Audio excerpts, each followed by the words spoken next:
came into a very big room and we needed to set up, and so we're caught up with time. Now, going through the 10 points, there were several of them that were not relevant to our discussion. We came up with the very first one, where we are looking at 25 by 25, reaching 25 million farmers by 2025. We identified a very big challenge, which is about our most important and single challenge, and that is lack of database currently. As we look at 25 million, the question we ask ourselves is, where are we starting from? And where, based on that, where do we go? And so, we consider the lack of a proper baseline as a big challenge in achieving 25. Here we have some recommendations. We're looking at the use of ICT. Fortunately for most of us, cell phones are very much available in several areas, and at the farm level, thank God, we're able to call and access information. We're also expressing the strongest view of the use of media, how we get media, both radio, television, audio, visual, to help us project what has already been done, what is there, so as to push a lot more people for us to get into 25. Then, of course, for most of us farmers, we're in the smallholder category, and we believe by seeing. So, road shows will be very important. And so, these are recommendations.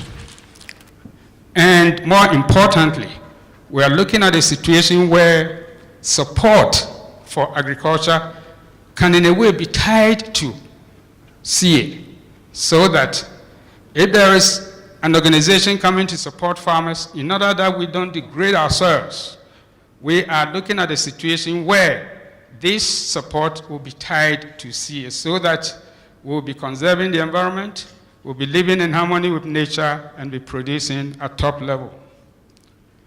Point number 5, the private sector support to CA.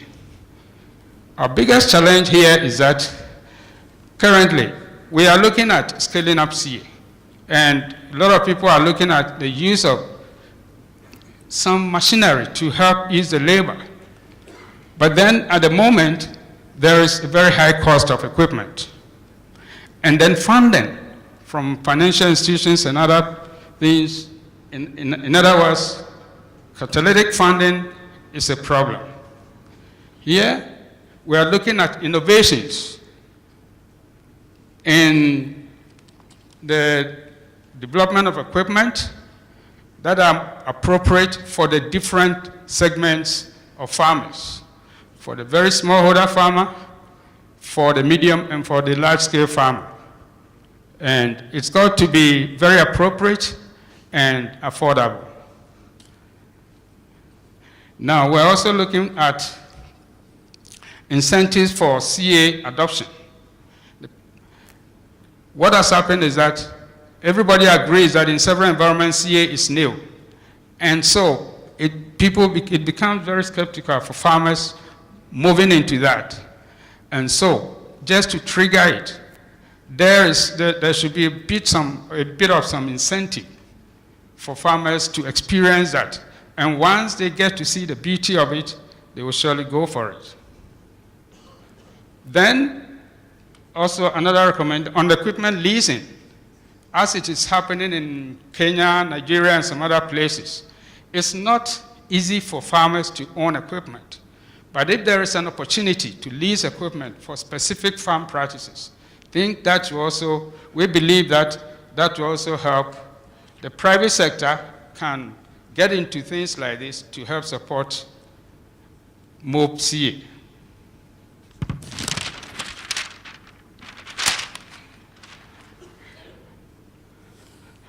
Training. We are looking at CA being a new thing, a new area the development of materials, especially training materials, and here we see an achievement. Yesterday, we witnessed the launch of the CA manual and then also the quality assurance manual. And we believe that this is a very big achievement that we need to build on. The recommendation here is that we need the relevant institutions to adopt the curriculum. It has been launched, but where do we go from there? We need relevant institutions across Africa to take it up, tailor it to the existing courses, and more importantly, if we are able to have new institutions coming up dedicated to CA, together with the other areas. And here, we give indications to what is coming up in Rwanda, and which is supposed to be starting somewhere next year, where they call the Rwandan Institute of Conservation Agriculture. In such a situation, we'll be able to build the experts who will then help Africa to move conservation agriculture forward. 7, support for CA farmers to be champions. An achievement, a big achievement, is what happened yesterday. Farmers from Africa were rewarded. And so if we keep doing this at this level, a lot more farmers will want recognition. And for that matter, they will go in. So we need more of those, not just 12, a lot more. And then the rewards become heavy. Now, a big challenge here is that at the moment, within several countries, there is no specific support from the departments of agriculture for conservation agriculture. And we very much believe that it's something that has to be looked into. Recommendation is that currently we have a good staff of extension staff. But then the question is, how much do they know as far as CA is concerned? So we need to build the knowledge and skills of these existing extension staff so that they can have the skills, the experience to dialogue with the farmers at the farm level. So we need more of the TOTs. Now, a lot of farmers go into CA knowing that it's going to work.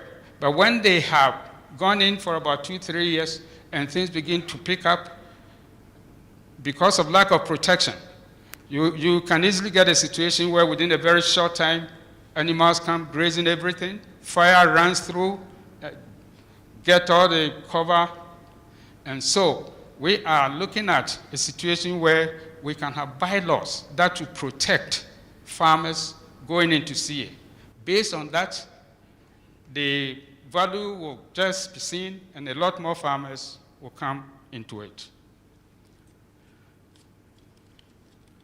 We also have to make sure that the bulk of research that is going on in the research institutions, and here it is clear that there is so much that is known already, but what is known already most of the time is in the scientific writings.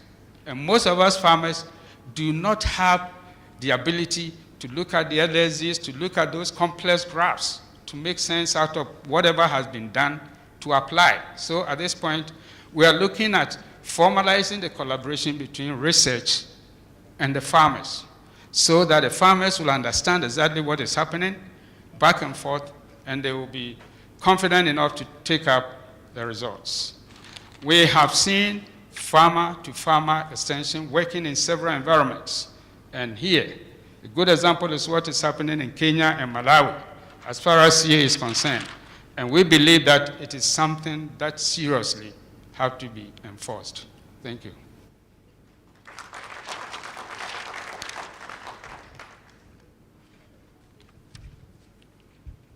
Thank you very much for that. We are going to keep things moving so that we can try and stay close to our time. The presenter for the researchers, would you join us on stage?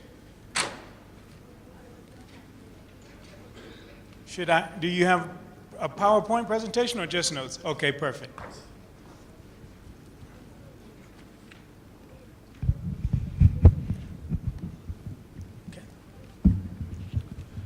Good morning, everybody. Good morning. I'm Korojma Watra, and I will present the main results from research and academia discussion session. This session was moderated by Paswell Morena from CIMIT, and we have at this discussion researchers, academic staff, farmers, private sector, and the methodology we use to address the question was free discussion.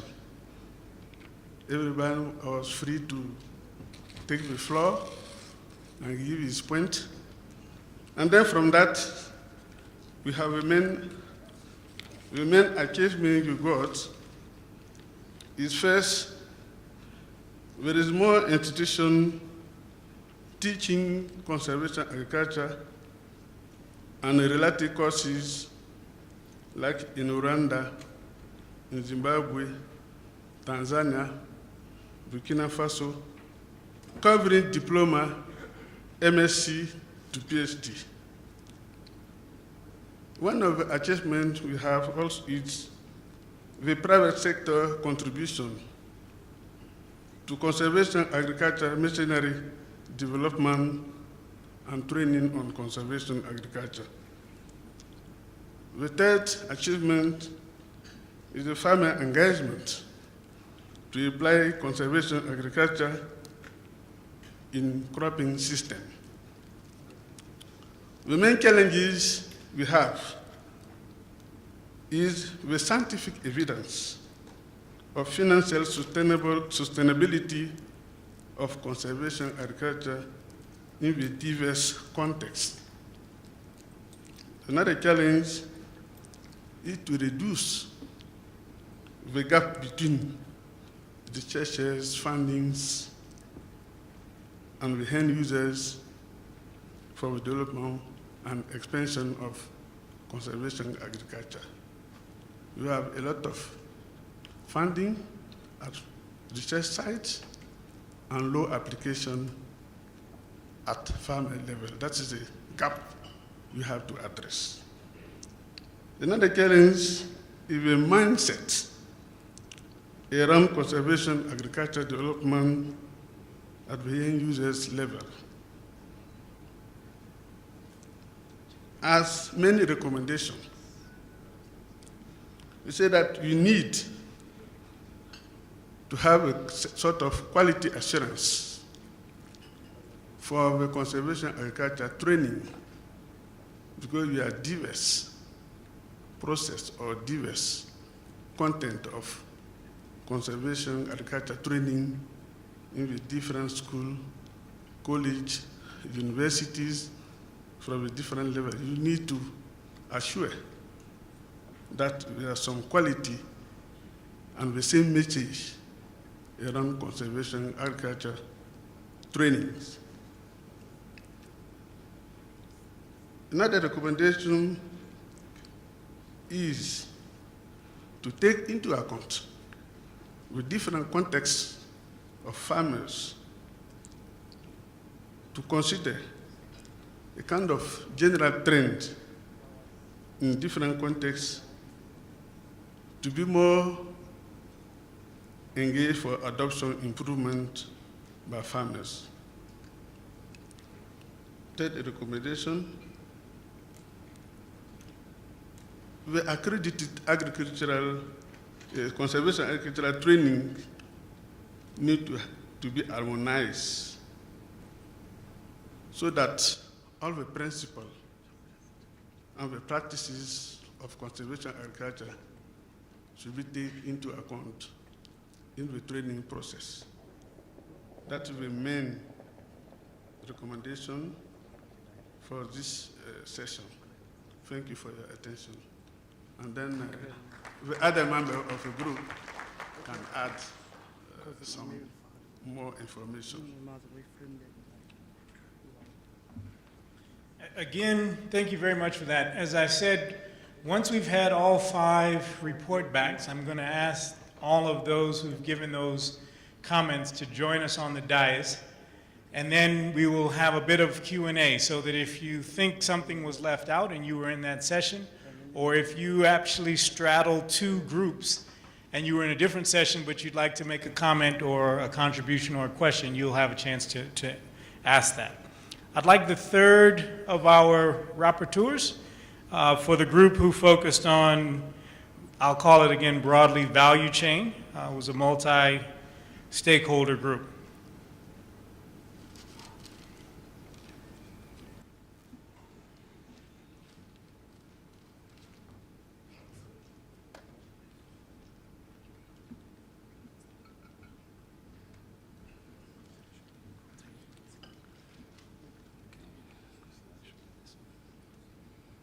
Good morning, everyone. Our group comprised of people from Somalia, China, Brazil, Uganda, Madagascar, Kenya, Ethiopia, USA, Tanzania, South Africa, and Canada, so very diverse. On the achievements,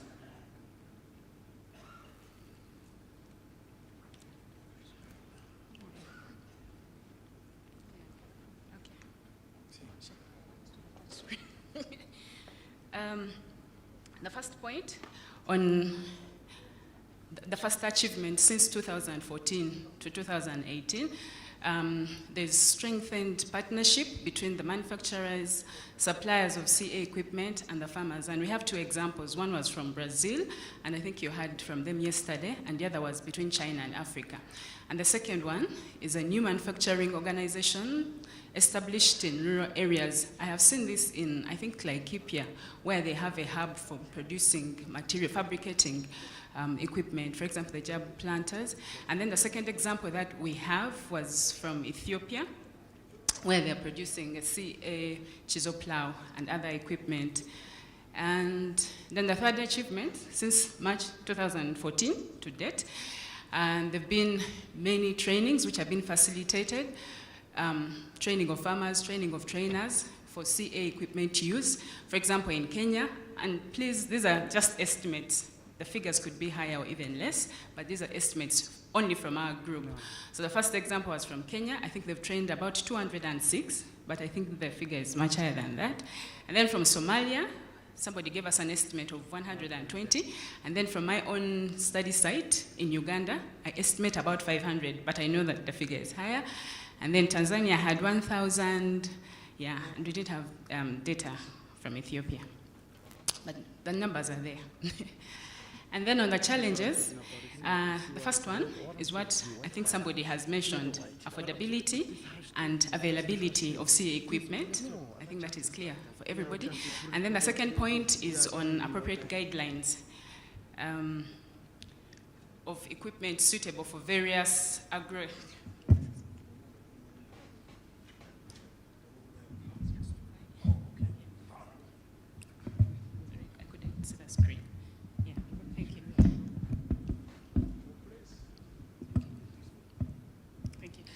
The second one was on appropriate guidelines of equipment suitable for various agroecological conditions. If you look at Africa, I think that's why people think it's one country, but we are so diverse. So guidelines which are suitable for one country and not suitable for the other country. So there's a need to make, together for this diversity, a need for diversified guidelines to suit the different countries, but even within the countries, there are different agroecological zones, and we need to have guidelines for each of these zones to cater for those differences. And then the third is inadequate follow-up on after-sales services and extension messages. For example, when equipment are given, sometimes there's a lack of, for example, maintenance information, telling farmers what next, or even hearing what farmers have to say about certain equipment. Those things are usually not catered for. So there's a kind of breakdown in feedback, information flow. There's also a need for conventional tillage service providers. Okay. Some of the tillage service providers are not aware of CA. So there's a need for conversion of equipment, which was meant for conventional agriculture. We need to translate that into CA, and that is not easy for some providers of CA, because they're business people and they don't have some of this technical information. So there has to be a sort of training, I think, for them.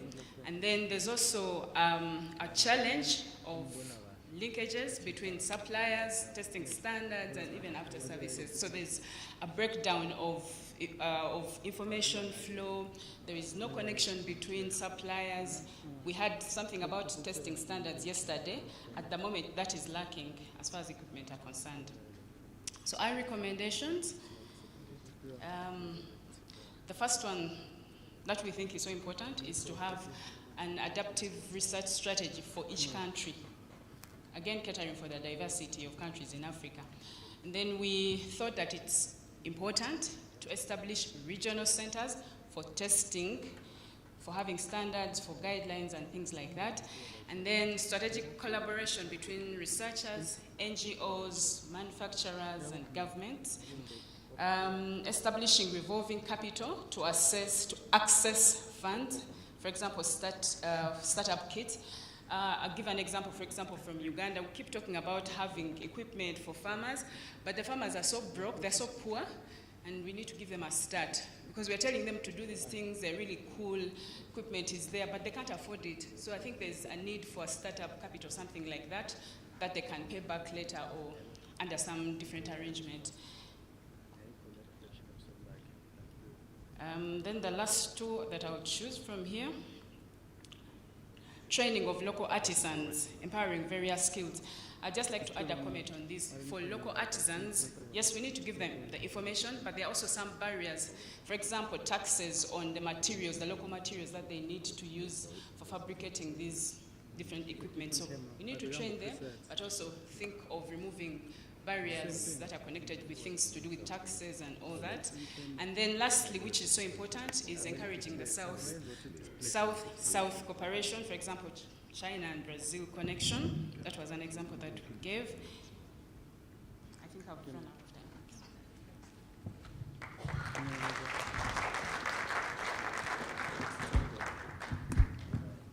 Thank you.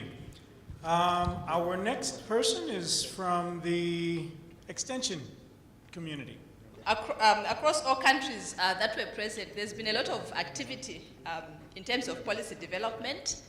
There were examples from South Africa where there was an extension advisory policy, CA policies in South Africa, in Zambia, the platforms, the regional platforms in SADC, in the East African Climate Smart Agriculture Alliance. So we believe that has been a very big achievement between the first Congress and now in terms of advocacy for CA. And then two, there's also been a lot of good work in terms of engaging private sector. We had a lot of examples from South Africa where the private sector is heavily involved in promoting CA.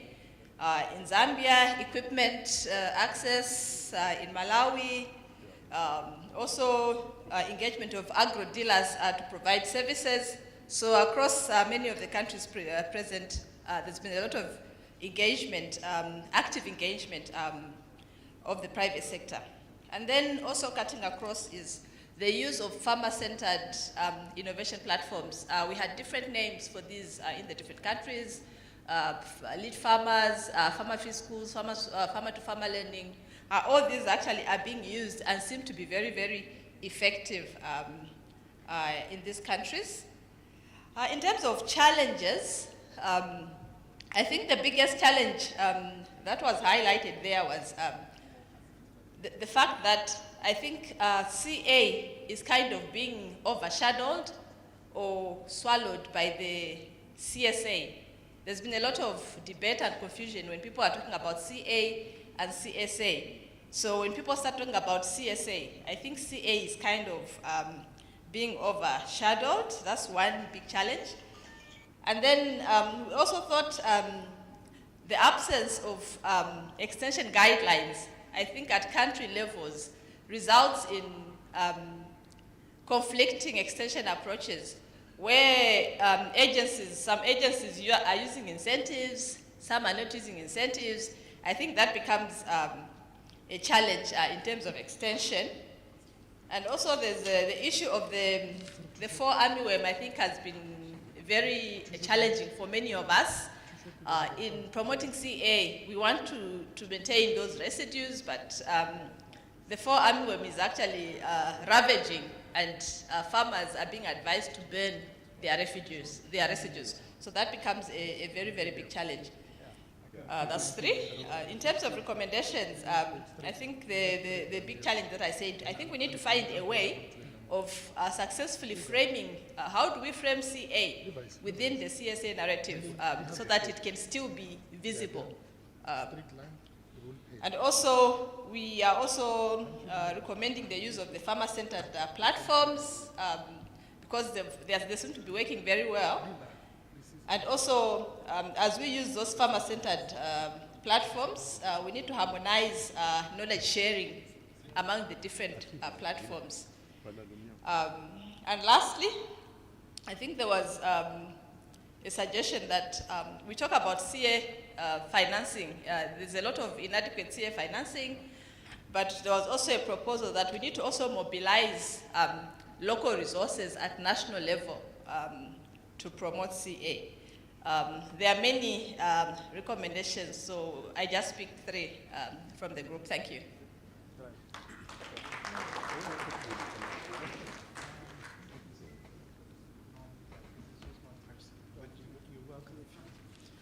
Okay, our last report back is from our colleagues who are development partners.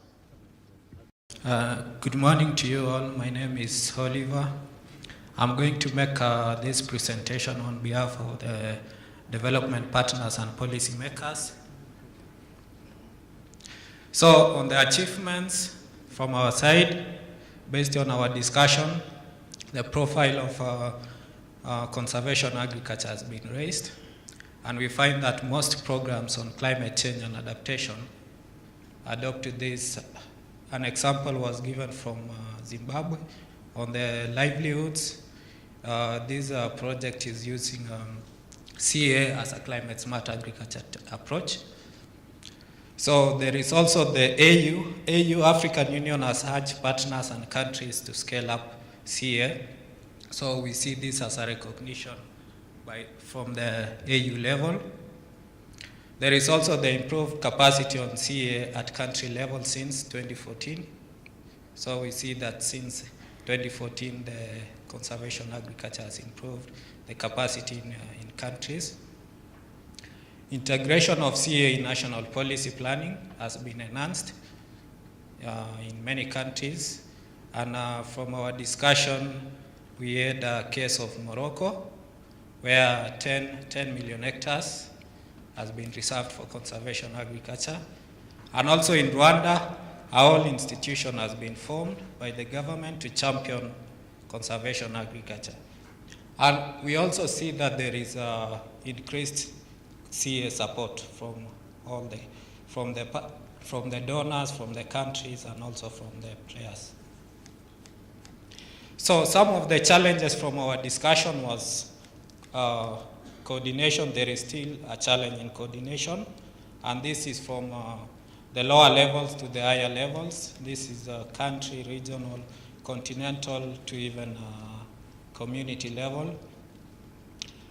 There is also need for more diversification on crop rotation.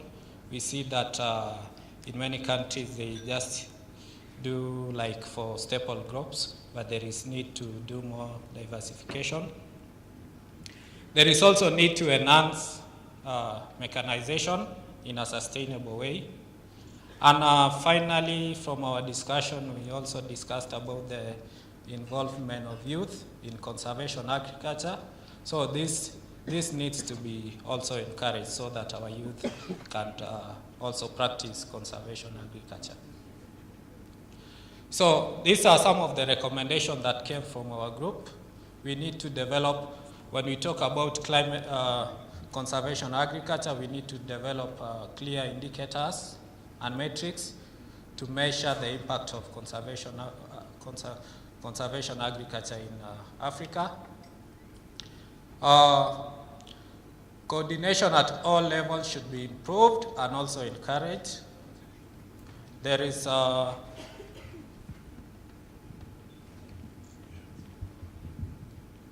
there is also need to revitalize platforms like the East African Climate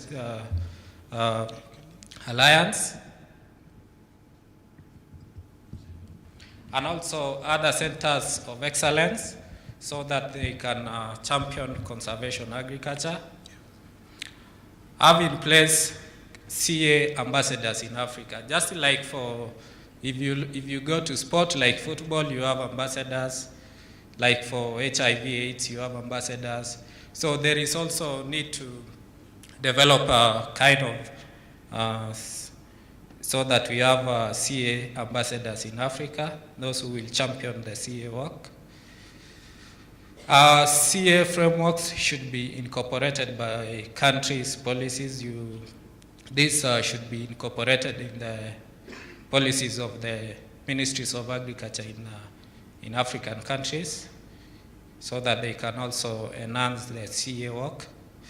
There is need to engage policymakers from beginning on CA to foster political commitment, and this is also going to encourage ownership. There is need to accelerate access of CA technology.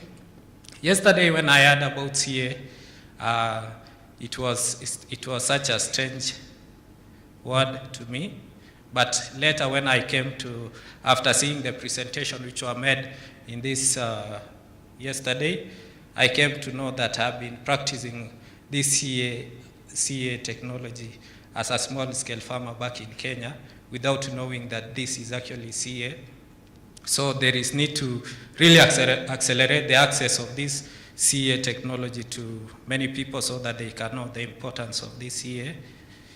Also need to enhance mechanization. And finally, from our team, African Union to champion CA. My team from the policymakers can add more. Thank you.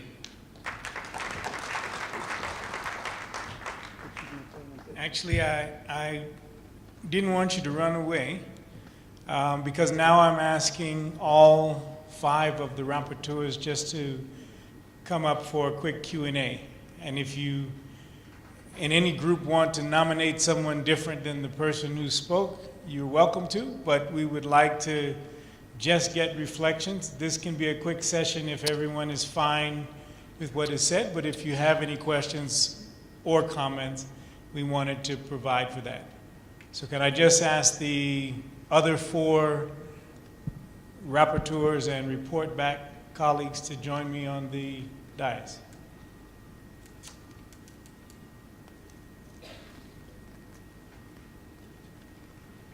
And I will, while they're coming up, ask if there were any comments from colleagues who were in those groups, or questions from others who were not in the groups, but who had questions about what was presented. There's one here. I'm just going to try and take a round, but so the first is there. Is there a second or a third? And our roaming microphones we need as well. So there's one here, there's 2 there, 3 here. Let's go with those first 3.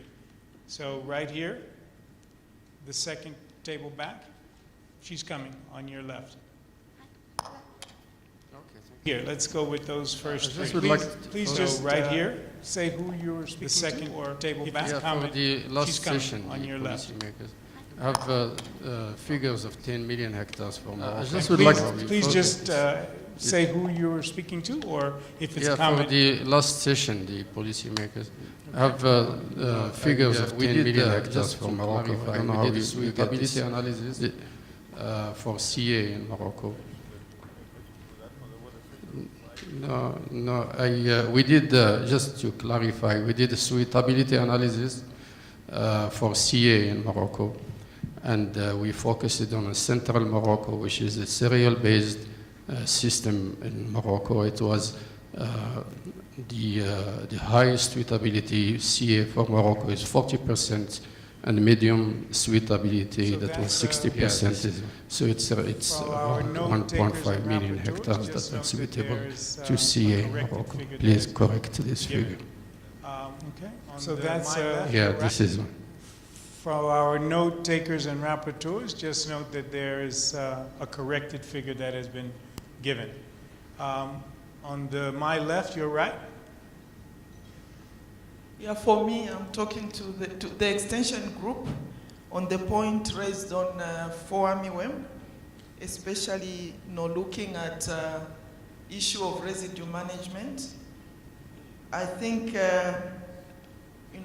this is about how messages are shared.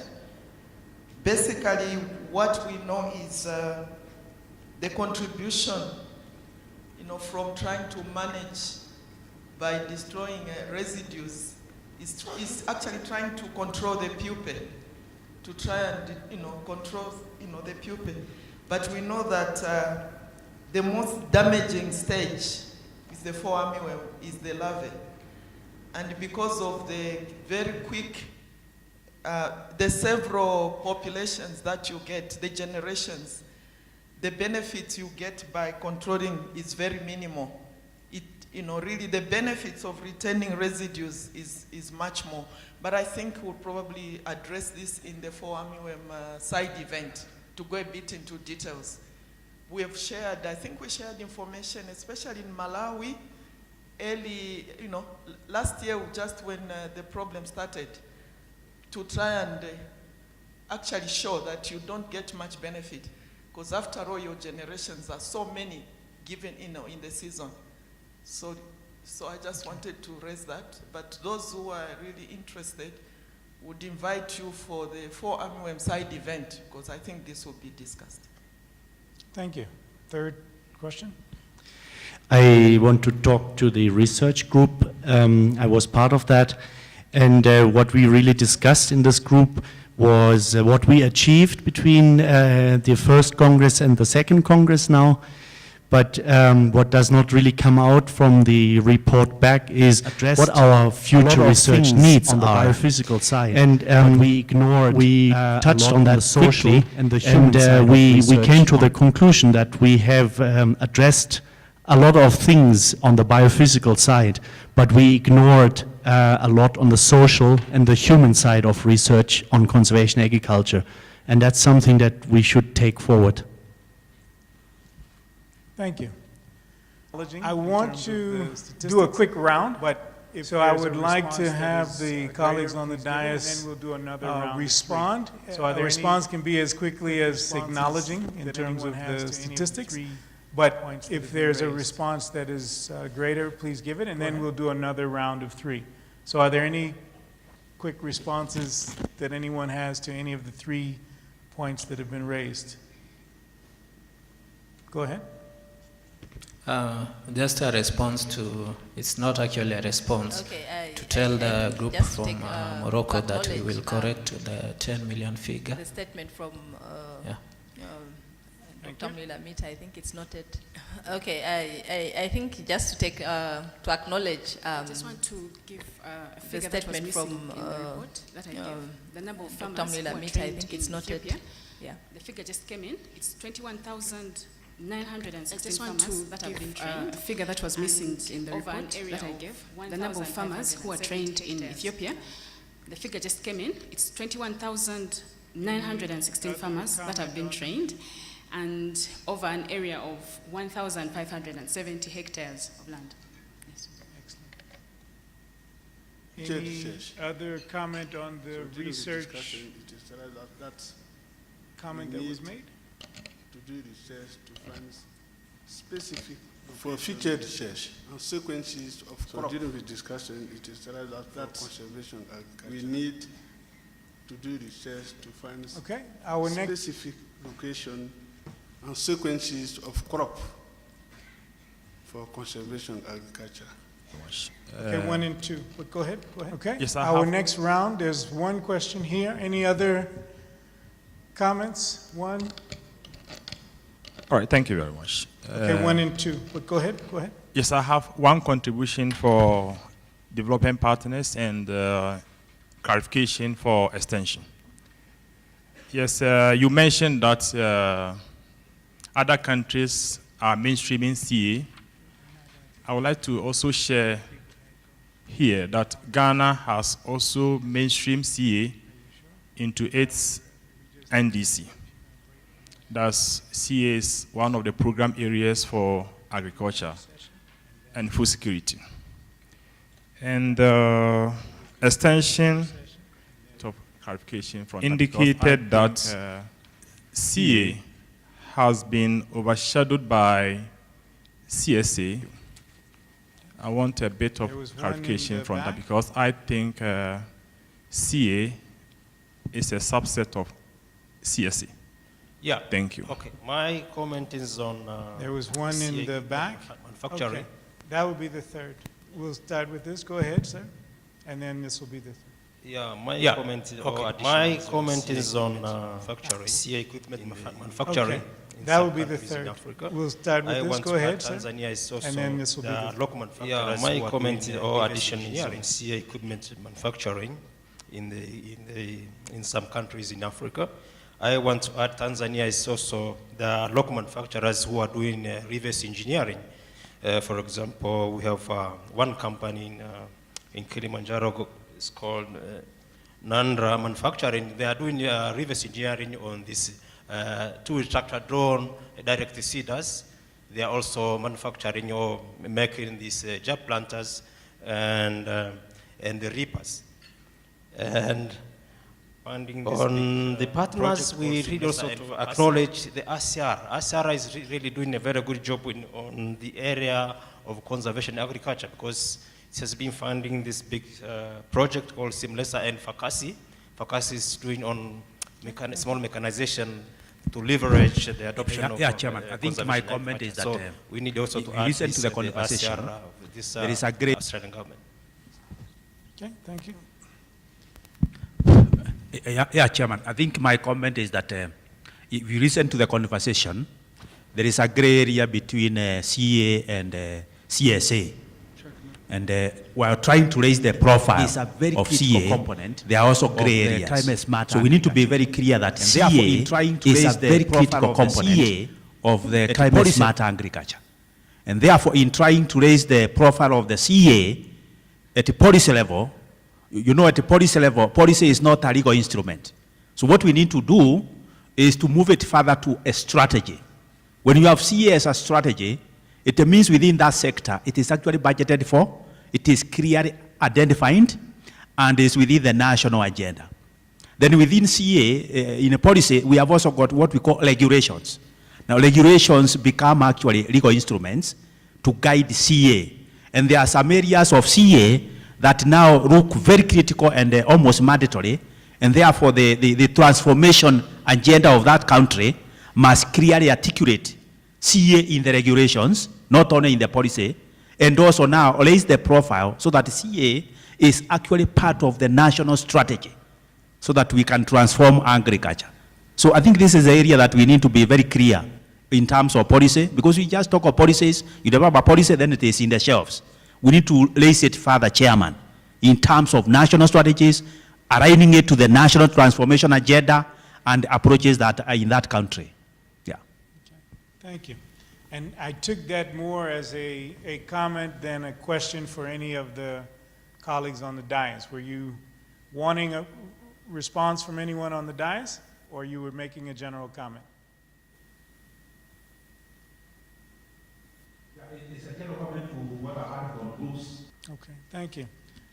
I'd like to just ask the colleagues on the dais if there were, and there seem to be more comments this time around, but if you have any additional comment or response to what you've heard, or is everybody, the beauty of this whole exercise that we've done this morning is that these themes we will unpack further today in plenary, and then when we get to our smaller groups. So this is not the last time that you'll have to engage on these subjects, but we wanted to bring them up front. Your microphone is on. Would you like to? Yeah, I just wanted to maybe also re-emphasize the issues of CA and CSA. I think where I'm coming from, half the people who use the term CSA don't really know what they are talking about. CSA, I mean, everybody else on the street, is very broad. There are so many technologies that you can include within the CSA term.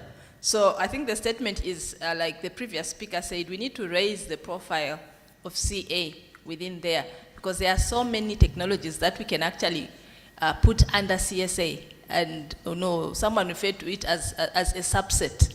If there can be 1,000 subsets, and we are just one of those 1,000 subsets, we risk being invisible. So it's an issue of how we need to think about it. How do we raise our profile? A lot of work has been done on CA in comparison maybe to many other CSA technologies or CSA subsets that we find within the CSA narrative. So I think it's an issue of raising the profile to up there, I think, as the previous colleague stated. Thank you. Okay. Ladies first. We're still keeping to our protocol. Okay. Thank you very much. I would just like to acknowledge the submission from Tanzania about the suppliers. And then the second one, Mr. Chairman, can you kindly let me see the representatives from Uganda, the government officials, for example, my conservation agriculture focal point in government, anybody from Uganda from the research, National Agriculture Research Organization. I think when you're talking about policies, taking things, government, I think somebody gave a comment that we should make CA part of the national strategy, align it in policies. I have read really beautiful documents from the government, but for such a meeting, if I don't see the focal point of conservation agriculture, if I don't see any researchers, if I don't see any private sector from Uganda, am I missing them? So I think I'll leave it there. We have two, oh no, you have the floor. Mr. Ouattara? There is one point I would like to emphasize here. It is the communication between the researchers and farmers. During the discussion, it is come out that the researchers need feedback from farmers so that they can adjust the research. And also the farmer want more communication from the researcher. They say that it will be possible for researchers to do more demonstration fields at farmer level so that more farmers can see what is happening with conservation application, conservation agriculture, and then that it can help them to get more information. And we would like also that farmers, instead of coming only one researcher can come with only one topic to talk to farmers. They say that it will be useful if different researchers can come together and exchange with farmers from different topics on conservation agriculture so that they can have a kind of information that help them to apply with technology. So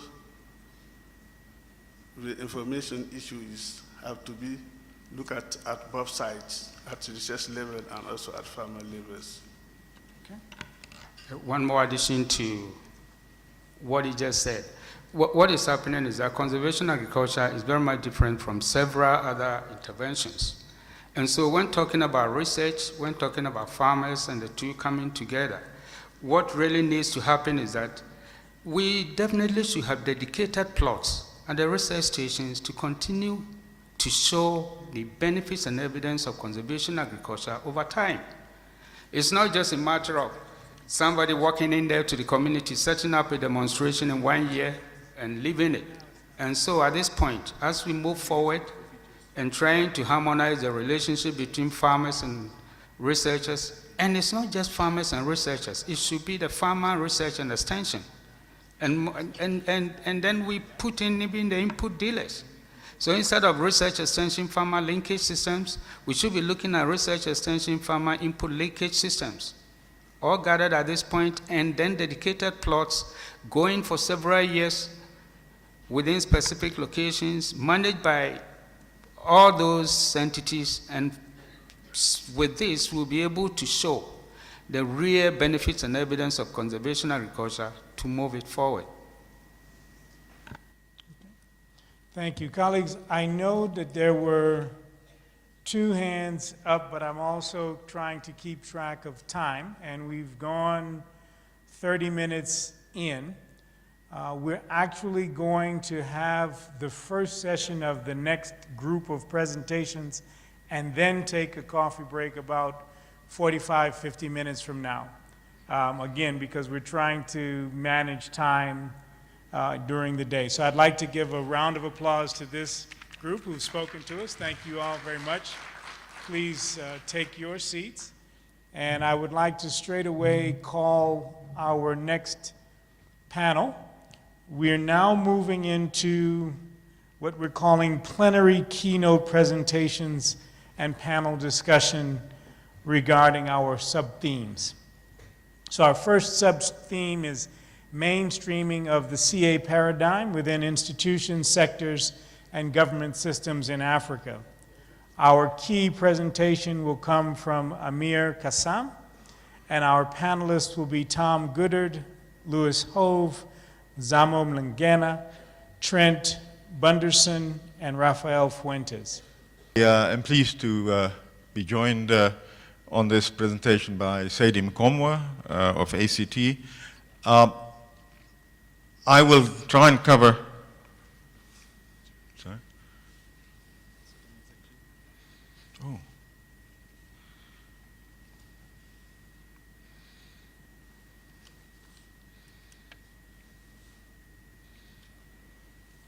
I want to go back. Okay, sorry. I'd like you to note that in the title there are two interesting words. One word is mainstreaming, and the other one is paradigm. And I would like you to keep those 2 words in mind. I'll start with a few words on the political economy of CA, and then the justification and urgency for mainstreaming CA, climate smart agriculture paradigm in Africa, and we will look at what we think might be successful conditions for mainstreaming. In other words, necessary versus sufficient conditions. By paradigm, we really mean a belief system.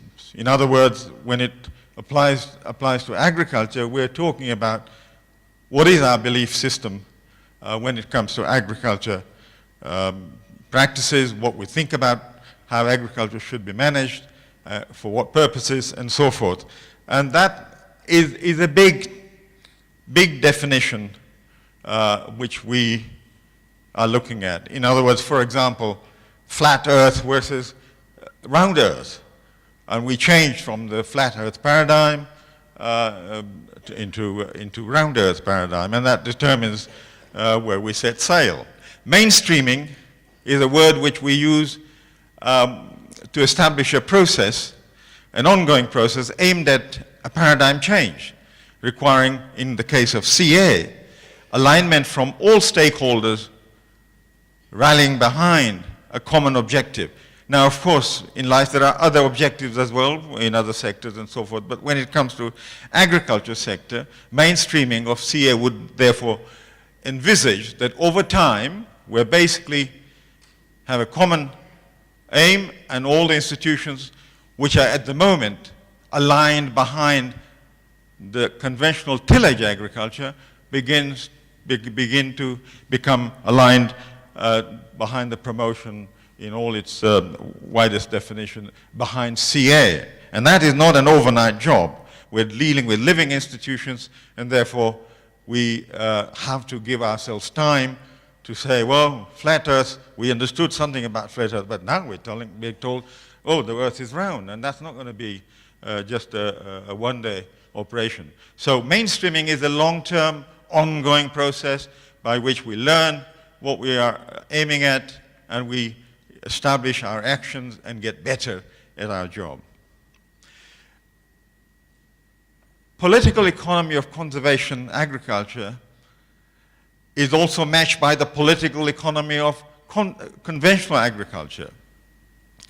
At the moment, the political economy of conservation agriculture has to face the inherited strategies based on recycled green revolution tillage agriculture mindset. We're basically moving from a mindset which is conventional agriculture, but it is very strongly embedded.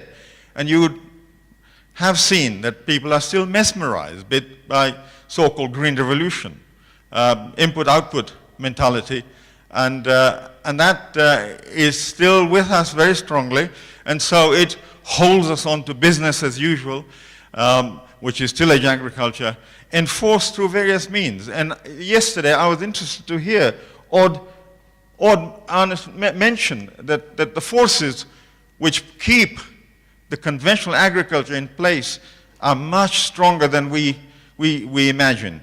And we take a very scientific and technical approach to CA promotion, but it has to be promoted in a very real world of self-interest and a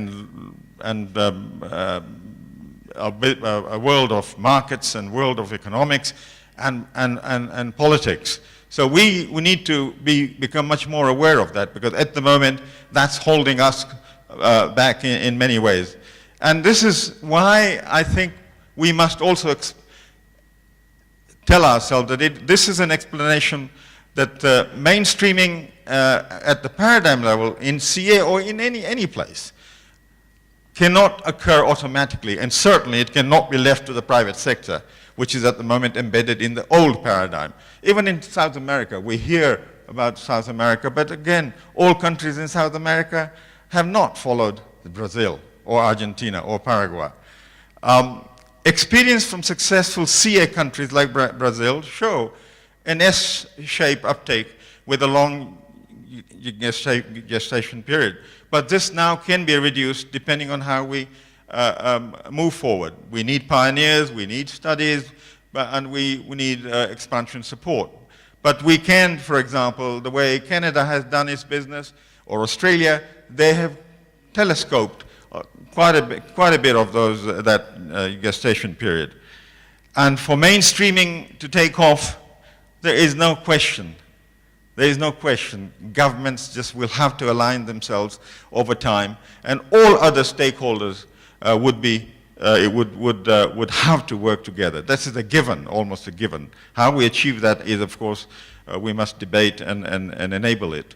So only the large-scale provincial and national economic, environmental, and social benefits are harnessed as a result of that. And I will give at least one or two examples of what is the potential of CA operating at a vast landscape level. Justification, there is a great justification now. And I think we are less worried about the evidence to justify why we need to move forward into something more sustainable. We have lost 500 million hectares over the last 70 years with our intensification of agriculture through conventional mindset. And we therefore do have a major urgency facing us. And of course, if you read the book Dirt, you will find that we've been destroying our world for the last 2,500 years, but especially in the last 70 years or so. Just to remind everybody that the consequence of conventional agriculture, which has served us well in many other ways, are now so serious that for the community, we are basically facing massive land degradation, lower farm productivity, profit, suboptimal yield ceilings, even in Europe, and high production costs, which are still increasing, poor efficiency and resilience, not climate smart, not equitable in terms of poor development.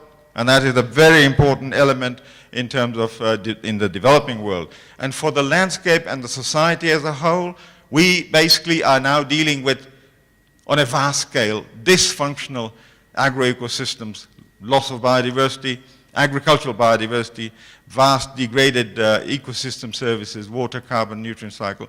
None of those things are working properly as they should be. But remind ourselves also what is the evidence at the global level in terms of the benefits CA is offering, and that evidence is also from Africa as well. We have evidence of increased stable yield, productivity, profit, greater profit, depending on, of course, the level of degradation one is starting with.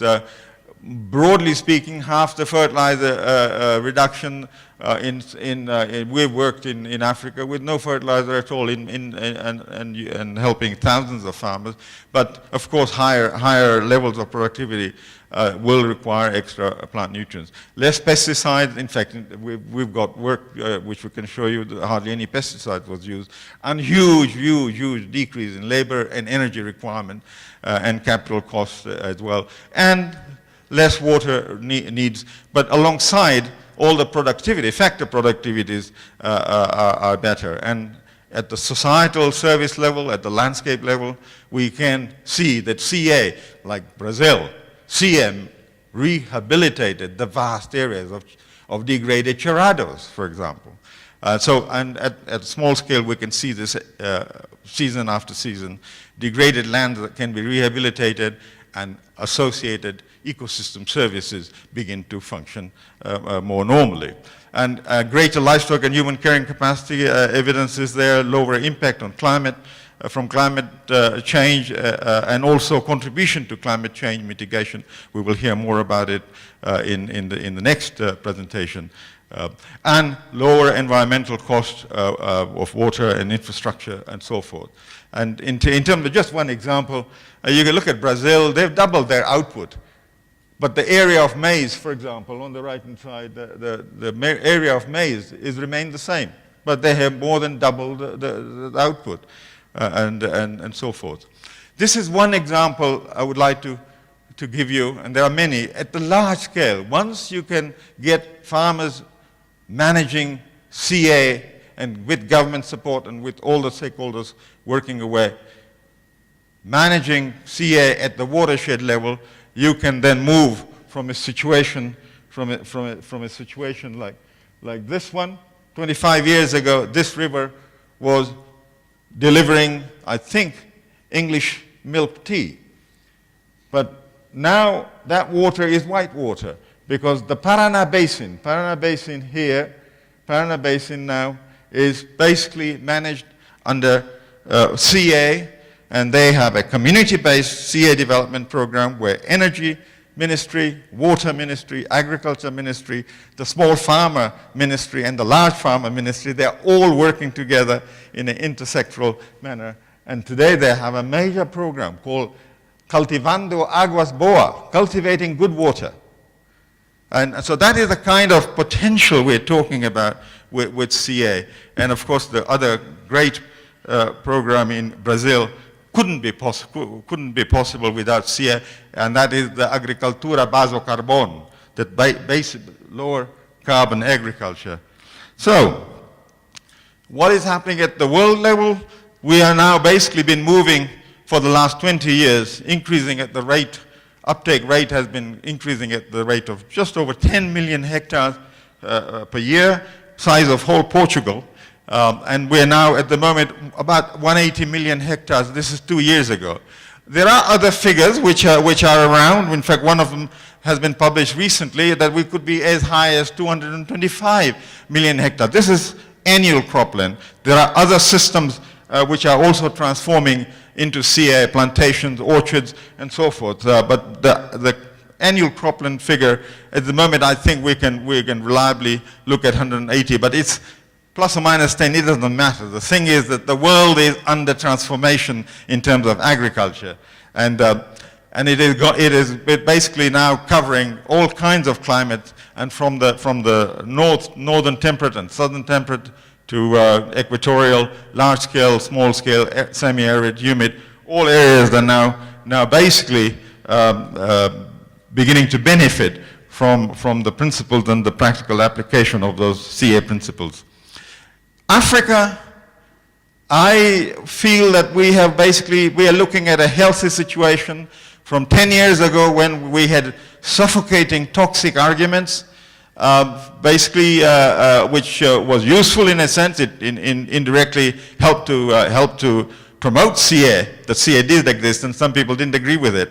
But since that time, say 2008, 2009, the numbers of countries in Africa which is reporting CA has nearly trebled. Yeah, and in the last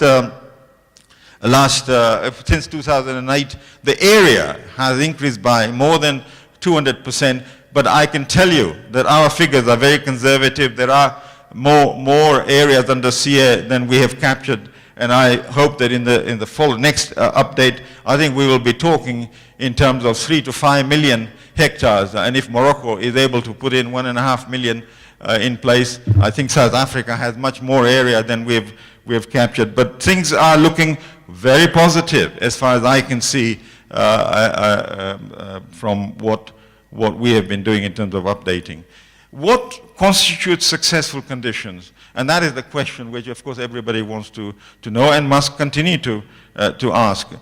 I can put forward, or we can put forward, look at least 5 necessary conditions if we want to see establishment of sufficient condition which can provide the momentum for CA, not just in adoption, but CA fully supported by institutions and an enabling environment which evolves along with it as we learn and look at the benefits for our livelihood, for the planet, and for the society as a whole, and including for the food system. Please remember, our food system is out of control. And if the food system continues to remain out of control, no super CA is ever going to be sustainable either. In other words, we produce 3 times the food we need at the moment, and we still have 1 billion people hungry. And we have a good portion of our cereal, staple cereal, are fed into animals. So we have an uncontrolled food system which agriculture is supposed to serve, and I think time will come when we've got to connect the two and say, we've got to be careful now. We need a sustainable food and agriculture system. But let's go back to agriculture. 5 conditions, what are they? Where agriculture paradigm is shifting successfully, and I would like to use the word agriculture paradigm is shifting successfully, we have the presence of the following 5 conditions. Number 1, presence of pioneers and champions, both individuals and institutions, networking in all areas of CA development. In Africa, I'm pleased to say that there are now champions. Some of them were sitting here on the table, and pioneer farmers. But more, of course, are needed and will be needed. And we must encourage these champions and pioneer farmers to come forward. And there are champion institutions already. I mean, I can mention ACT, which I love to work with, but there are many other institutions and institutional leaders. But we need more and more of those in the public, private, and civil sector to create the momentum and take off, and to challenge the status quo. I'm sorry, but we really now have to stand up and say that game over. Like Herbert Bass yesterday said, game over. Get on and shift onto another track, which is his no-till system track. Second, presence of farmers coming together to form powerful farmer organizations and network for proactive action and greater self-reliance. I'm afraid if you look at Brazil, there are thousands and thousands of no-till associations. They don't wait for anybody. And they meet every 2 years, and you would love to be there and listen to their stories. And this is how things are moving. Even in the UK now, we're moving forward at the farmer level. We can't wait for the government to come and give us a handout.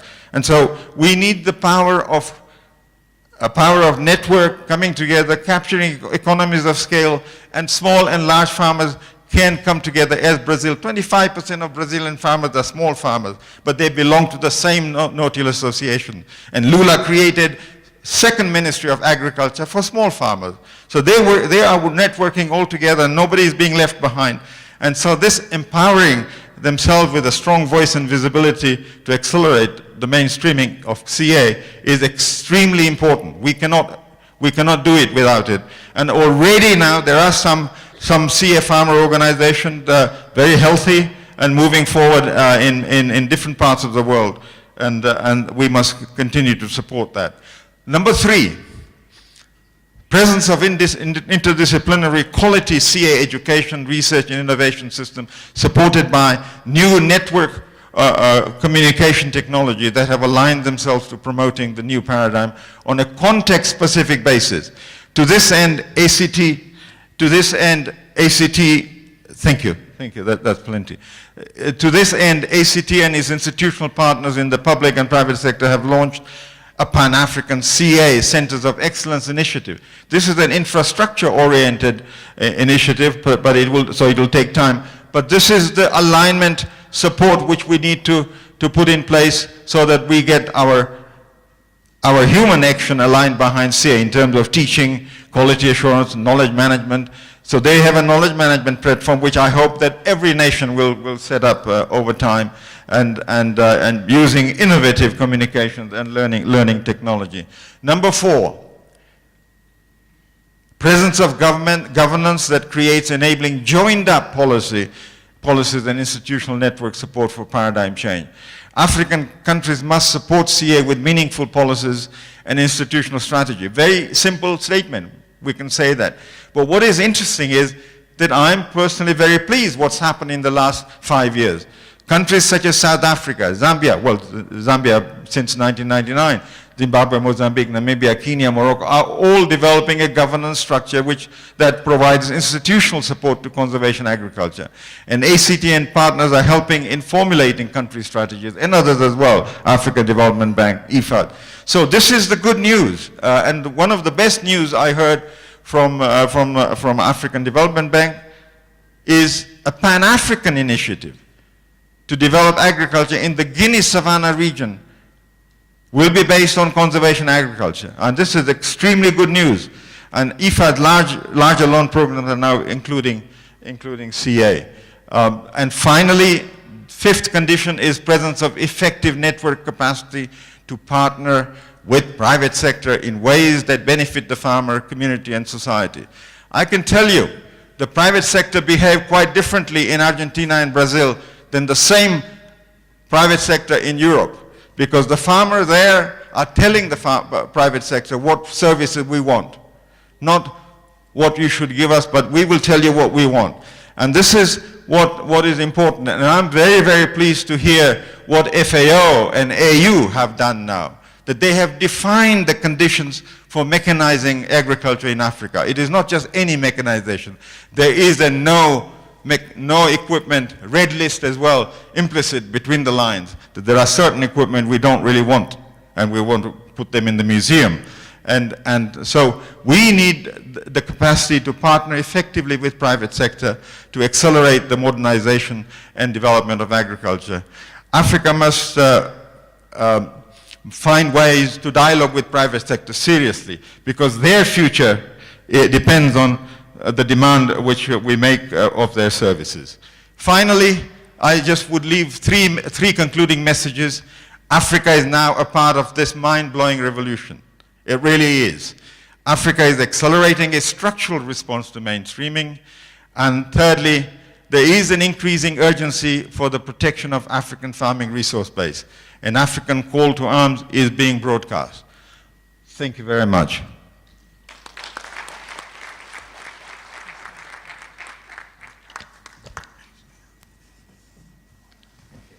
So now we're going to hear from our esteemed panel.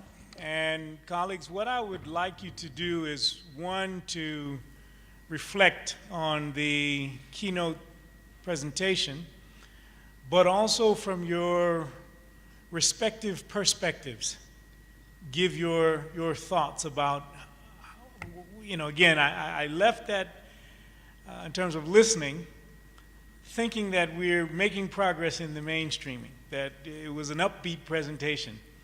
I'd like to get everyone's thoughts on that from the dais. Are we moving fast enough? Are the pieces coming together? And so, again, we'll start from my left. We'll start with you, and we'll just go across to start our discussion. Thank you very much. I'm Trent Bunderson from Total Land Care. Collins nominated me to come up here because I looked like him, and he thought no one would notice. But anyway, thank you very much for a very inspiring keynote speech about CA. I'd like to bring it down to the country level and ask several key questions. The first is there real belief at all levels? Based on the keynote speech, it's clear that we need to have that belief before we can effectively mainstream CA.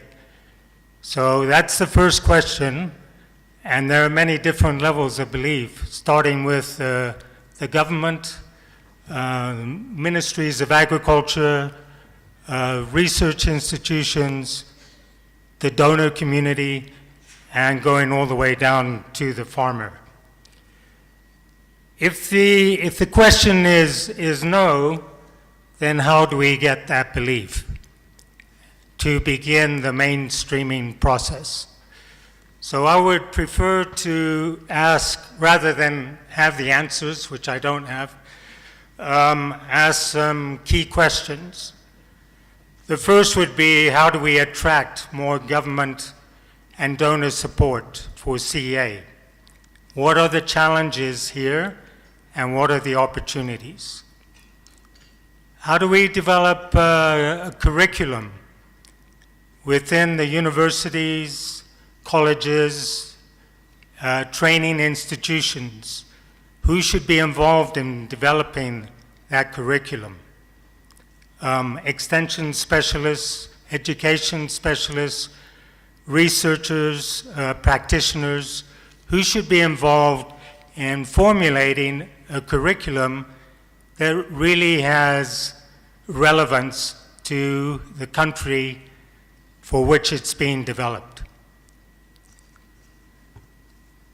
How do we develop guidelines that provide some consistency in what CA is and how to implement it without suppressing innovation and adaptation to local specific circumstances? How do we coordinate all the NGOs, projects, government departments to work together in promoting CA? For example, in Malawi, we have only a certain number of NGOs who are part of the National CA Task Force. But there are many NGOs who are not part of it and are not aware of how we are trying to coordinate the implementation of CA in a more collaborative manner, more effective manner. I'll stop here because I don't want to take up other people's time. But so those are some of the questions that I would like to pose, and I'm sure we'll get contributions from the House. Thank you very much. Thank you, Trent. Please.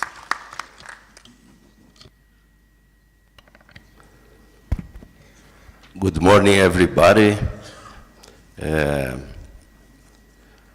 I am Brazilian, and like a Brazilian, I am full of hope. I always have a message of hope. I'm seeing, according Dr. Kassan presented, in the last 7 years, the surface under CA in Africa increased from 500,000 of hectares to 1.5 million of hectares. It's a huge increase of 200%, but there is still only 2% of Africa's surface under CA. Then I think it's time to switch our increased pace, and we need an integration of efforts, but I mean that farmers are key. Without farmers, it's impossible to expand conservation agriculture. I take always the example of Brazil. That is my field and my homeland. I think we need an integration of efforts, government, farmers organizations, a market of equipment and inputs, a demand for food that is already existing, cooperation, international cooperation, education. We need all these 6 sectors together to make an actual transformation. But we have a hardcore that is farmers, then service, research, and extension. I think in the last 20 years, Africa made its homework defining this kind of references. We have champion farmers, we have reference situations to be multiplied and scaled up. We have more or less a good supply of equipment and inputs. We have more or less a situation that they are available, not really affordable, but they are available. I think Africa in general receives a lot of resources in cooperation funds. There is money to make the homework in terms of cooperation agriculture. It's only a question to direct the efforts. I think the efforts in education are already going on. We have the efforts of ACT and other NGO efforts. Education is going on. Then I mean, we need more and more from the empowerment of farmers' organizations. I saw the presentations of the presentation of the group of farmers' organizations, and I am very happy to see there are objective conditions to make this transformation. It's a question of empowerment, mainly. Farmers are key, and we need government to enable environment, determine public policies, serious public policies, to support CA. Then I mean, it's time to reinforce farmers' organizations, and these farmers' organizations will demand the action of governments. I think these two aspects are key to launch this climbing of the curve of the adoption. Farmers' organizations have to demand public policies for governments. And farmers' organizations can expand the communication farmer to farmer. In Brazil, it was key. This kind of communication farmer to farmer make the climbing of the curve of adoption. When the preconditions were done, the communication farmer to farmers made the difference. Also, I saw that because there are a major participation of smallholders in Africa, the role of service providers is key as well. If service providers are based on conventional till, it's almost impossible to change the trend. Then this aspect, and we have a master in this matter that come from Bangladesh, Mr. Anam Haq. They are professors in make changing in service providers. This is only a small aspect that I saw. And for end my presentations, I want to say Brazil has taken 10 years to reach the first 10,000 hectares of conservation agriculture. In the very beginning, there was only pioneer farmers and pioneer research. In the second period of 10 years, after private and public research, appropriate equipment, and few public policies, we reached the first 1 million of hectares. But we know, in Africa, we are already in the end of second half of our game. Africa, it's time to score. Let's increase the surface under conservation agriculture. There is no choice. The only way is conservation agriculture. Thank you.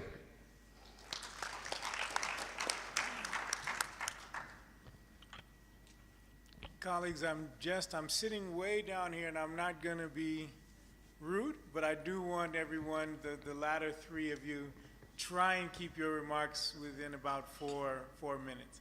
And I'm just cognizant of our time. Please, next. Good morning, ladies and gentlemen. Instructions have been given is keep it short. So a question for you, and I'm going to be a little bit of a reoccurring theme here, is if you're given one tool to do the mainstreaming, one tool or one concept, what would it be? I'll summarize my talk in one word. You've often heard of the retail sector. If you're going to start a store somewhere, what are the three things that are important? Tom, just introduce yourself so everyone knows who you are. My name is Tom Goddard. I'm listed on the panelists here in the program. I'm a member of ICAP, the advisory panel for ACT. So in picking a retail store, what are the three main things? It's location, location, location. So I'm submitting for mainstreaming, the one thing you need is networks. Networks, networks, networks. And they don't happen by accident. Good networks, efficient networks, need care and nurturing. So we've heard in the conference here a lot of issues about the lack of communication, lack of collaboration, cooperation. Researchers don't know what's happening on farmers. This farmer doesn't know about that farmer. We've just heard that farmer networks are key. So I think we need to be looking at what we can do with networks. Remember, CA is a system. So networks, we need all players of the system in the networks. Farmers have used networks to reach across wide spaces, and we're distributed in rural Africa over great distances and issues of communications. Technology is our friend now. We've come a huge ways. The way we work in networks now is not the same as it was 2 or 3 decades ago. Keep that in mind. There's tools to develop networks. A lot of institutions have problems. Governments have problems with this department and that department and another department. Academic institutions, universities have different departments. All of those departments need to be involved for CA to be working properly. How do we network across within those institutions? And even better, how do we integrate across everybody, the institutions, the government, the farmers? The most effective networks I've been involved in are where we have members from all of those groups together, coming together. So we need networks. They have to be integrated. The members will get rewarded by participating in those networks. You'll get a mind-expanding view. You'll get the big picture. You'll make new friends. You'll develop new collaborations. That needs to be done. How do we do it? The one thing I see that often it's needed in networks with rural people, rural organizations, is developing leadership. How do we develop the leadership skills to perform well in networks and make them sing, make them work well? I submit that's probably a role of government to ensure that the leadership training is available for rural people. They don't have access to the same level of training as maybe our urban cousins do. So that needs to take place. I'll leave it with this. It's not just my idea, and I should mention too that networks work both ways. You can bring the networks together. The networks can communicate up and down. The best networks have a bottom-up component to it. I work with a few networks. I coach them in terms of, if you want to reach the politicians, this is how to reach them. This is the channels that are open to you as a network that was not open to you as an individual. How do you work in that channel to take information to the government leaders? They will be much more responsive to a network than perhaps individuals. And again, it's not just my ideas. The International Institute of Sustainable Development wrote a very boring book a few years ago called Adaptive Policy Making. And they had 7 principles in there that they found were key for adaptive policy in countries around the world. There was a lot of field studies involved. And many of those 7 principles included networks as a key component for adaptive policy. So governments need to be paying attention to that.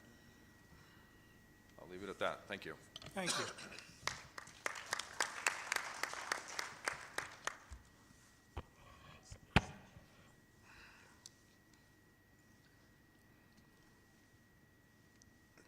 Good morning to the distinguished delegates and panelists, and to what a wonderful keynote address. So I wouldn't agree more with what you said. I think you've made our work much more easier, Prof. I compliment you for that well-written keynote presentation. My name is Ramahwale Mampulo from the Department of Agriculture, Forestry and Fisheries, standing in for the government of South Africa on behalf of the Director General.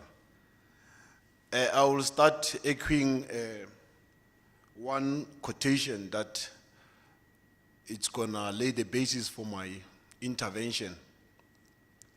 It says that change needs to be managed, and if it's not managed, it will mismanage you.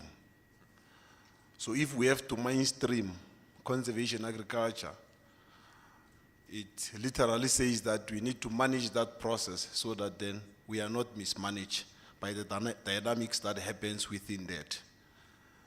And I'm saying this in the context that change needs to start upstairs.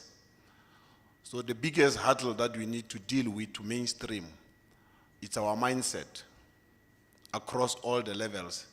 So if we have to mainstream, we have to deal with the mindset.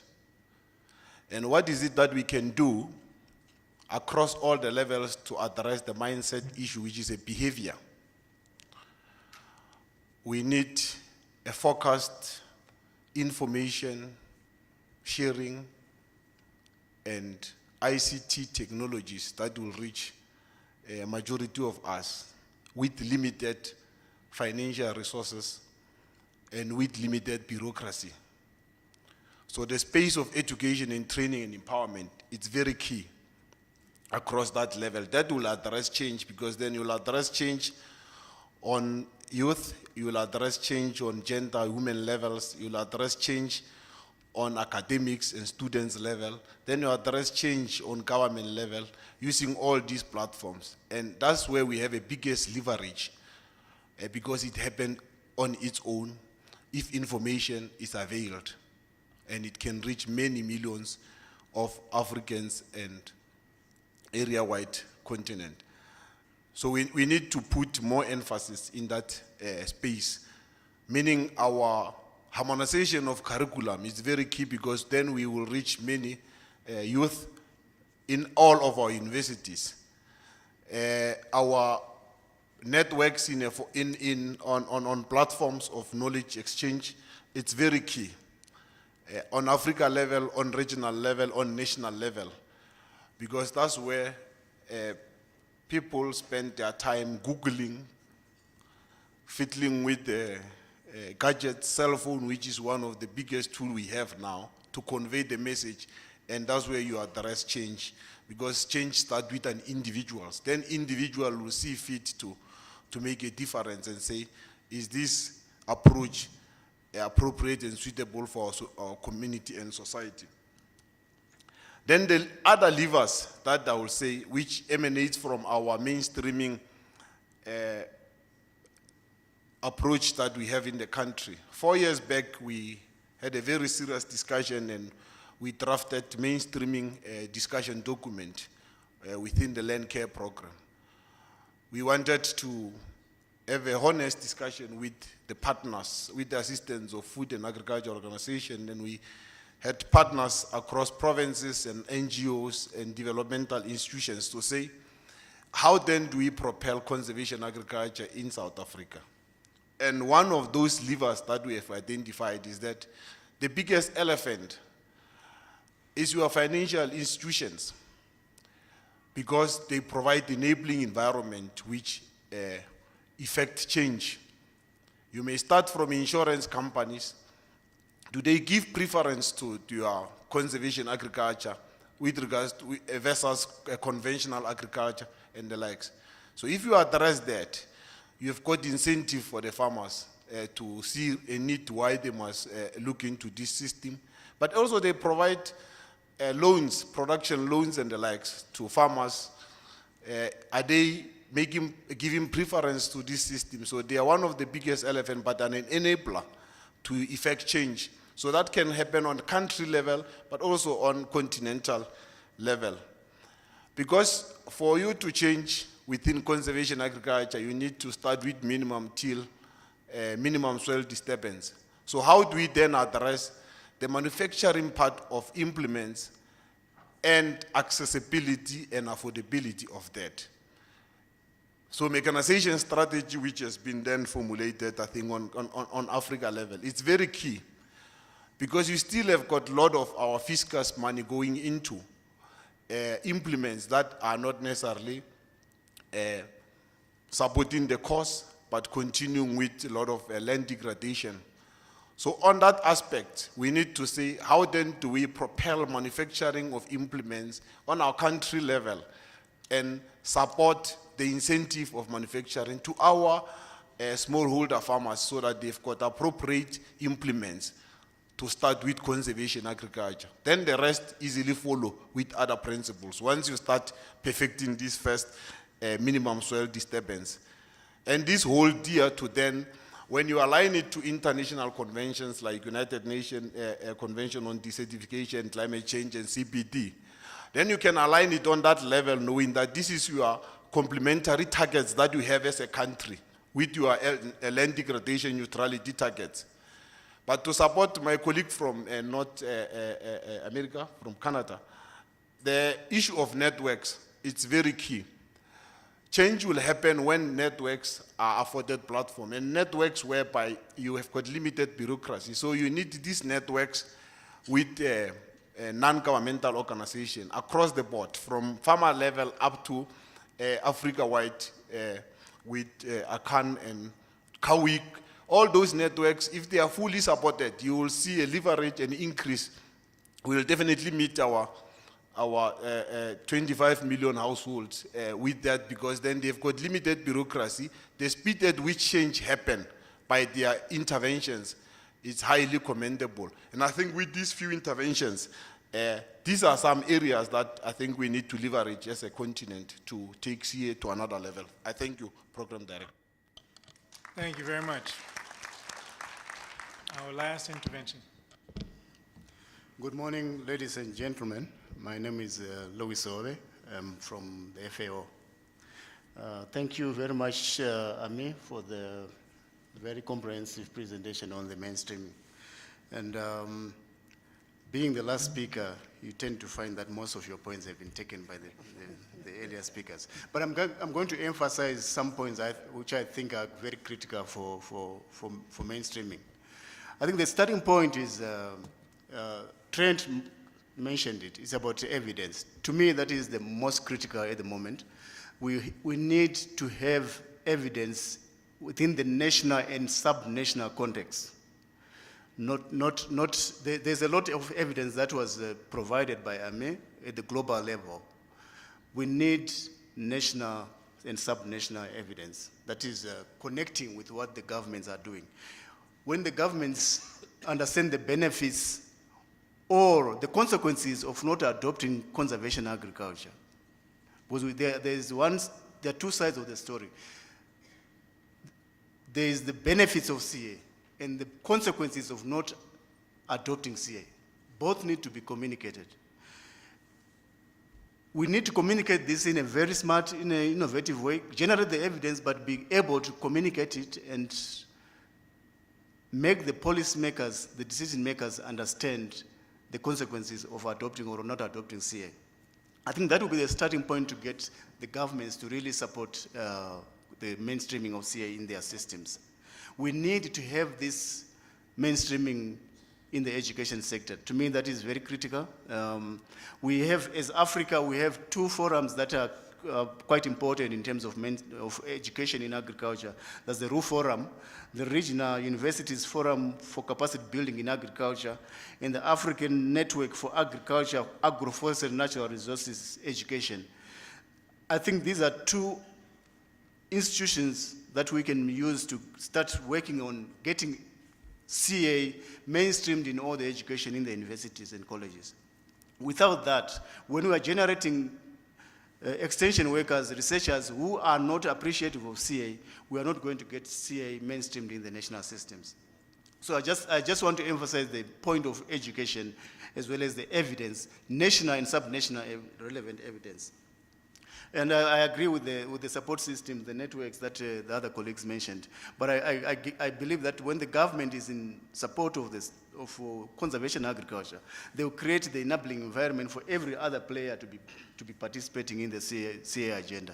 And to me, we have to change the mindset of the governments. The governments have to be on the table and invest in conservation agriculture, and also create an environment where other players can participate so that conservation agriculture can be mainstreamed in the national systems. Thank you. Thank you very much. And we're going to close this session. We're really having this session, and we have three that follow it that are still scene setting, because we drive and we delve deeper into each of these points in our breakaways. So unfortunately, we won't have a Q&A with this panel or those that will come right after it. But again, I've talked about the collegiality of our grouping. So over lunch, in the breaks and the pauses, please reach out to those who you'd like to speak to.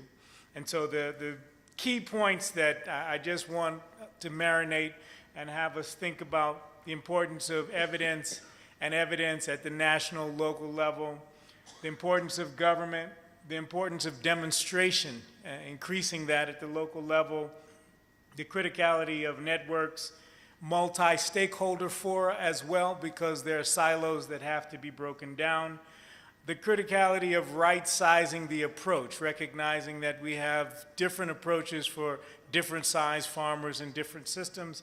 And then lastly, the importance of advocacy and education and getting CA into our broader educational systems.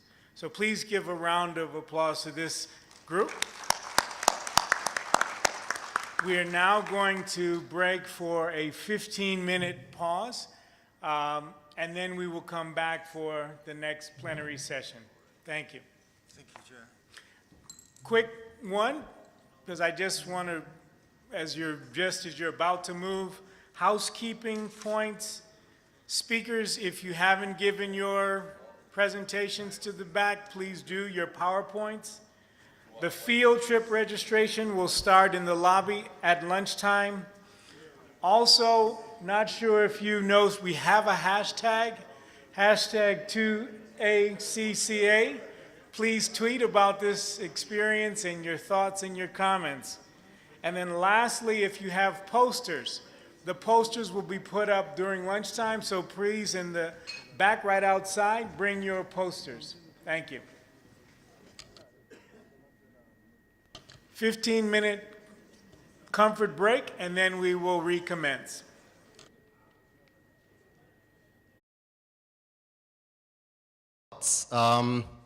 Originally I had prepared a 20-minute presentation, but we are told because we are two of us, we split those 20 minutes. So I'll quickly go through. Just to put things into context, this is the demand for food that we have in Africa. The population is growing rapidly, and by 2050 will be about 1.3.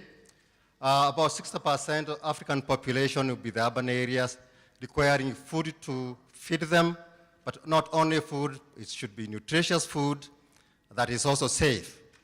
Currently, Africa imports 40 billion worth of food annually, and you can imagine what that means if all that food was produced in Africa.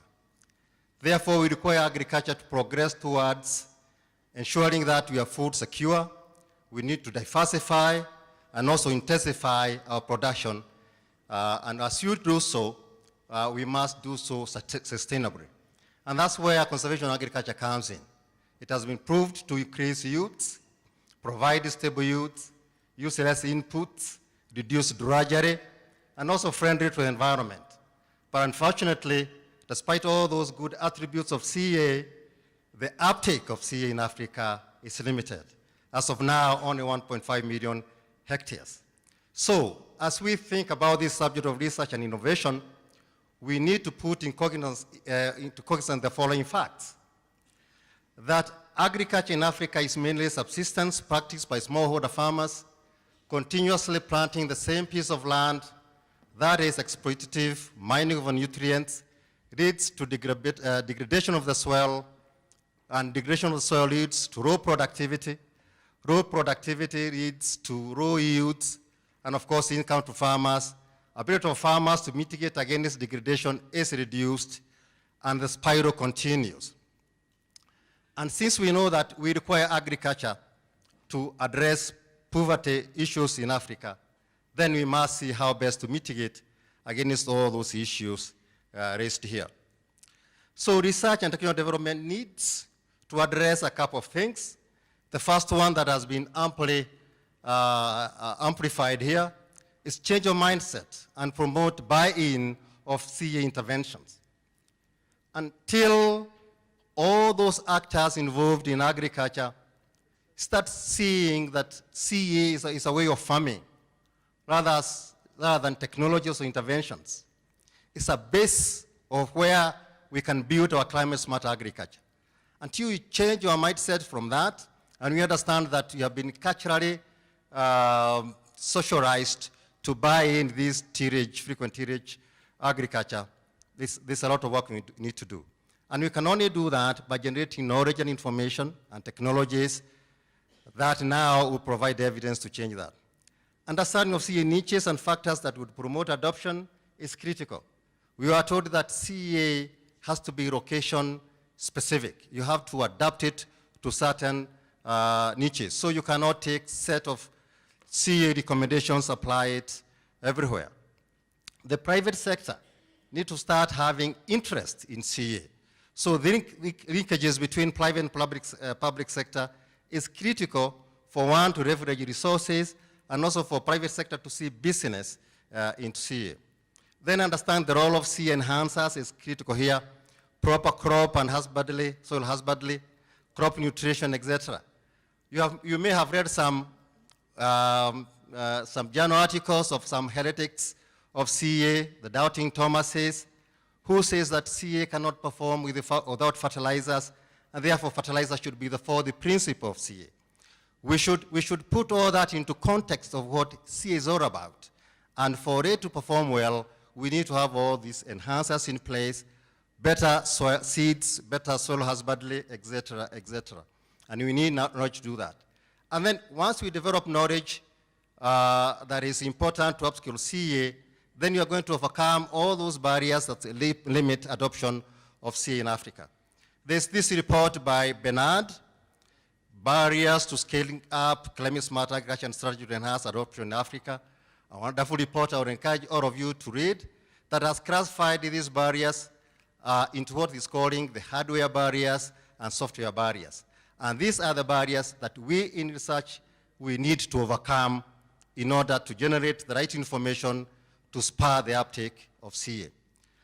As we do that, then, we need to involve all actors involved. What happened? Ted, colleagues, let us know something, because now he's getting to the heart of his presentation. Voila. Carry on. Okay. So these are the actors that are going to be involved in the whole arena of technology development, innovation development. We have the experts there. They'll be providing knowledge, creating network platforms for sharing that knowledge, the evidence that is required, share that evidence upstream with the policymakers, which they can use to make the right policies to support CA, generating information that support the practitioners, and these practitioners is broad, includes private sector, extensionists, farmers themselves, to have the right solution for purposes of taking undertaking CA.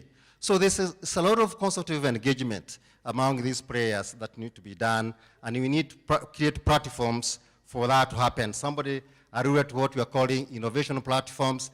That can happen. But the knowledge generated by these experts, and these experts could be researchers from national institutions, the academia, and the CG centers, they should all work together for purposes of generating knowledge that is desired to influence policy, that's desired to support the practitioners. But more specific to CA, there are areas that still require more knowledge, more understanding, so that farmers can relate well with CA. The whole subject of integrated weed management, the debate we have had on judicial use of herbicides or no use of herbicide at all, and probably the discussion about some unique weeds that we have in Africa that require special formulations of herbicides to control. That's an area that we need to discuss for purposes of weed management. Plastic mulches are coming in for controlling weeds, conserving moisture, another important subject for us to discuss. Cover crops also for weed management, but they have had issues of ecological viability and even adaptation and benefits. We need to work that we know that cover crops have worked well elsewhere, but in Africa we're having issues. Residue management, leaking livestock to sea is important. I was reading an article whereby a Malawian scientist have assessed the value of crop residues to provide energy to fire clinkers in cement factory. And says that in Malawi, 50% of the energy required to run these cement factories can come from crop residues. You can imagine the mindset of that kind of person. And we need to change all that to show that we need to return the residue in the soil. The mechanism for compensating contribution to ecosystem health. We know that conservation agriculture conserves the environment. We sequester carbon. The people who do that need some level of compensation. In terms of minimum soil disturbance, the appropriate tillage equipment, the subject we need to discuss. By accumulating also biomass in the soil, we elevate the microbial population in the soil. Some of those microbial populations could be pathogenic in nature. we need to know whether then how do we deal with these inoculums that would be injurious to crops. And all that has to be done in the context of the farmers making money, the private sector making money. So this whole subject of developing the right business around CA is very important. And one of the panelists here alluded to the fact that we need to create a pool for CA adoption. And that can only happen if all actors see business in adopting CA. And as we do that, let's still keep our eye on the ball. We need to impact on these 11 fundamental SDGs. Climate action is critical. We need to reduce poverty, etc. And as we address climate action, please let's be guided by the quote from David Clayton, August 28, who says our future turns on a simple, nearly forgotten truth. We humans are living beings born of and nurtured by a living earth. Our health and well-being depend on her health and well-being. As she cares for us, we must also care for her. And that's why all of us should embrace conservation agriculture and generate knowledge and information technologies that will support it. Thank you. Thank you very much. Emilio's next, and can we just have tech to change?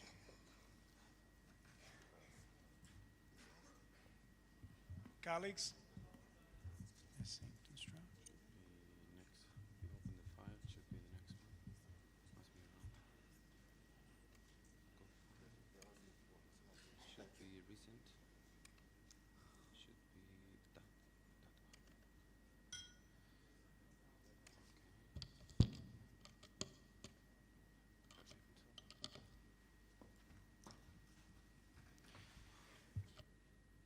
Okay. It's okay now? Okay. Good morning, everybody. Thank you, Mr. Chairman, and thank you to ACT for this kind invitation. I'm very happy to be here with you this morning. And in this very short presentation, I will try to fit into 10 minutes. I'm going to present some of the key results of this report I'm showing you, and you have a copy in the ACT box. What we have tried to do is to highlight the importance of conservation agriculture in a climate changing environment. Setting the thing about agricultural news, well, I come from Spain, and many times when agriculture is on the news is because either there's been a fire provoked by burning stubble, or water pollution, a dam polluted by agricultural products. But over the last months, we are also reading in the papers some information related to, well, creating some alerts about how badly conventional tillage is treating soils.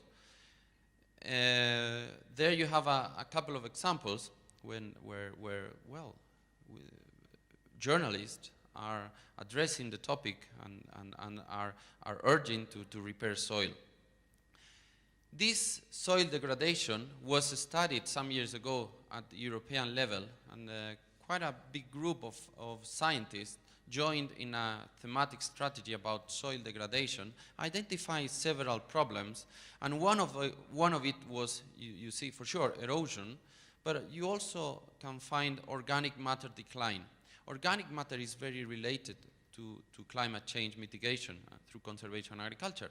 And you see, if you sum up all those figures, you can see that the cost of soil degradation is very expensive for our societies. We don't see dollars or rams going out when there is an erosion process, but there's certainly a problem there.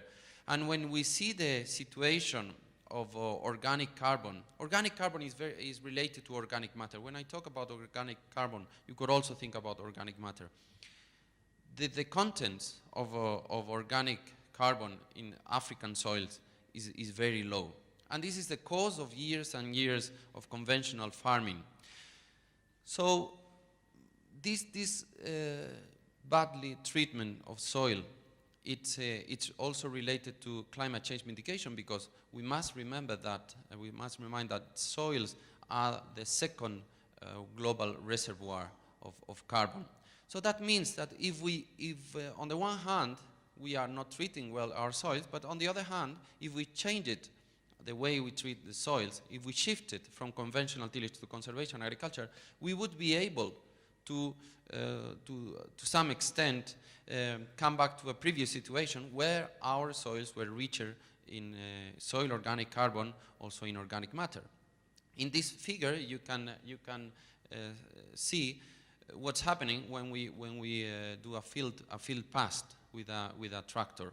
We are consuming fuel, we are using energy of the inputs we are applying to the field, we are emitting greenhouse gas in several ways. When we plow, what we do is we burn, literally, we burn carbon. Carbon plus oxygen, it releases CO2. But if we were able to do conservation agriculture properly, what would we do is increase that organic carbon through the residues of the plants we are leaving over the soil. The medium term, they become part of the soil, increasing organic matter and organic carbon. And that's what we have summarized in this report. How, to what extent can we reach figures related to those increases of organic carbon? First of all, I'm not going to stop here, but remind that conservation agriculture has 3 principles. We should be faithful to those principles when we are talking about climate change mitigation, because when you go to a non-plowed field, when you go to a conservation agriculture field, we are mitigating climate change by different ways. The first one, and the principles of conservation agriculture are helping us to do that.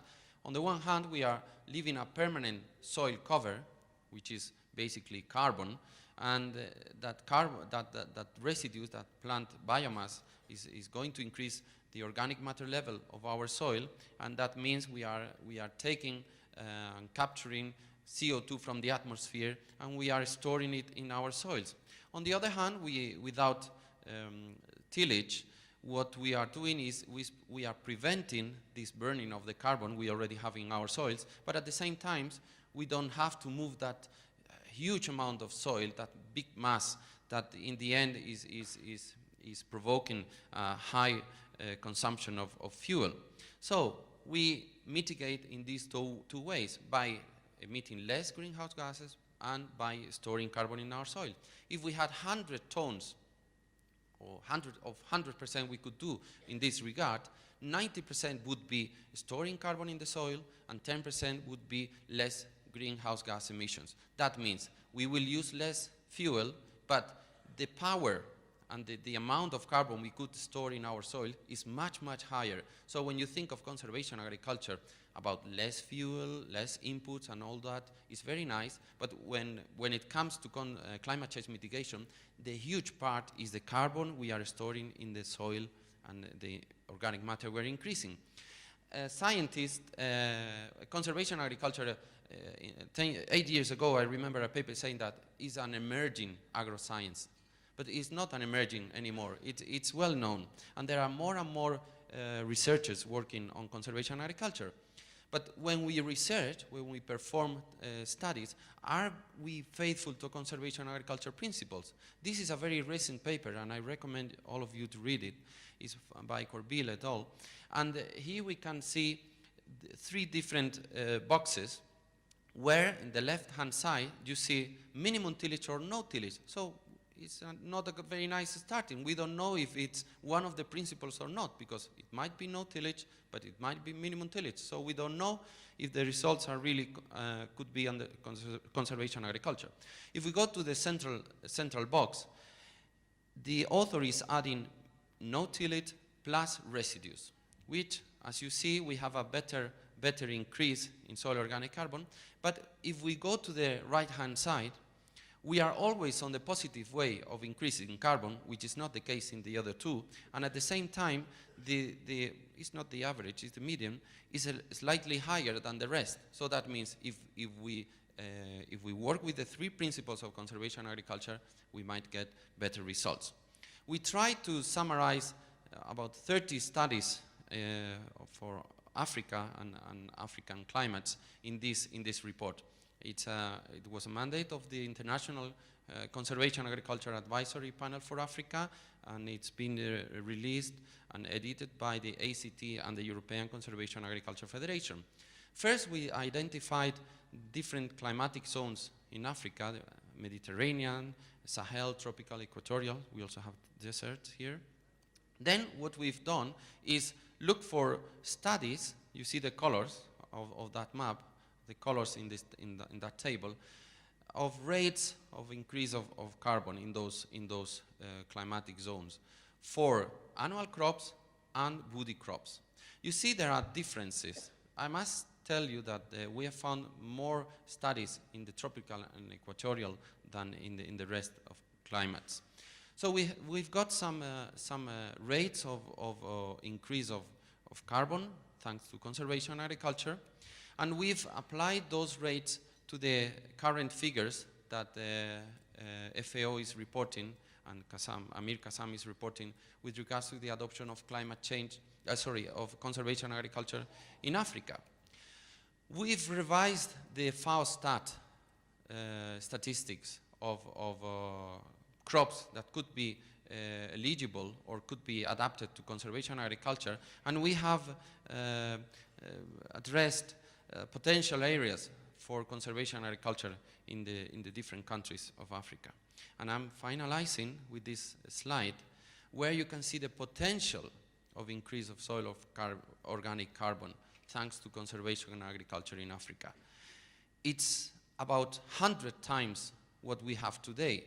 This is a powerful message that I would like all of you to bring back home. It's, I could say it's 533 megatons of CO2 per year, which might not tell you a lot.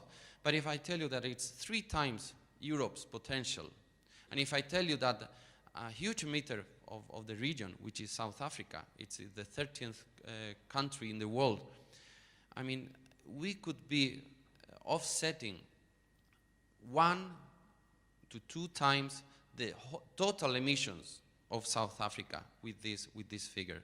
That means we would be in the position not only to offset agricultural emissions, but also industrial emissions.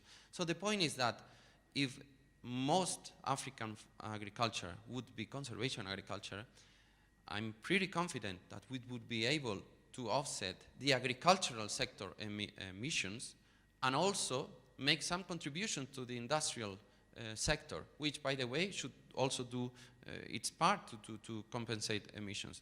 So this is the message I would like to bring here, that we have a huge potential and that the African countries would be, and also as for politicians, that proper agricultural practices based on conservation agriculture could help to achieve the climate change mitigation figures adopted in Paris. So my final slide is to invite all of you to the next World Conference on Conservation Agriculture, which will be in Switzerland, in Bern, next 2020, from June 29 to July the 2nd. This is the website. It's very recent, so if you go there now, you might not be allowed, but if you go back in 2-3 days, I'm sure that the network here in the hotel will let you in. Thank you very much, and all the best for the rest of the conference. Thank you. Can we ask the colleagues who were on the dais to come back and join us? We have, now I think we're okay for time. I would like to ask Sandra if she would start. Deference to our gender imbalance a bit, and then Rashid, Pascal, and Christian. Thank you, Mr. Moderator. And ladies and gentlemen, friends and colleagues, good morning. I would like to start thanking the organizers and acknowledging the success in the attendance of this Congress. That struck me yesterday as I arrived and got me thinking why we're here. And I think the majority of us are here to share our own experiences, to learn from each other, and to progress in what we're doing.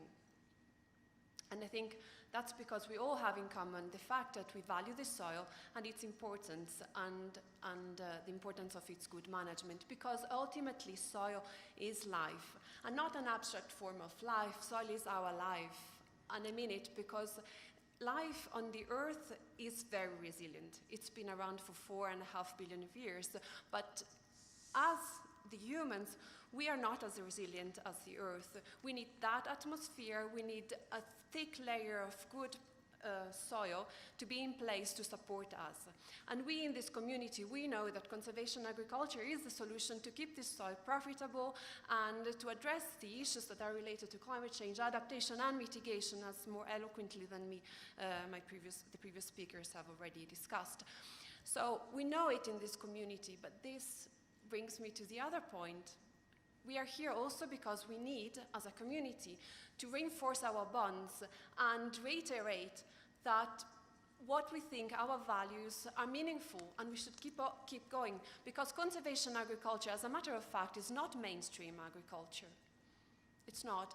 And I wouldn't say that because the other farmers, millions of farmers, still, they are full. Tillage is not something that you do because you don't know what to do. Tillage is expensive in terms of money, in terms of energy that you put in, labor, resources. So if you do it, you must do it for a reason. And probably these people till because they think that they cannot address their needs with conservation agriculture. So the research question, the question for research that I think is very meaningful and that makes sense to address and ask ourselves is, what are the elements or the barriers that these farmers think they cannot address with conservation agriculture? And this is exactly the question we've tried to address in the last year with a project implementing the Save and Grow approach. And I thank Amir for using the symbol of Save and Grow in the previous presentation. Save and Grow because FAO promotes a form of agriculture that saves resources while growing crops. And so this is the research question we've tried to address, and any advancement in this sense have been possible thanks to the government of Germany, who supported us and the project. And what I want to say is that research, well, FAO doesn't do research. We don't do research, but we do support research.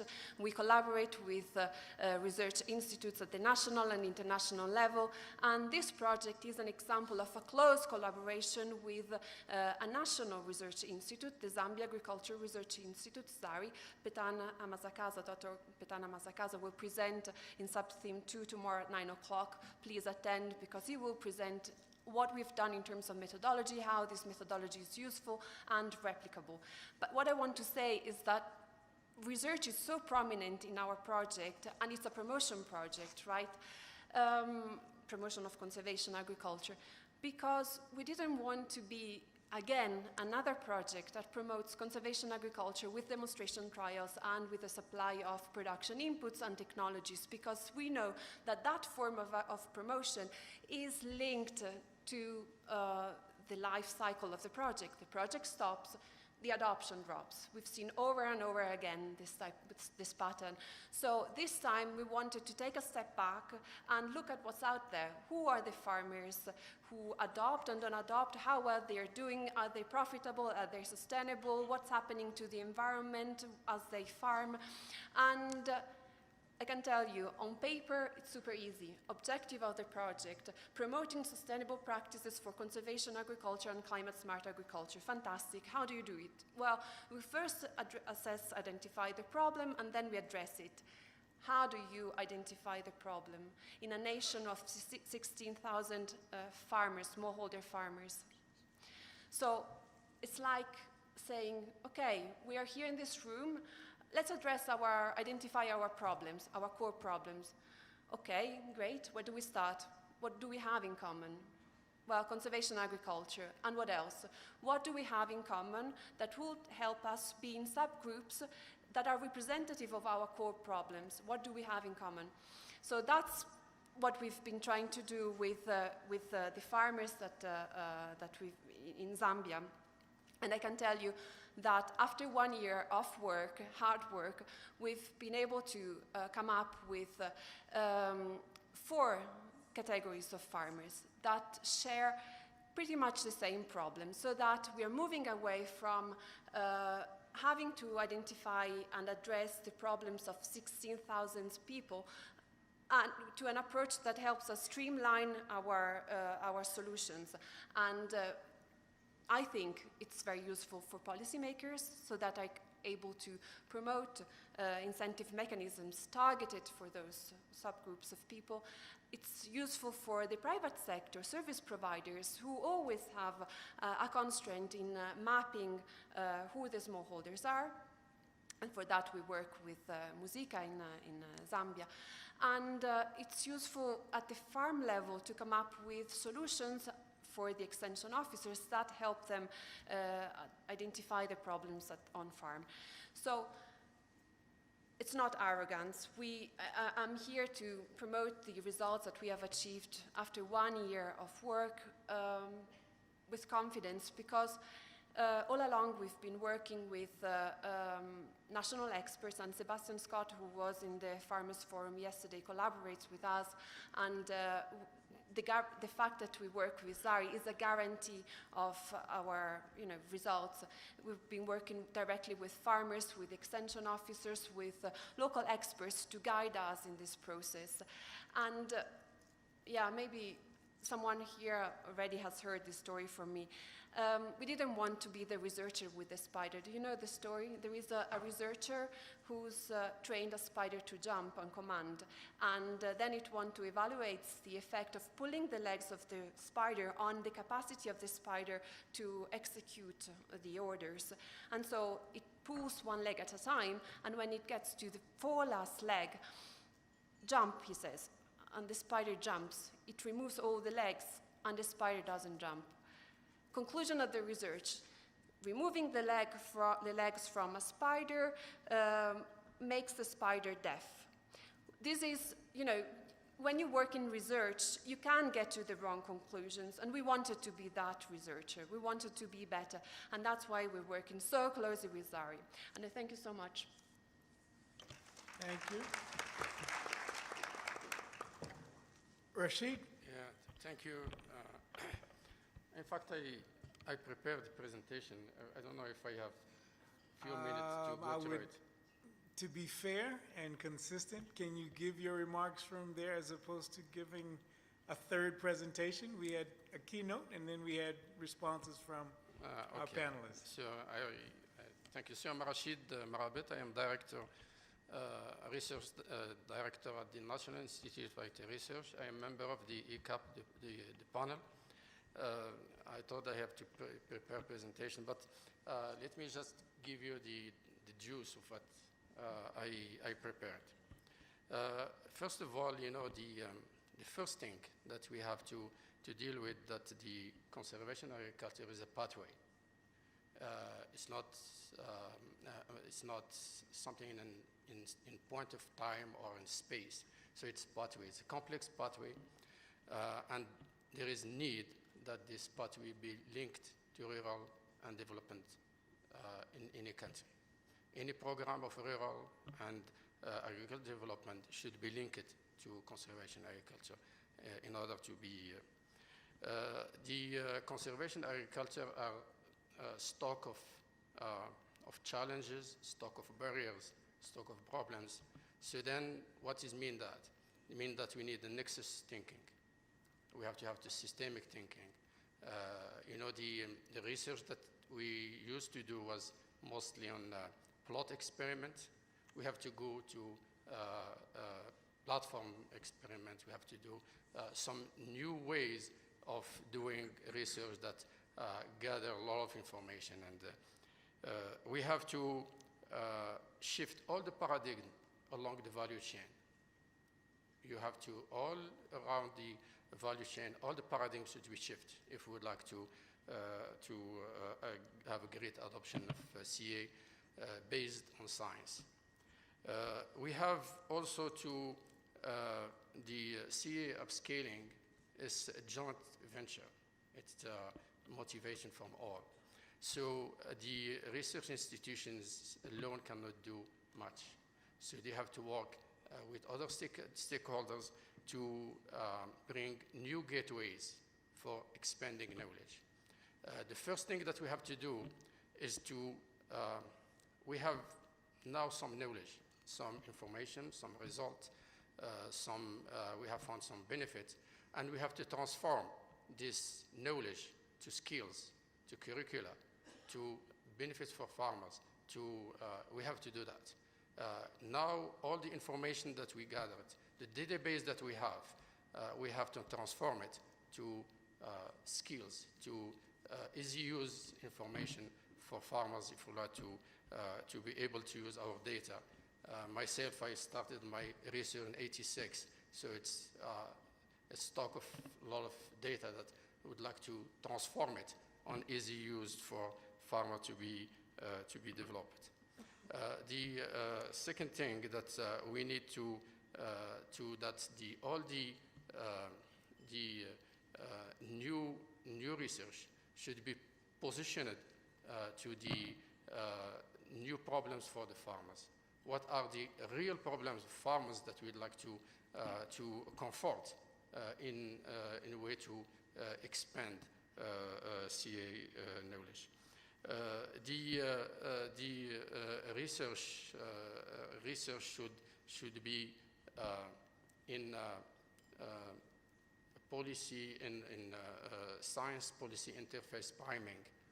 It should be some stimulus of policy to science and science to policy, in order that the information that we use, the knowledge that we produce should be used efficiently by opinion and also decision maker. So you have a lot of priming on this interface policy. I think the first speaker said also on public partnership. I think that private publishing should, one of the important things that they should do for research is to have durable funding. For research, we don't have durable funding.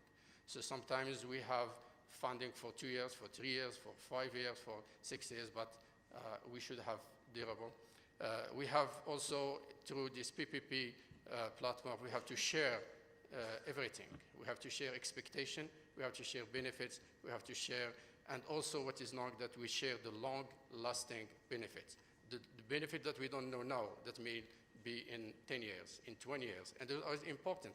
I'm sure that farmers need short-term benefit, but for CA pathway, for CA mainstreaming, we have to look at the long-term expectation and benefit from CA, because in Morocco we say that we have few thousand hectares. I would like to have 1.5 million. It's an expectation, but I believe in it, and to believe in it, it should be some private-public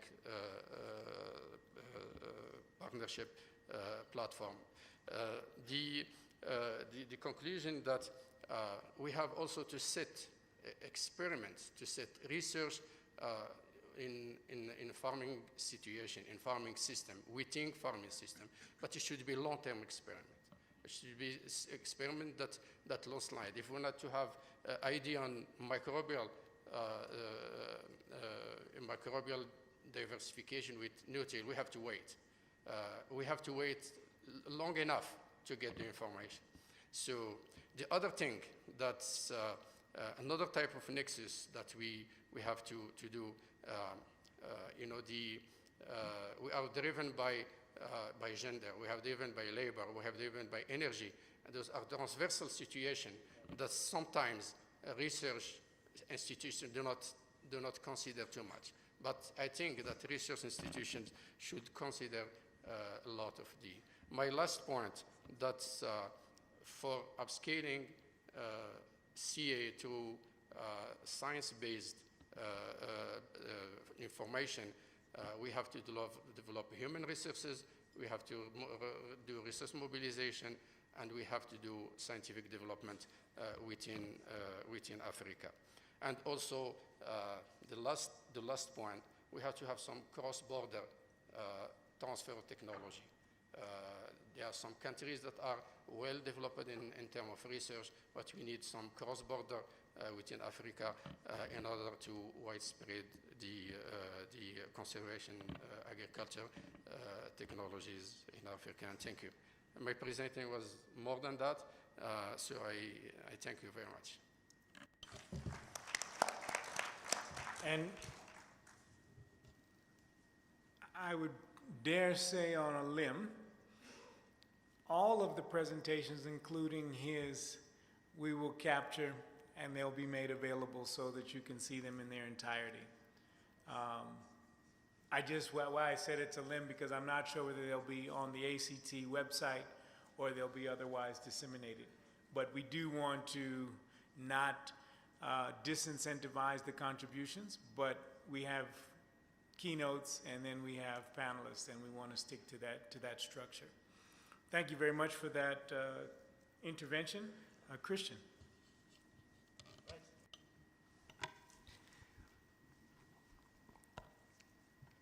Good afternoon. Let me first introduce myself, Christian Thierfelder. I work for the International Maize and Wheat Improvement Center. I know many of you already, some new faces that get to know me now. I have worked for 20 years on conservation agriculture systems. 14 of those I spent in Southern Africa. So we don't have only farmer pioneers, we also have researcher pioneers. I would probably consider myself as one of them. What we have focused a lot in the last decade was biophysical research. We have proven that conservation agriculture works for this environment. We've tried it in many agroecologies, from a rainfall regime of 450 millimeters to more than 1,800 millimeters of rainfall. And we could identify clear benefits. In 2 to 5 cropping seasons, we would get a yield increase over a conventional practice. We would reduce the farm labor by 25 to 35 labor days. We would be more resilient against climate change or in-season dry spells. And I think we have a solid database on the effect of conservation agriculture. However, we have also partially ignored the research on social science and the human science. How does CA affect gender? How does it affect nutrition? What effect does it have on biodiversity? And these are, not surprisingly, all the topics that donors are very interested in and would like to fund more. Despite all this effort and this research on conservation agriculture that we have done in partnership with local NGOs, Total Land Care, CRS, and others, we still have a low adoption. And I'm so glad that this conference really works on this topic. We are all grappling with the problem of why do we have such low adoption, even I. Part of the answers I would like to give you, I don't have all of them, but adding to what Amir Kassam has said, we have often ignored the need for site-specific adaptation of conservation agriculture. We came with packages that were predefined, and we tried to push them down the throat of farmers, no matter what environment or type of farmer we had. So we had a lack of targeting. The second thing that we probably have done wrong, that we could change, we did not look into the entry points for conservation agriculture. What are the entry points? CA around the world has worked very well where there was problems with soil degradation, erosion. Brazil, that was the entry point where it started. In America, The entry point was labor and reduced input costs that you could achieve when you direct seeded. Profitability is another entry point. If farming is not profitable, cash-constrained farmers will not invest into it because their immediate need is now and not in 5 or 10 years' time.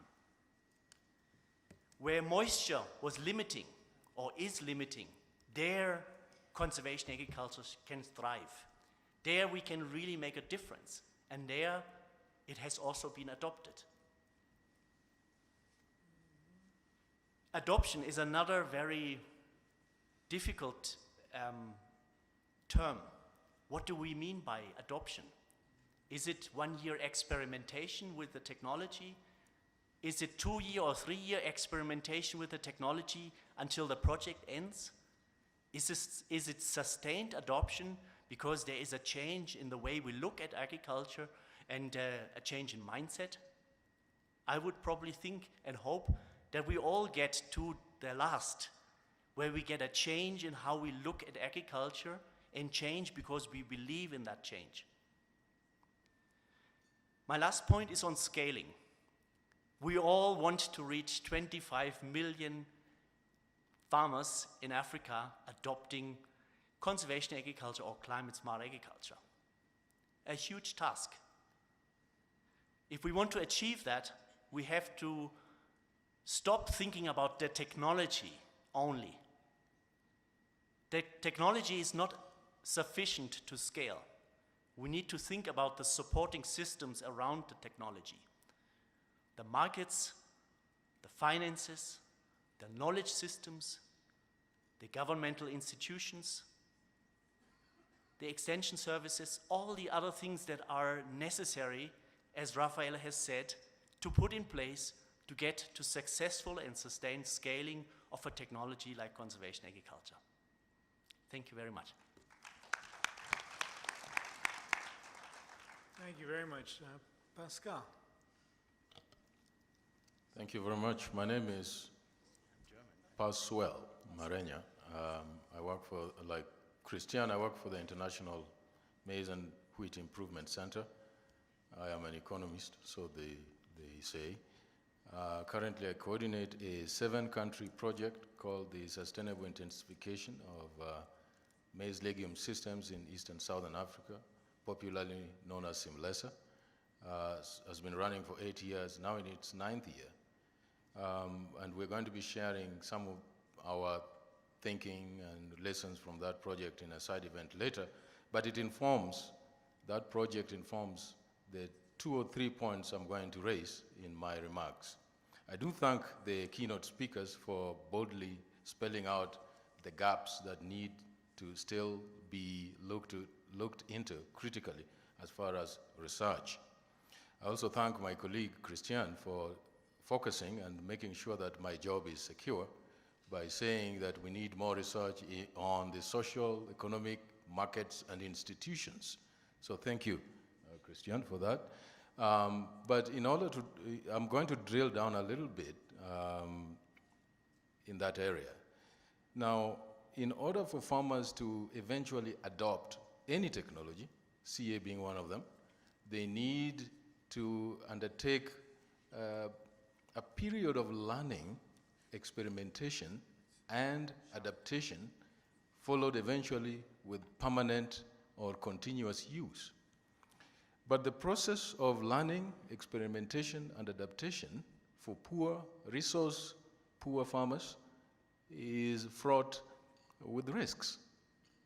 Those risks could be real, or those risks could be perceived. Whether real or perceived, those risks can hold back farmers from adopting. So a research gap in the area of economics, institutions, markets is how to help farmers undertake or absorb the risks of learning, or I put it the other way, the risks of experimentation, learning, adaptation, and eventual adoption. It is something that we should not take for granted, and yet it is one area that we still do not have clear information on. So that I would propose to be an area of great emphasis. The next thing I want to point out, which is exactly not research, but extension. So the whole aspect of getting into a new farming paradigm, just by putting it that way, means that the whole thing is knowledge intensive. So how will our farmers, whose management levels we know are low, get upskilled to the new paradigm of conservation agriculture? What are the extension modalities that can infuse and build farmer capacities and raise their skills sufficiently to enter into the new paradigm? That could be a scaling issue or a research issue. So that's one area I would like to submit. The third area I would like to submit on is our communication and expressing or articulating the value proposition of CA-based systems to the big continental agenda. And that's what we're trying to do in our project that I just mentioned. What role does CA have to do with the sustainable land management pillar, for example, of CAADP? What can it contribute? A lot has been said about mainstreaming CA in policy forums. Now this is one way to do so. Research systems and researchers must find a way of clearly communicating to policymakers, policy people, colleagues at the national level, local level, and at the continental level, the clear value proposition that CA offers in terms of meeting, yes, the Malabo Declaration of Resilient Livelihoods, and knowledge-based and well-informed policy decision-making, as well as Agenda 23. So we need to find a way of packaging what we have and convincing or articulating how CA systems will contribute to that. And that's something we are trying to do, to repeat myself, in the project I've just described. So those three areas, helping farmers underwrite the risks of learning, adaptation, upskilling farmers, what are the best extension modalities to do that, and finding a clear way of communicating the value proposition at the highest levels of policy interest, I think is something I wish to submit to be areas we need to narrow down on or focus on with a brighter laser beam. Thank you very much. Thank you very much, and I'd like to ask the audience to give this panel a round of applause. We have one other panel between ourselves and lunch, so we're going to keep moving. I appreciate everyone clearly articulating their points, so I don't think a summary is necessary. Please give them a round. And please, if you will take your seats. Kathleen Bash, Mloza Band, and Surt Duker will be the panelists. Okay. So Gary Clark has fallen ill, but we have a very capable standing. Okay. Okay. Thank you very much, Michael, Program Director. To reintroduce myself again, I am Saidi Mkomwa, Executive Secretary, African Conservation Tillage Network. And I'm going to share a presentation, keynote presentation on enhancing conservation agriculture, education, training, and skills development to accelerate and expand its uptake in Africa. The authors are myself, Professor Mloza Banda, and Wardan Mutai of ACT. Professor Mloza Banda is with the University of Swaziland, and please direct all the hardest questions to him.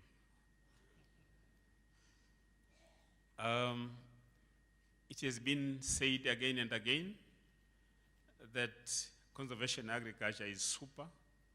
Its potential is that high.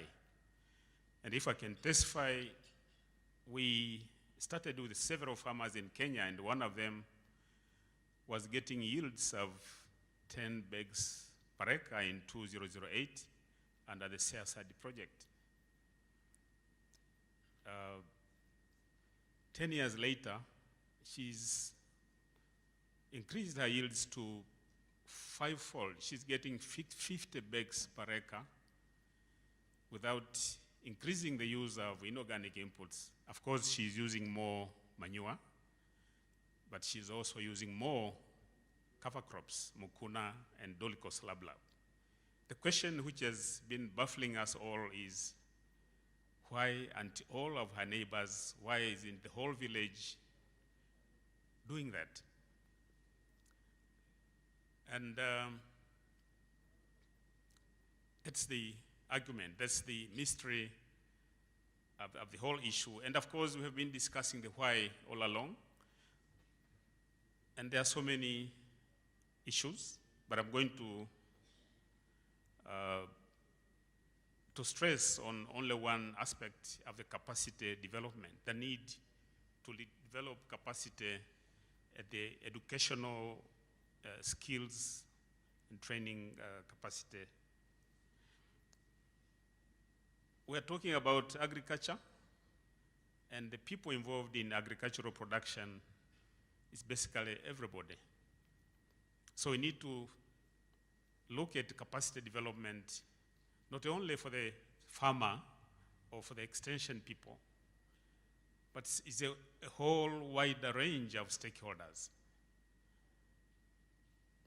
Because there are so many people who have strategic contributions, and we need to identify the roles that different stakeholders can play and see how we support capacity development in that context.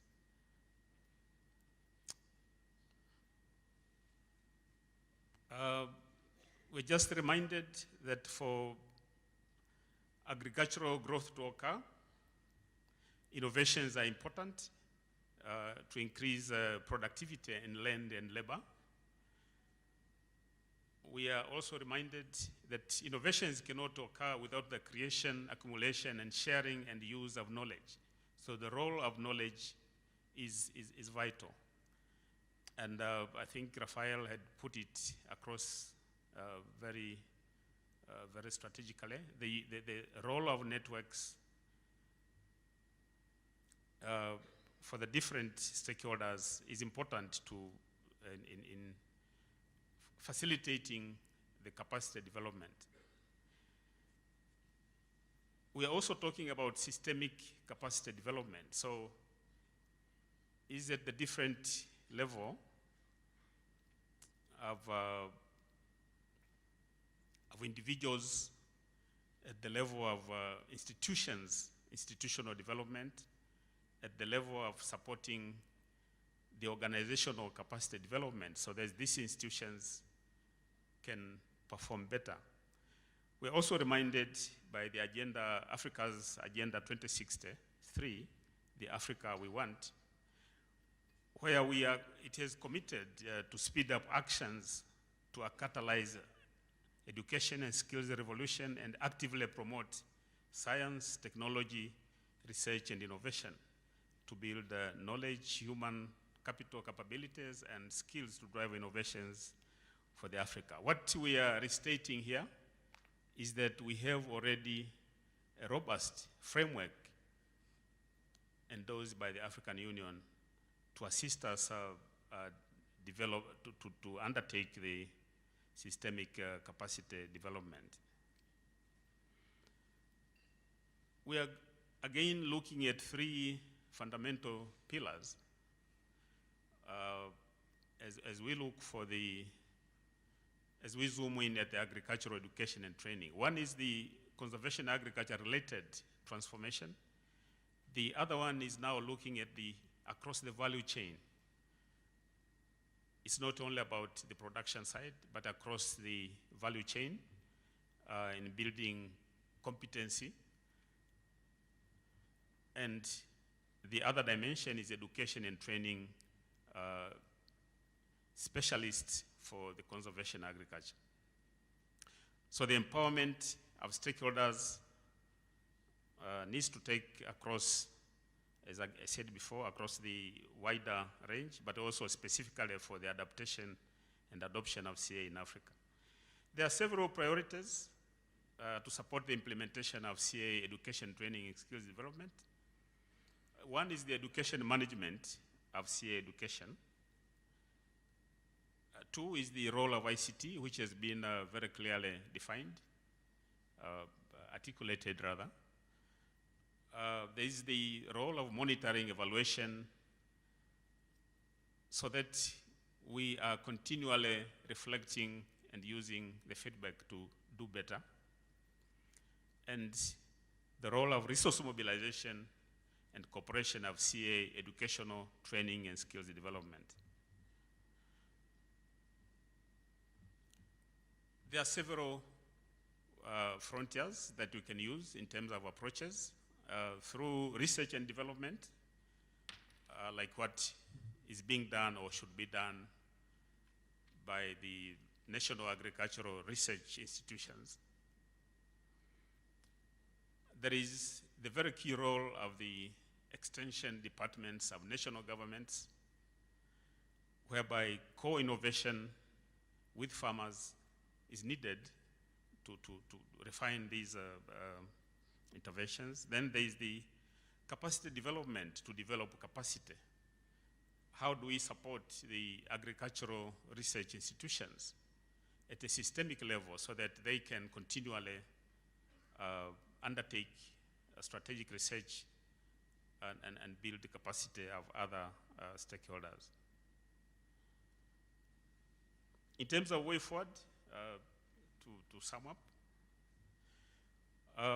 specifics is the integration of the CA curricula into the learning curricula of universities, colleges, and farmer training institutions. We explained yesterday on why we must bring the youth earlier into the knowledge base of conservation agriculture. The need of training of trainers designed to create not only sustainable capacity, but also an efficient multiplier effect.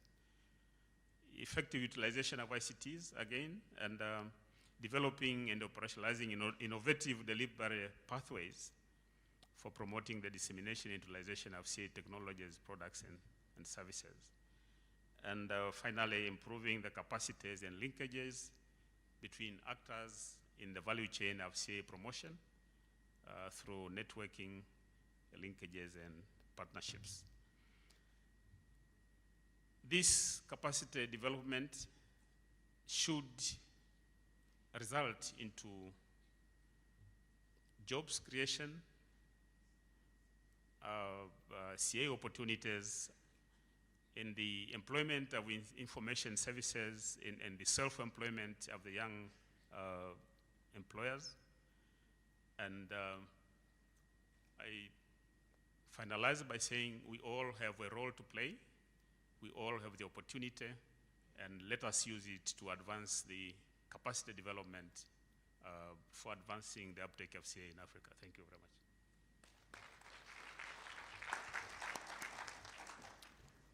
Thank you very much. And we'll start our conversation with Amir Kassam, who's standing in for Gary Clark, who could not join us. Thank you, Chair. I'm representing Gary Clark, who has been taken ill, but she has sent us a page or so, and I'm going to read it out faithfully as if she was here. Given the importance and urgency of mainstreaming CA, I am honored and pleased to present comments to the plenary based on my work in Africa with delivering online learning over the last 15 years. Some of my observations may contradict recent comments and research about online learning. My name is Kerry Clark, and I am an instructional course designer for online learning platforms.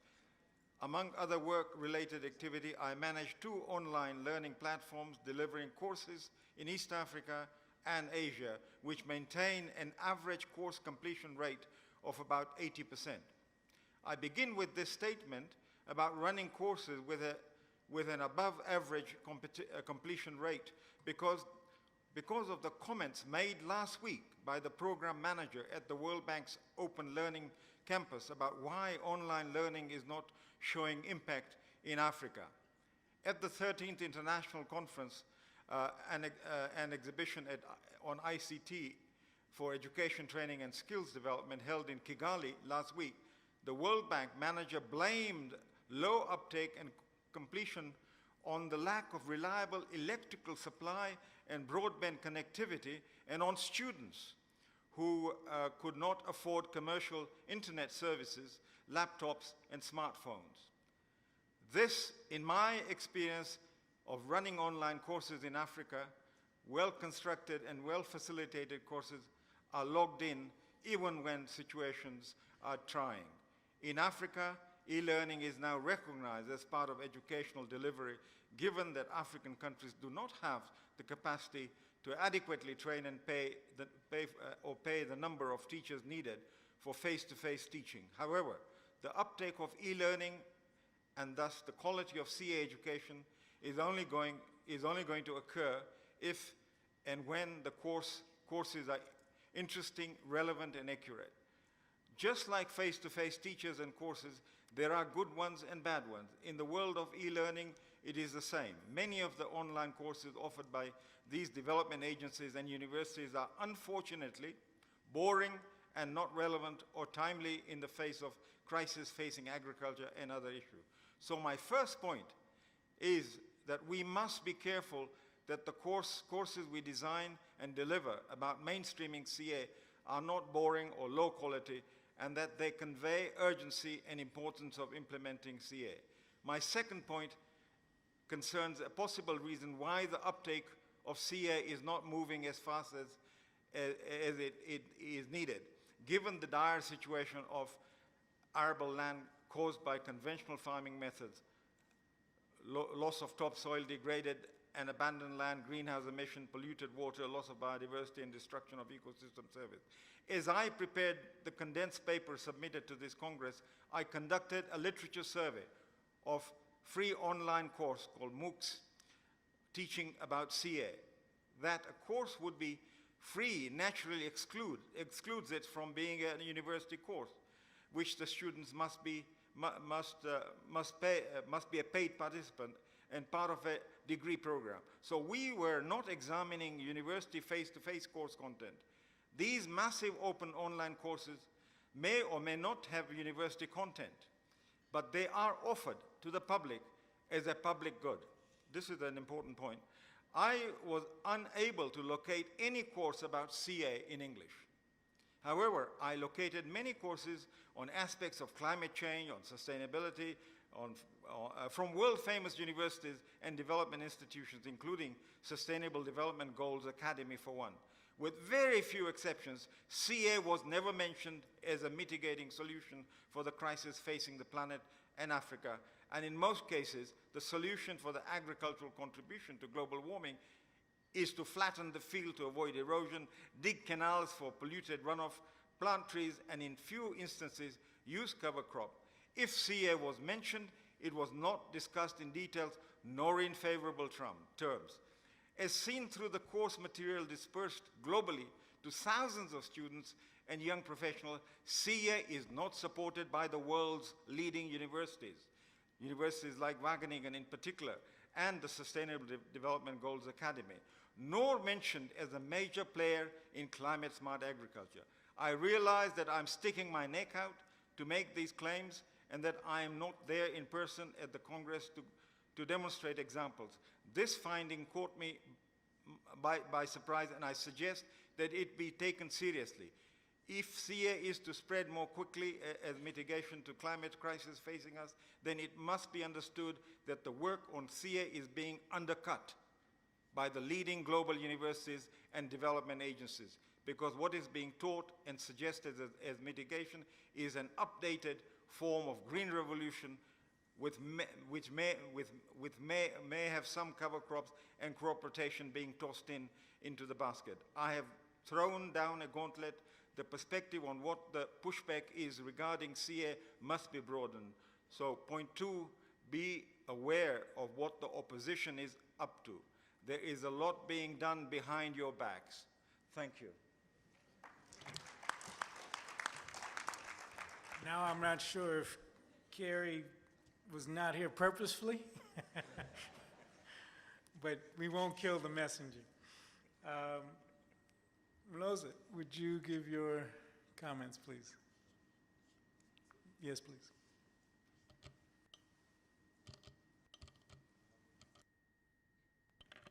Thank you, Chair.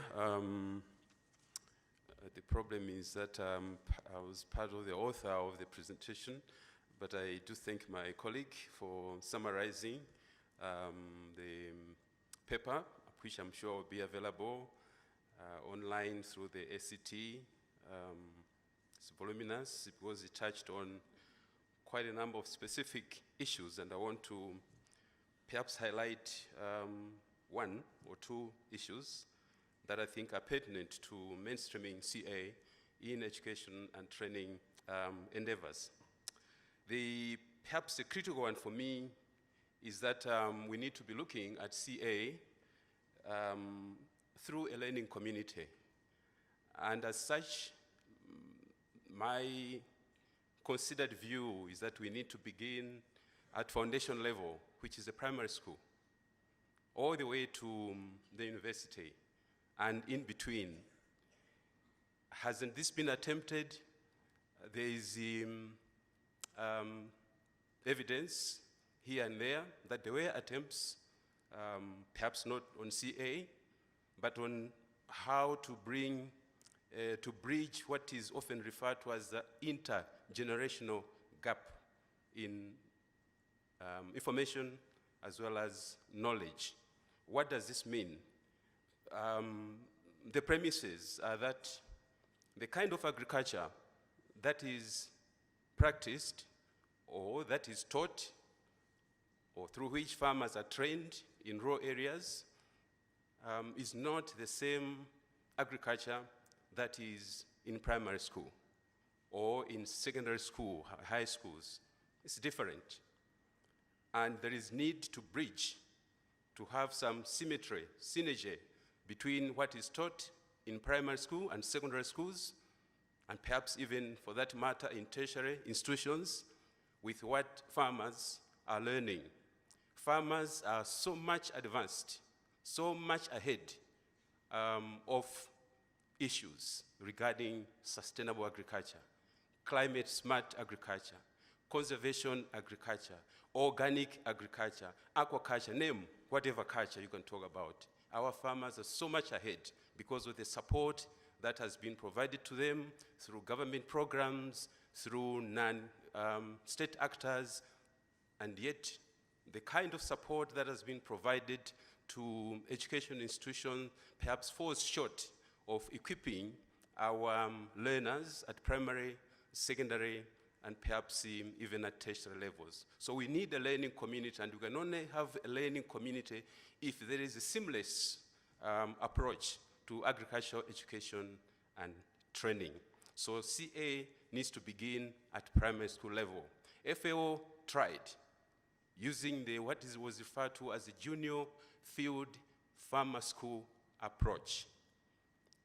Of course, after 2-3 years, governments were supposed to pick up the program, but I'm sure you know, as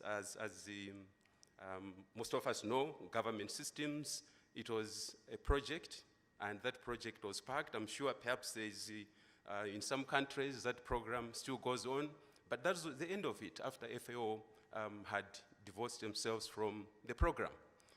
And that program was trying to link the learners at primary school using the extension agents, using their parents, using the agricultural teachers, so that there was seamless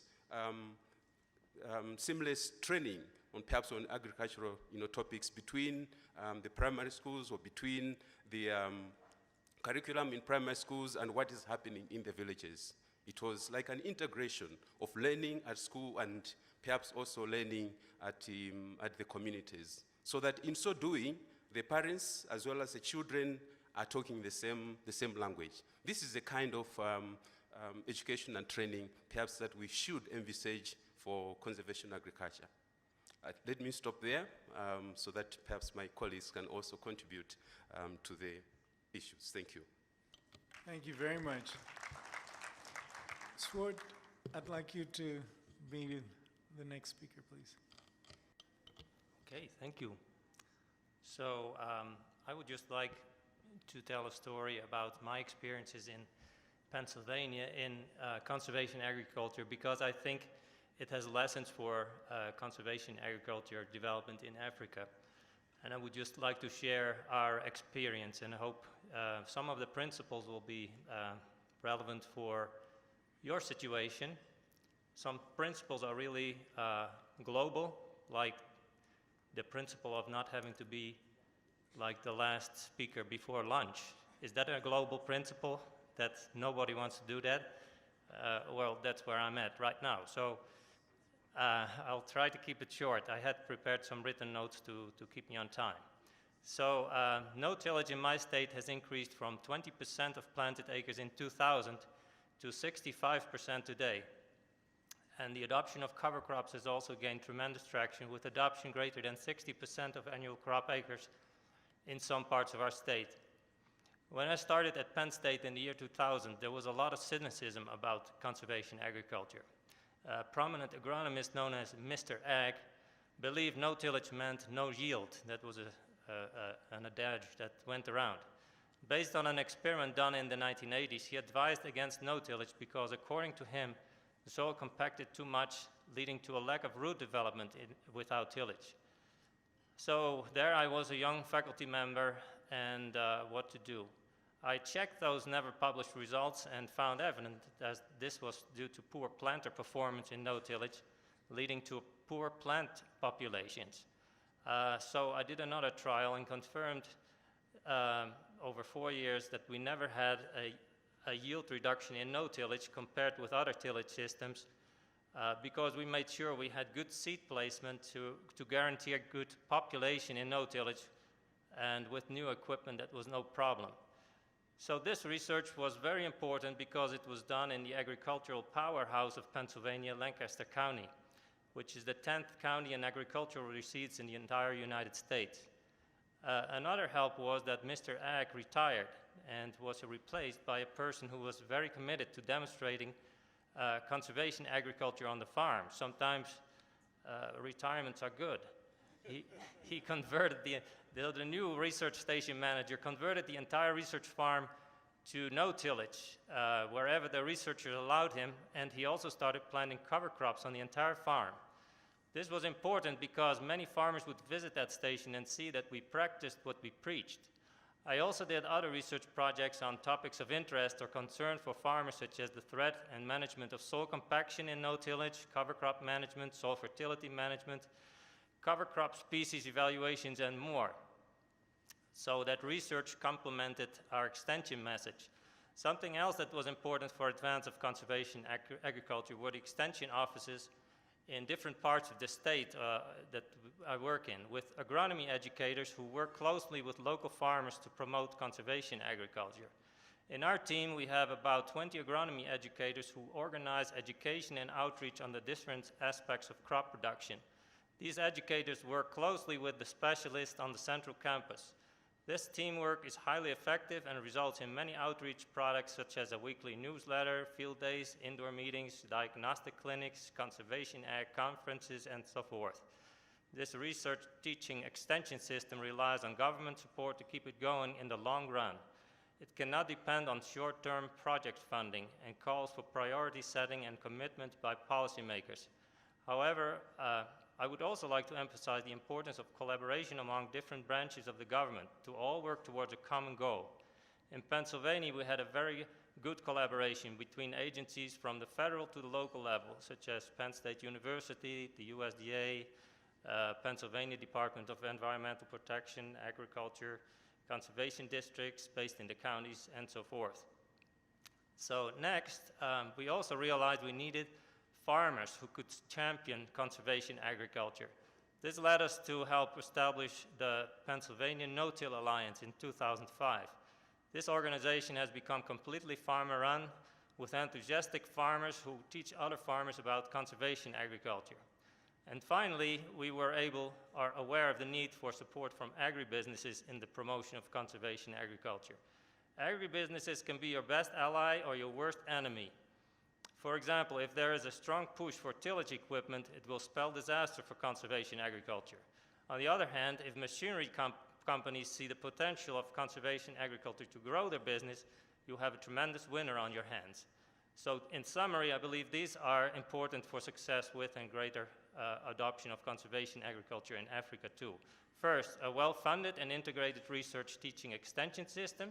Second, an agronomy team consisting of specialists and regional educators. Third, collaboration among all actors in the government that are concerned with agriculture towards the common goals of conservation agriculture. Fourth, establishment of conservation agriculture farmer organizations that are independent of the government. And then fifth, collaboration with the agricultural industries in the conservation effort. Thank you very much. Thank you. Gottlieb, you have the honor of being our last speaker. Thank you. Thank you, Mr. Chairman. I don't blame you for being the last one, but someone had to be. So, this panel was asked to reflect on how to enhance CA-related education and training, learning capacity at different levels. I will try to reflect a bit on that and would like to share with you my reflections.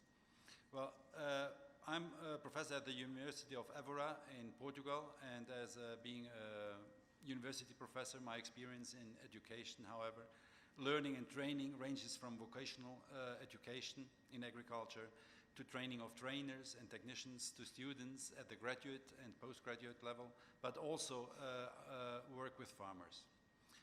From this experience, I can say that whatever we want to transmit, whatever we want to be learned, whatever we want to be interiorized, remembered and accepted, the message and its content have to be wrapped in the right way. We have to find the right words, arguments, examples, and exercises for each given context. And this is even more important when it comes to CA. Why? Because we must not forget that talking about CA, we are breaking with the old, the familiar, the normal. We are breaking into the comfort zone of students, technicians, farmers, and even vendors of agriculture inputs and equipment, and even service providers. We all have our comfort zones and know from our own experience that any disturbance of it is eventually accepted or rejected by the way we are disturbed. Of course, it depends also on each individual. It is obvious that we cannot deliver individual messages or learning contents, but what we can do is to adapt our approach to individual needs, perceptions, backgrounds, through a highly participatory approach and interaction. We have to discover how to break best into the comfort zone of each group and even individual. We have to understand the priorities, interests, and arouse curiosity. Another valuable tool is the learning approach and exchange between peers. Experiences and opinions are much more easily accepted between peers. Another question at the structural and organizational level is when to start and how and where to place the seed of CA. Yesterday someone mentioned that we have to start as soon as possible, and here was also mentioned that we have to do it at the primary school. Well, I feel this is correct. I had a nice experience with pupils of a secondary school of about 12 years old. It was on behalf of the World Soil Day in 2014. I must say it was a very exciting and enriching experience. Well, I showed them what it means, what soil degradation means, what it means, how to protect soil, and how important it is. It was really a nice experience. And I could feel that at this age, the seed of CA is capable to germinate more easily and faster.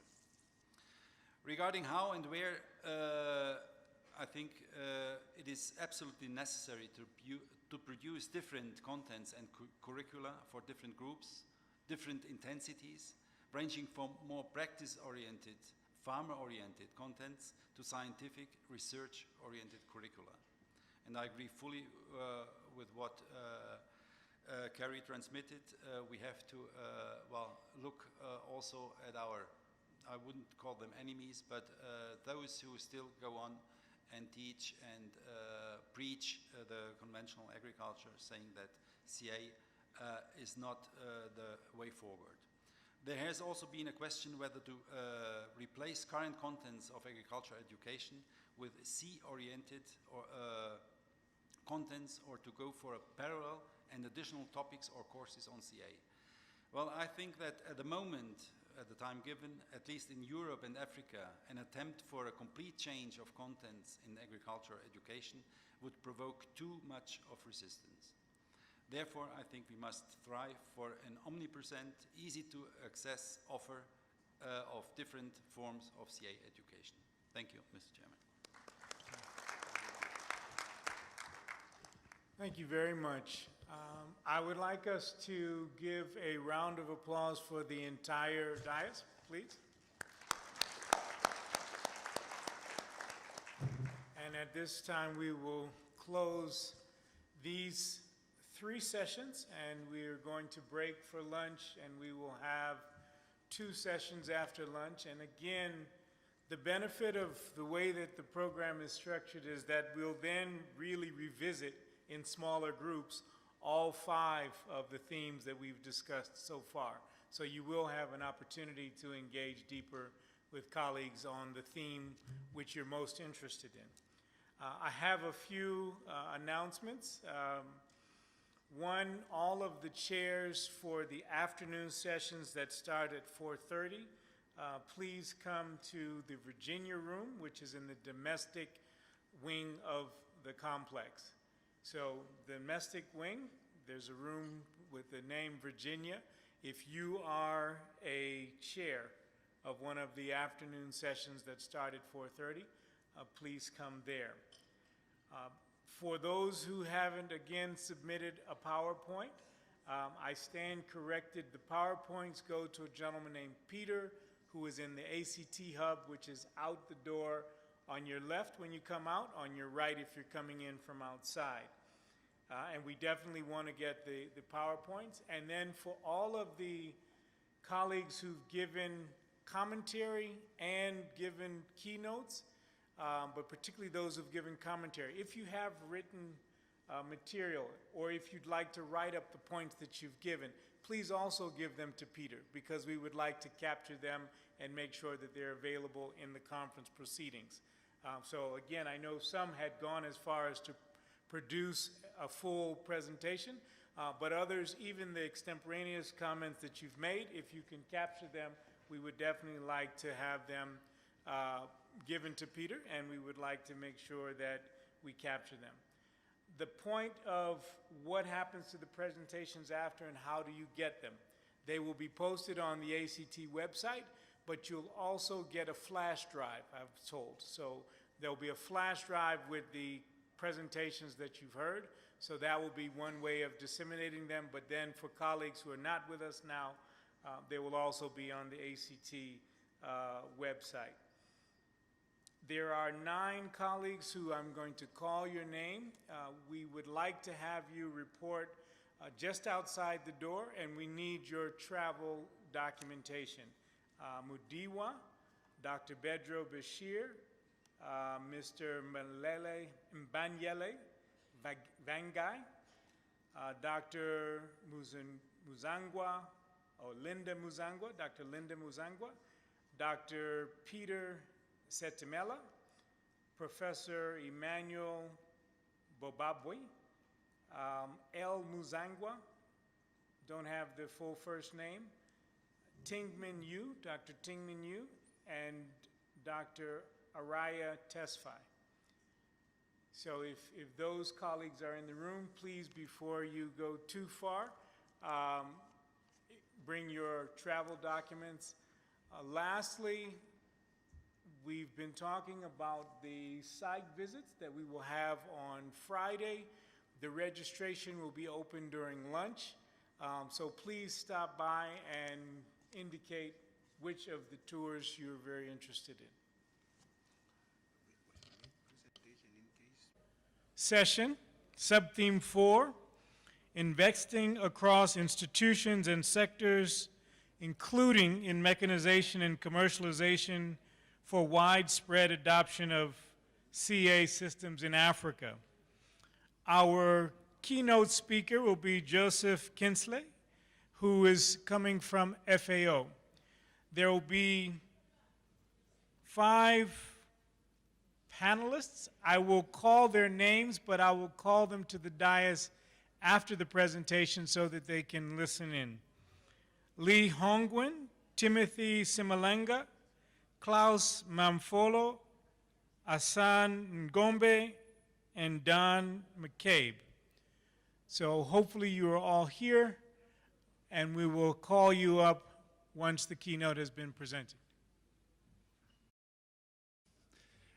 Welcome back from lunch, and I'm not sure what is more difficult, being the last speaker before lunch or the first after lunch, specifically when the coffee machine has been breaking down just after lunch. So anyway, welcome back. I'm sub-theme number 4, Joseph Kinsley from FAO Rome. I am the subject matter specialist in the Organization for Sustainable Mechanization and Conservation Agriculture, but we are a team. We are now about 3, 4, or depends how you count, we are about 5 or 6 actually, working on these 2 topics very closely with our friends from the Climate Change Division, CSA, and our friends from Land and Water Division, and other friends in the organization, because CA is an interrelated topic, as we learned this morning. I want to start with this slide on smallholder farmers. It's the smallholders that FAO is mainly working for, helping that smallholder farmers are increasing their livelihoods and their income and their way of living. Most of them are women, we know that, because the young men tend to move elsewhere for better life or better income, or to help their homes from outside. They are producing 80% of the food in developing countries. And I must say this here again, I mean, they're using hand tools, all sorts of hand tools, but they are small and large with short handles and long handles, but it's what they use. And if they're inputs, they can be late. Very often they can be late. Or if they are applied, they are also applied by hand, which could be that's not always very precise, at the right place, and so on. And because I'm the mechanization guy of the FAO, I have to show this slide. This is on the left side, the use of power in agriculture in sub-Saharan Africa, and on the right side, in the 3 other regions of developing countries, which is Northern Africa, Latin America, and the Caribbean, and Asia. And we can see the animal traction source is actually almost the same. It's the hand power source that in this slide is about 65% in sub-Saharan Africa. That is the available farm power source is hand labor on African farms. It is about 25 in the other 3 regions, and subsequently the mechanical power source in Africa, in sub-Saharan Africa, is below 10% or just about 10, while in the other region it's about 50. And this is a slide that strikes the politicians. Any Minister of Agriculture is told by his Prime Minister or President that this has to change.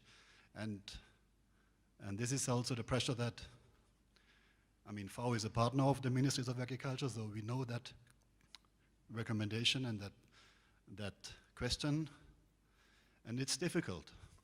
Specifically, as we know, we cannot just mechanize per se, because of all that what we heard so far in this workshop, in this conference, because we know that conservation agriculture, or CA, is useful. So we have to combine agronomy with hardware. So CA can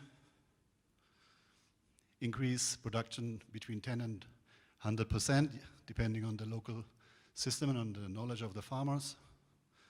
We know it will increase soil moisture, soil fertility, and overall health of the soil.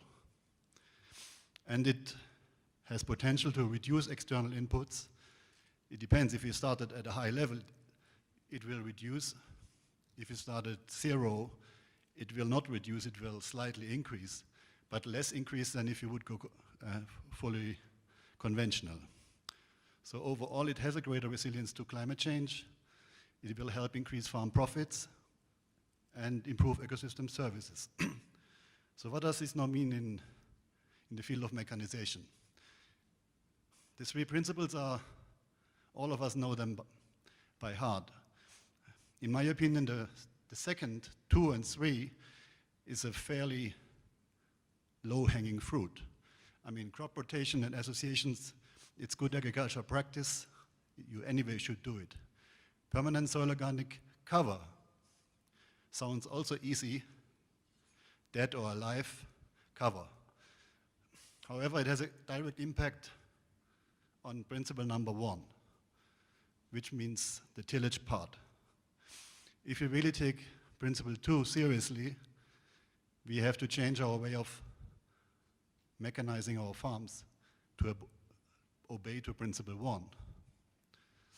And if you look at how we can do it, the very left one is the woman using a chaka hoe. It's the conservation farming system that is very well known in this part of the world. You have to do the potholes before the rain, when the soils are particularly hard. They know this system is very labor intensive. That's why the adoption is fairly low or goes back to 0 after an intervention has been finished. It's borderline CA. It's rather water harvesting. And the big advantage is that we can do the holes before the rain starts. The disadvantage is that it's very hard to do holes in hard soil without moisture. That's also the reason for the second one, which is a woman with a chap planter. That chap planter doesn't really work in these hard soils. Though the chap planters have not really been well adopted in this part of the world. They are well known in Latin America, Brazil, Paraguay, Mexico. They are produced there commercially. Here they only can work if the soil has become slightly more penetrable. Basically increased moisture, more soil organic matter, then the chap planter might have a role. But to start with, it's hard, very hard. Then we have the animal draft power. There is the Ripper system, which is, I think, is an African invention. It's a Zambian invention, the famous Magoya Ripper. And there's some direct seeders using, who can apply fertilizer and seeds in one go. They are also from Brazil, but are now also locally made in Zimbabwe, South Africa, I think also Zambia, maybe Kenya. And then the next step, where we all want to be, mechanized CA. The tractor is slightly oversized because that planter doesn't need as much farm power as if it would have to do plow with a disc. So you can reduce that tractor by at least 50%. It will be still able to draw that direct seeder. And so now, how to get this system in place? To have that direct seeder drawn by oxen or by tractors, readily available in the right day, the right morning, at a smallholder farmer in somewhere in a village, anywhere in this part of the world.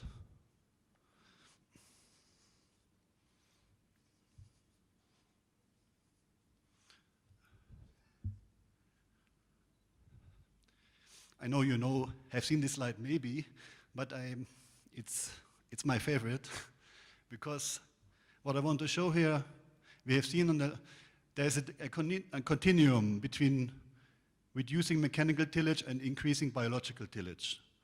On the left side, we know we have the full tillage system that burns carbon, that is not sustainable, it causes erosion, it causes runoff, it causes hard pans. On the right side, we have the full no-till, the zero-till, the direct seeding. And here we go, I mean, the tractor-driven no-till seeder is probably pretty much on the right. The ripping system is somewhere a little bit more left. The pothole system is rather in the middle of that slide. So it's a continuum. And for smallholders, there is no plus or minus or yes or no. It will always be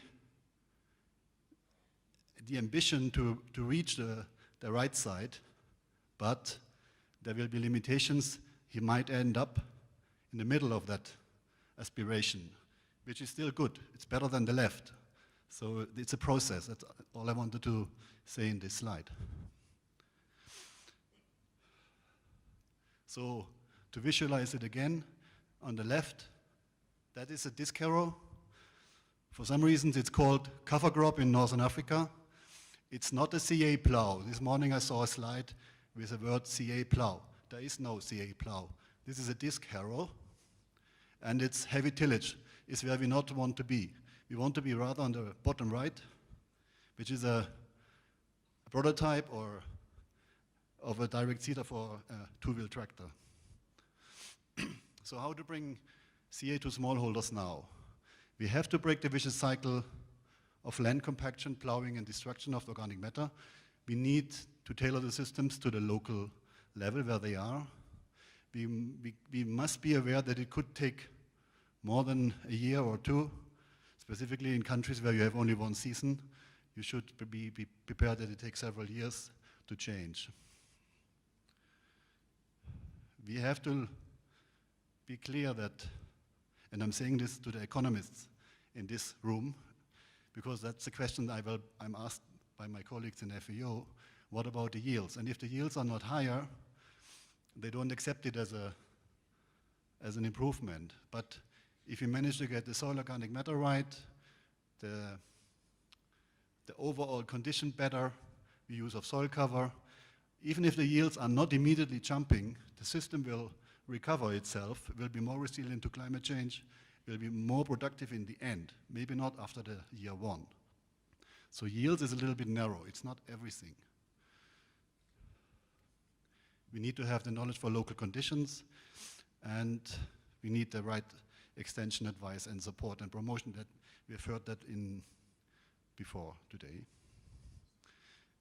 So for scaling up CA, we need that what we call enabling environment for it. We need knowledge exchange in practices, and I think what we do here is knowledge exchange. What ACT is doing is knowledge exchange. And I must say, the FAO CA team would not be existing any longer if we wouldn't have networking and colleagues who kept on going to the FAO and say, look, what about CA? And I have to thank you for that. And we have to integrate the smallholders in the value chain, and we have to use sustainable mechanization. And that is the definition of it. Sustainable mechanization is broader than CA. It is the application of all forms of farm power, using in conjunction with tools for it, because the tractor is only the power source. There's nothing wrong with tractors. The machines should do useful work. Useful meaning sustainable in an environmental sense, social sense, economic sense, useful. And they can be used along the value chain. And the main purpose of mechanization in the first place is reducing drudgery, getting that number of 80% smallholders lower. that are using the hand hoe. We want to improve productivity, and in the end, we want to develop a supply chain for mechanization equipment. Because we all know, and we heard it this morning, it's easier to supply a technology for for piloting. We have had many pilot projects in all dimensions. It's easy to procure a planter from Brazil and then demonstrate it and then hope it will sustain. But how is it about that getting that planter in the shop in a rural district capital of a country in this part of the world? And here we have to see that we have small-scale farmers and we have small-scale entrepreneurs in Africa. In this case here I'm showing a thresher. I assume that with CA we have improved harvest, so we need more threshers as well, not only planters. So this family and this service provider is threshing for farmers. They are happy. And on the right side, this is the guy who is making that thresher. So he's in the same region, and he has to think of a good price that the farmer can afford that thresher, that he can also sell it. So there's a whole chain of either manufacturing, importing, distributing, and then repairing, spare parts. So all of them must make a living out of their business. So this is the way to go also for the CA. And if you look at our CA, let's assume we are able to create the conservation agriculture system, and I think we are close to it. We know all the ingredients. We have the successes at local level. But then to upscale it, we need to think of the other parts. And mainly, I mean, I'm coming from the machinery side. It's either local manufacturing or importation. There's the issue of taxes, of duties. There's the issue of spare part supply. Sometimes spare parts are taxed very high, which makes it impossible to getting a spare part. And this all requires the right policies, the enabling environment, and the government support. On the other side, there are development partners like FAO and many others who are there as well to support that this system can grow. And it is really not easy, but it's possible to let it grow. And I think we are on the way towards it, because in the end of the day, farmers should produce more, having a higher productivity, to have more savings, to create demand. Mechanization only works with demand.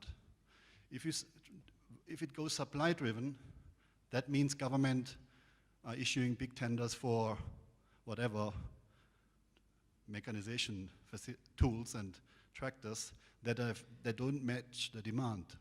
It has to be farmers, farmer groups, cooperatives to come together and decide, okay, we want to go for the two-wheeler, we want to go for the four-wheeler, we want to go the ripper or the no-till machine. So I'm at the training level. For these reasons, I think the missing link, as we see it, is the mechanization service provider. We cannot see many of them anywhere here in Africa. It's because machinery cannot be it's not affordable really for smallholders, so it's the service providers who can make a business out of this. And unfortunately with CA, it's only maybe a month per year where the planter is in demand. So the rest of the year, this service provider needs to live out of transport, harvesting, post-harvesting, irrigation pumping, anything else. He has to have income for the other 10 months as well. That's why a service provider has to go beyond CA only. He will not survive if he's only a CA service provider. And all that is in this manual that we have recently published together with CIMMYT. We will launch training sessions at various levels because we think this is a real gap. Service providers in CA mechanization are not existing. Then a special slide on the IT.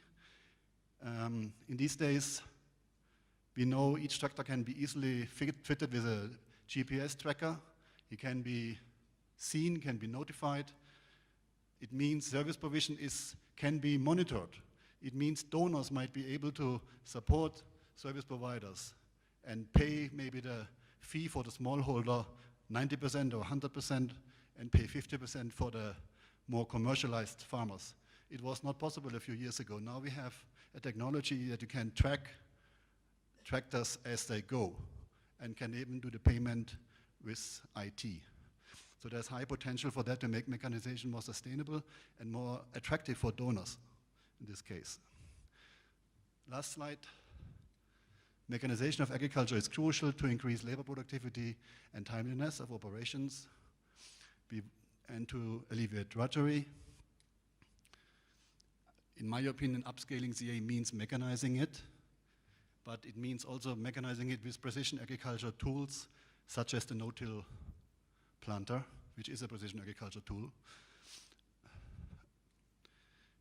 We need farmers to be skilled and service providers in both agronomy, machinery, and business. And the skilled service providers will be, in my opinion, the key for an enabling environment and to upscale CA. And finally, I am standing here to say mechanization is creating jobs, it's not displacing labor. And that was the argument against mechanization for the last 30, 40 years. It's creating better jobs. Thank you very much.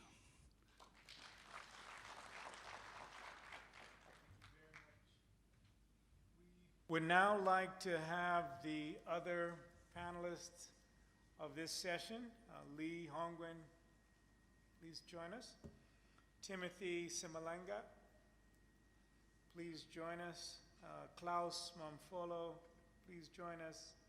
Hassan Ngombe and Don McCabe.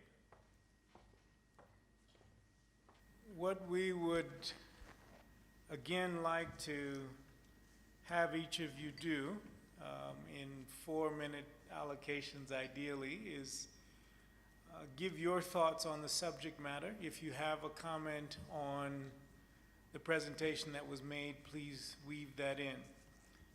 Let's start with you, Lee, and we look forward to the discussion.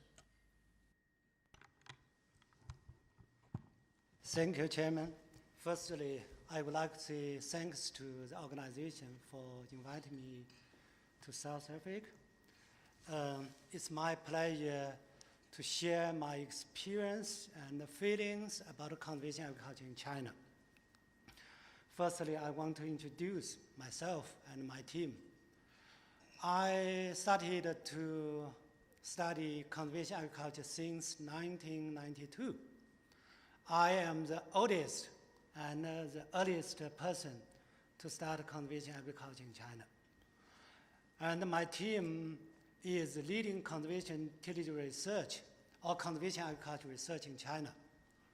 China government gave 4 national science and technology awards to conservation agriculture. All those 4 awards, among those 4 awards, 3.5 belong to my team. So I can see that more than 50% of conservation agriculture machineries in China, designed and produced in China, are from prototypes of my team. Now, I want to share what we have done, our experience and lessons. Firstly, again, I want to say thanks to many international organizations like FAO, Joseph, Amir, and Seattle. Many FAO experts ever visited China and give us advice and suggestions and help. Also, in China, conservation agriculture started from the support of Australian government, ACIR.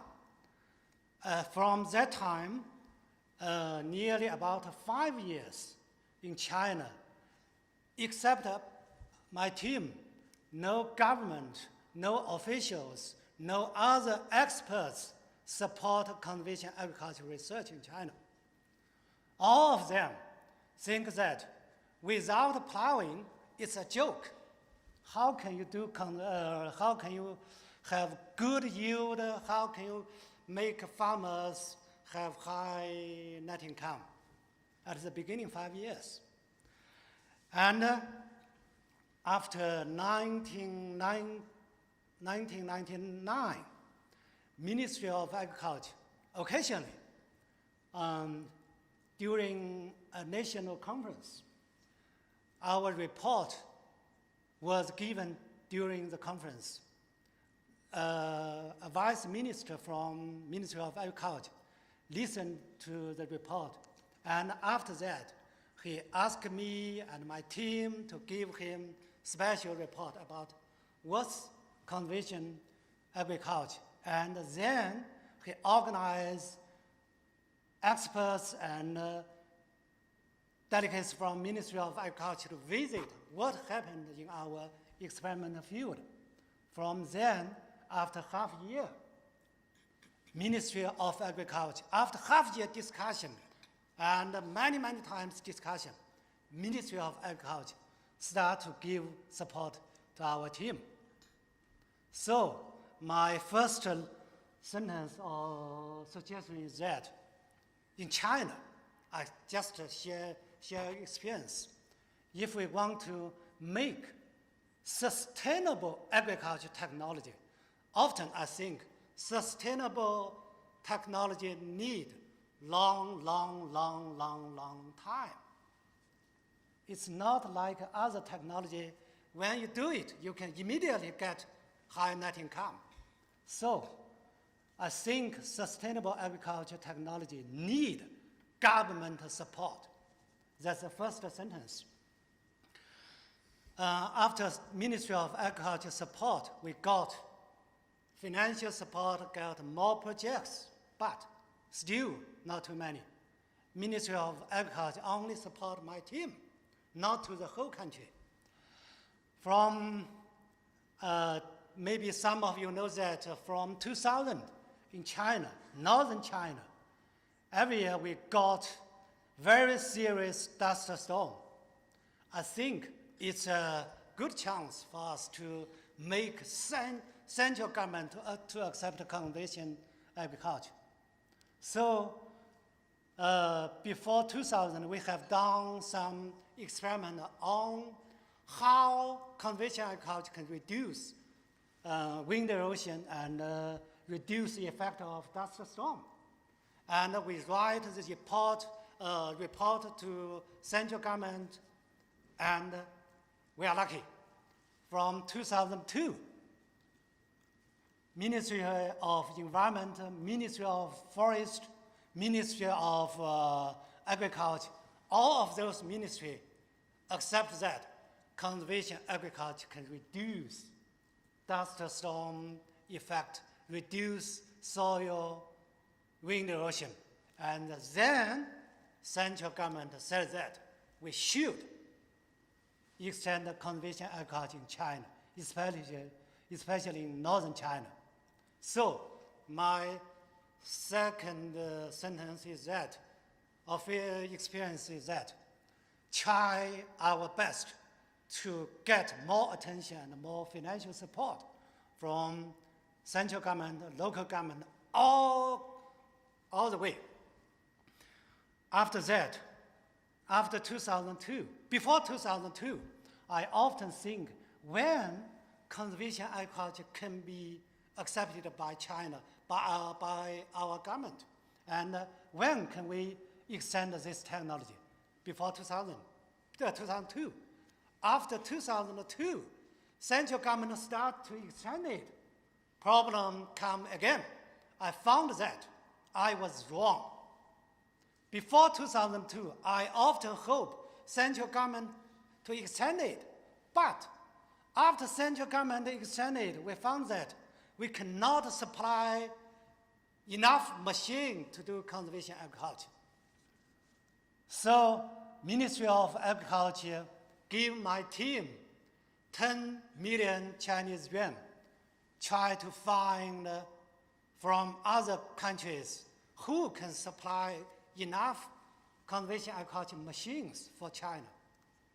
But at last we found that North America, South America, I've visited Brazil 2 times to factories, to companies, and US many times. My team bought more than 15 high-level no-till seeders. We tried, tested in different conditions. At last, we found that some no-till seeders is good, but need very big tractors, high price. Even we use program funds to support farmers. They can do it. After project finished, the farmers just put it aside and just show that we have such a machine. Nothing happened. So we decide to develop our own machines. So my third experience or sentence is that for countries like China, we are not really developed countries.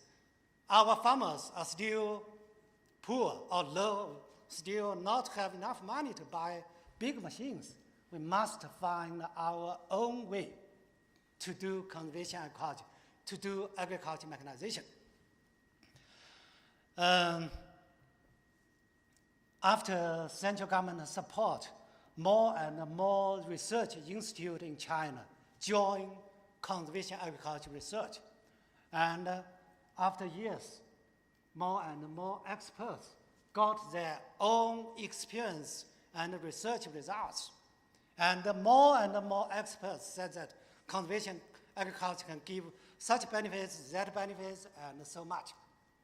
With their support, my suggestions, my team's suggestions to central government can get more attention, more support. So in 2009, central government made a national plan for 5 years plan to extend the conservation agriculture in China. The experience is that at the beginning, many years ago at the beginning, I often worry if others join conservation agriculture research, maybe they will share project funds with me.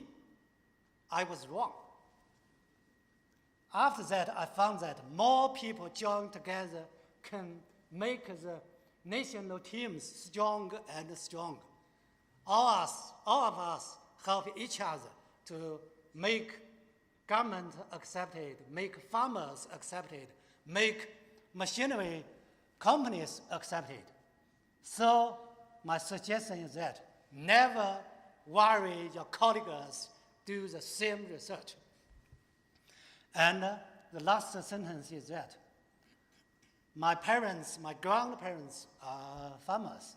I never think I myself, professors, doctor, I never think I am clever than farmers.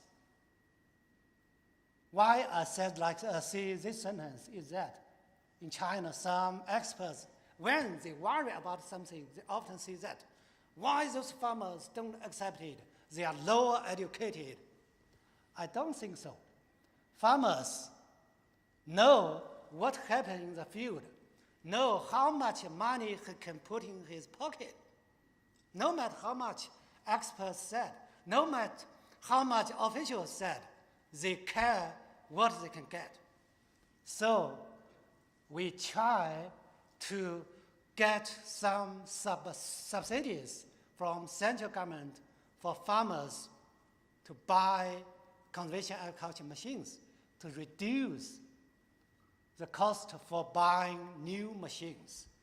And I think that even now in China, conservation agriculture only about 2 to 6% of the farmland.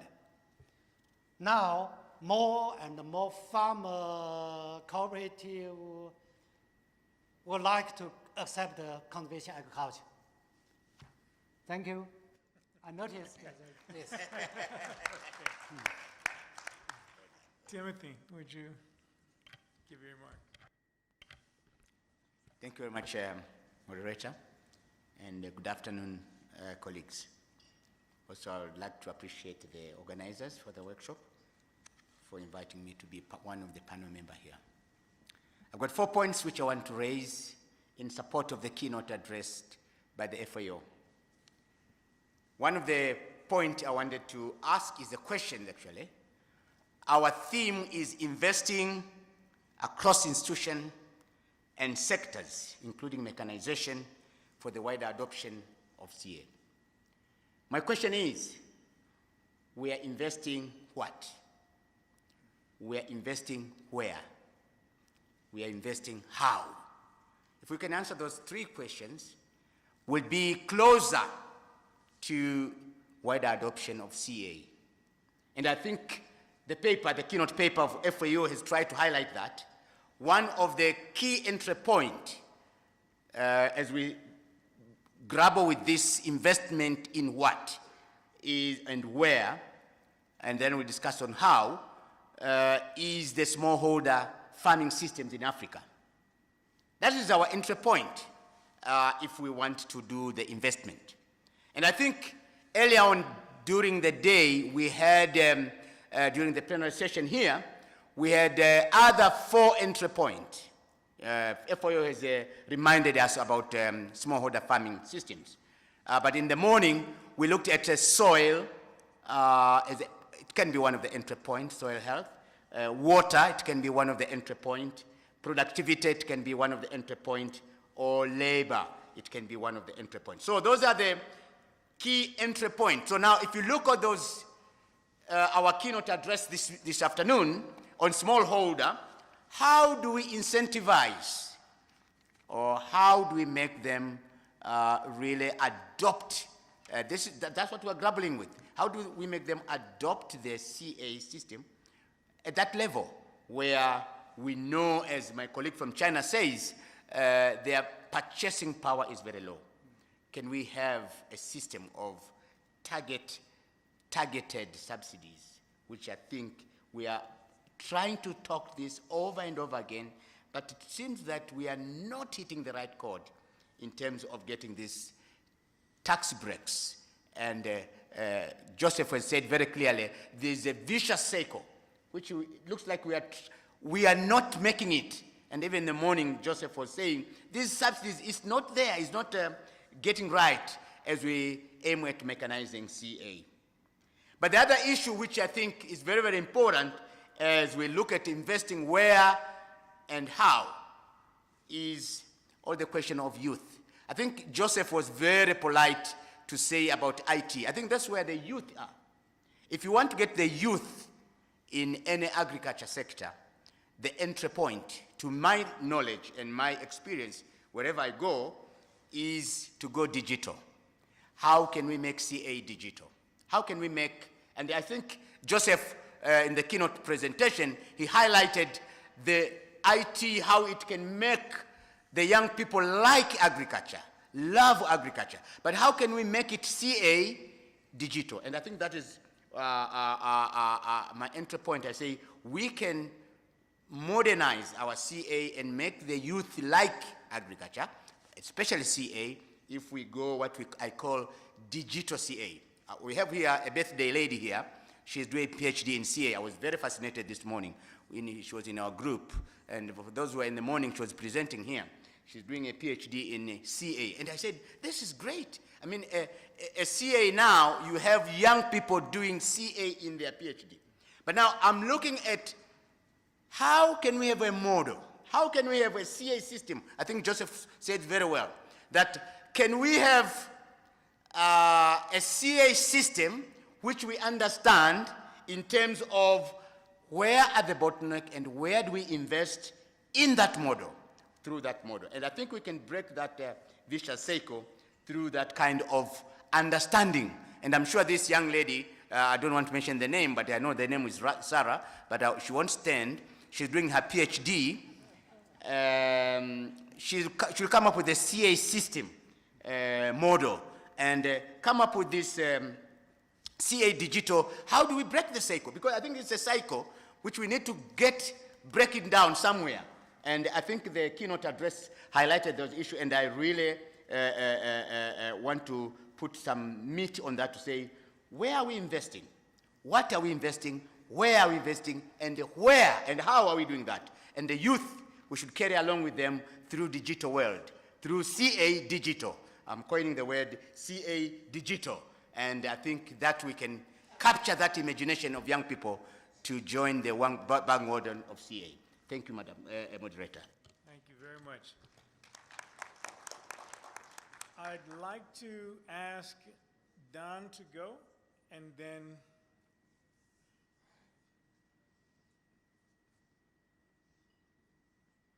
we'll have the next one. Thank you, Mr. Chair, and thank you to the organizers for the opportunity to be here. So I'd like to tell some stories, if I could, and see if it relates back to the theme of what we've been asked to address. I'm a farmer from southwestern Ontario in Canada, and grew up watching my dad farm, and I didn't know my granddad, but heard a bit about him. And his father before him on my grandfather's side, so on and so forth. But I'd like to offer a hypothetical picture here of one day the grandparents came out to the farm, and the grandparent of today was a child at that time. And we will remember their grandfathers retiring from that farm. And their grandfathers come out and they would say, well, we really like what you're doing here. Things are really going good. I think it's time that we moved on. And I really like that you guys bought that tractor. And you're replacing them damned horses. And holy Jesus, I'm glad that's happening, because them things made me so frickin' mad when they turn around in the row and we had to feed them half the farm, and we had to clean out from them, and they just were irritating as all heck. And we're going to town, and we'll see you later. Or you were asleep in your bed, and you heard it through the bedroom floor, through the bedroom door. You went out to the stable one morning too early, and here was your granddad ripping down your father. How dare you got rid of those horses? Those were my friends. Those friends are what made this farm for a brat like you to think that you should have a tractor. I can't even start that thing. What is wrong with you? How do you dare make such moves? I'm out of here. I'm retiring. And now we come to today. And we're at a place in Ontario agriculture and Canadian agriculture as a whole where people are doing things in very large scale, larger acreages, and the concept comes out of dad coming home for lunch, mom coming home for lunch, and they're saying, you know, I've planted that farm for 40 years now, and I know that we're doing a better job. We're putting nutrients exactly where they need to be. We're putting seeds exactly where they need to be. We're doing exactly what we need to do because that computer can talk and steer that tractor. And the biggest problem I've got this afternoon is I don't have anything to read because I read the paper this morning while the tractor was planting. Oh. Or it's not grandma that comes home and says this, it's grandpa comes home and says, I believe that your son, your daughter, your niece, your nephew, your brother-in-law, your sister-in-law, so on and so forth, are idiots. How dare they call me out on a problem with that tractor? Don't they know I'm colorblind? Of course I didn't tell them. I hit the red button instead of the purple button. All of a sudden everything comes to a screeching halt. The idiot from the frickin' shop come out in a golf shirt, points a box at the tractor, all of a sudden says it's fixed, it started up, and we went again. But he gave me a bill for $1,000. Now, the point that I've tried to make here is that in 2 generations of time, in other words, about, say, 60 to 80 years, in 60 to 80 years, we've had tremendous innovation come to the farm. Tremendous innovation that pulls us right straight through from horsepower to horsepower and computers. But in that context, there's a whole lot of give and take that had to occur. And the same is going to have to give and take on this issue of conservation of agriculture. Because I don't care how you talk to farmers about this. I don't care how you are going to do top down and bring it to us. Because you can always tell a farmer, but not much. Let that sink in for a minute. We know what we have to do on our farms to get a crop. And with regards to the fact that there's 500 million farmers worldwide and 70% are women, who's going to tell a woman she's wrong?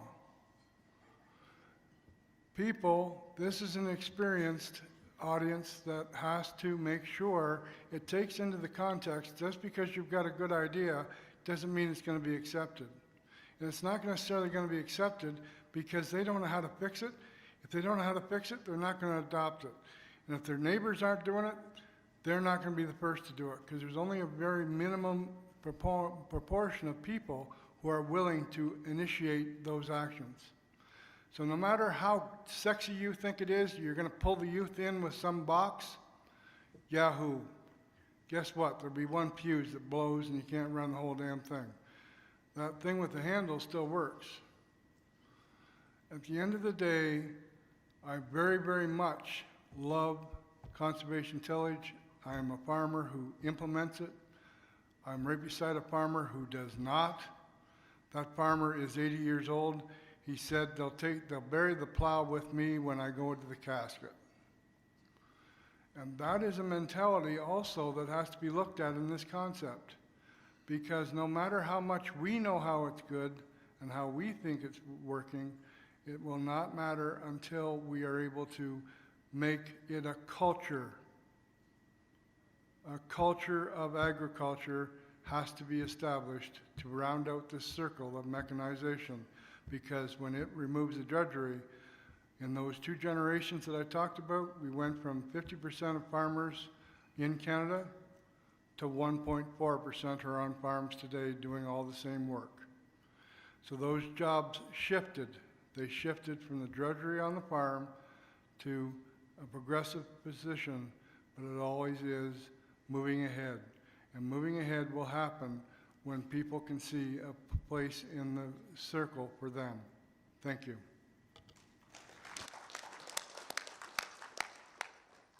Thank you very much. We, I believe, have a stand-in presenter, or actually I'm getting that wrong. Klaus, please give your presentation. Thank you, Program Director, and good afternoon, and compliments to the keynote speaker. Stimulating presentation, indeed. I've got a couple of ideas to share, 5 or 6, inclined to mechanization element, part of the investment package. And I could see that having mechanization as a hobby because it's one of the greatest enabler to propel conservation agriculture. The first point that I would like to share with you is that we need to factor mechanization, a procurement plan, and factor a CA into those instruments on country level.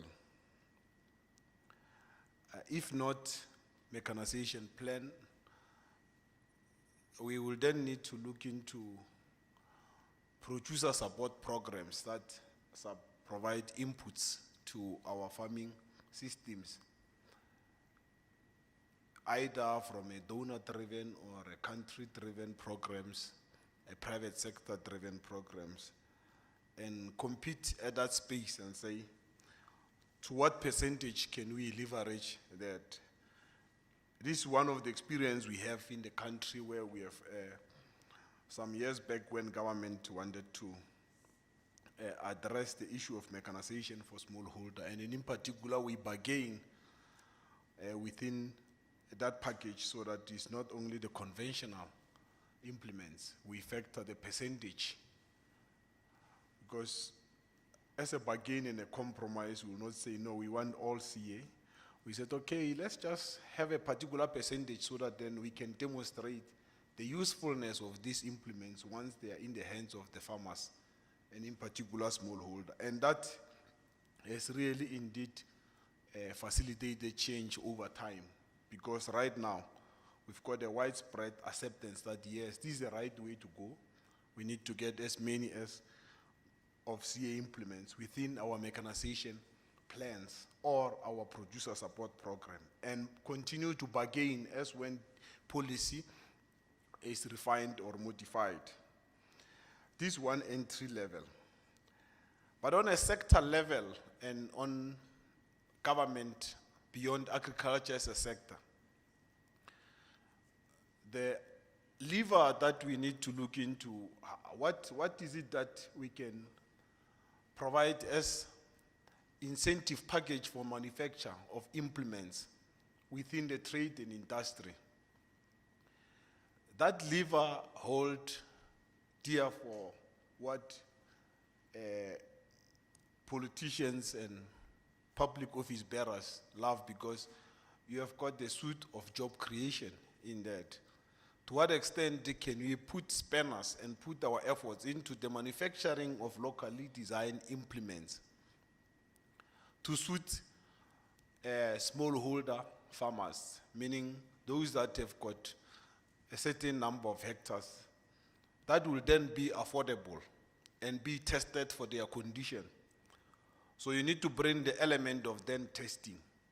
What role can government and partners fulfill in testing of these equipment so that they are appropriate? They will deliver. They will have the right calibration for different soil types. And that's an area that we need to factor in, because then you are talking about a localized manufacturing. So it's job creation on trade level, but it's also access of these implements to our farmers. Then you are talking about the economy. You're not talking only about agriculture. It's a lever that is competed, is a space that we need to compete, which is very key to create and lead this enabling environment so that we invest across the sectors. The other area, it's about our farmers' cooperatives. That deals with the keynote presentation in terms of leasing, with our own government-driven programs, but also private sector-driven programs. How do we facilitate cooperatives, farmers' cooperatives, with these CA implements so that then they can become a leasing agent,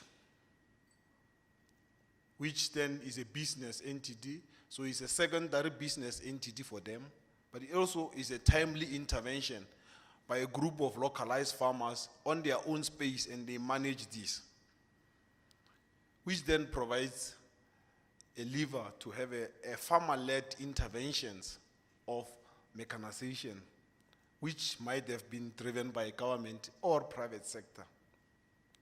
That becomes an enabler, because then within the scope of the fiscus and a scope of a smallholder to access these implements, it will take long to have individual to provide all this and make it that is accessible to all of our million smallholders. So we need to find this innovative group approach whereby they are supported, then they render business in their own space. We have been experimenting that with our land care program in the country, whereby we target farmer groups, CA, and then we provide them with these CA implements based on their scope. If they've got big land, we go for 8 row. If they are moderate, we go for 6 row. Some we go for 4 row to 2 row planters, depending on their scope. And that model has been yielding results.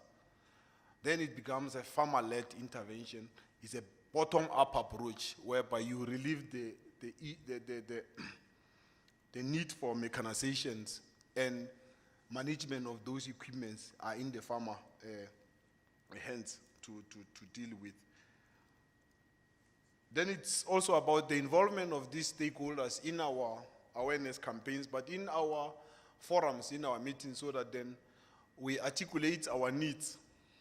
So the platform that we have as government and partners, either both bureaucratic, intergovernmental, and non-intergovernmental, whereby you sit with various partners, they are key to share needs and adapt and improve these equipments and find mechanism how best then we can roll them out. I want to leave it there, Program Director, because time, I will not lobby on labor on this. But I think these are areas that if we reflect thoroughly on a national to Africa-wide, we will definitely make a leverage to move beyond agriculture and look at it as a business model. Thank you. Thank you very much. Can we give a round of applause for all of our panelists and our keynote speaker? Again, I want to remind everyone that these themes that we're presenting from a high table, if you will, are ones that very shortly this afternoon we will again address in a session that will allow everyone to give their thoughts and feedback. So we want to say thank you to this panel, and we will bring on our next panel. Our last of these overarching sub-theme panels is on CA Knowledge System Management and Information Sharing Capacity Development for Impact. The keynote will be given by Mlosi Banda, and the panel members are Edward Chuma, Joseph Mapagile,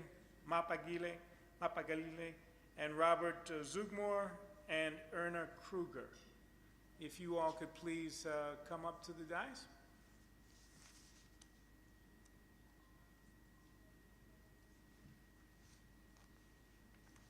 And can our technician come and just make sure we find the right presentation? Colleagues, I just want to make an announcement about the 4:30 sessions. Sub-theme 1 is going to be here in room OR Tambo. Sub-theme 2 will be in King Shaka, which is in the domestic building on your left when you come out of the room. Sub-theme 3 will also be in the domestic building in Cape Town. Sub-theme 4 will be on the right in the International Marco Polo. And sub-theme 5 will be on the right, Heathrow. Okay? Because we just want to make sure that you know which of the sub-theme rooms you're to report to. And after this session, we will have a 15-minute coffee break and then proceed to each of those rooms.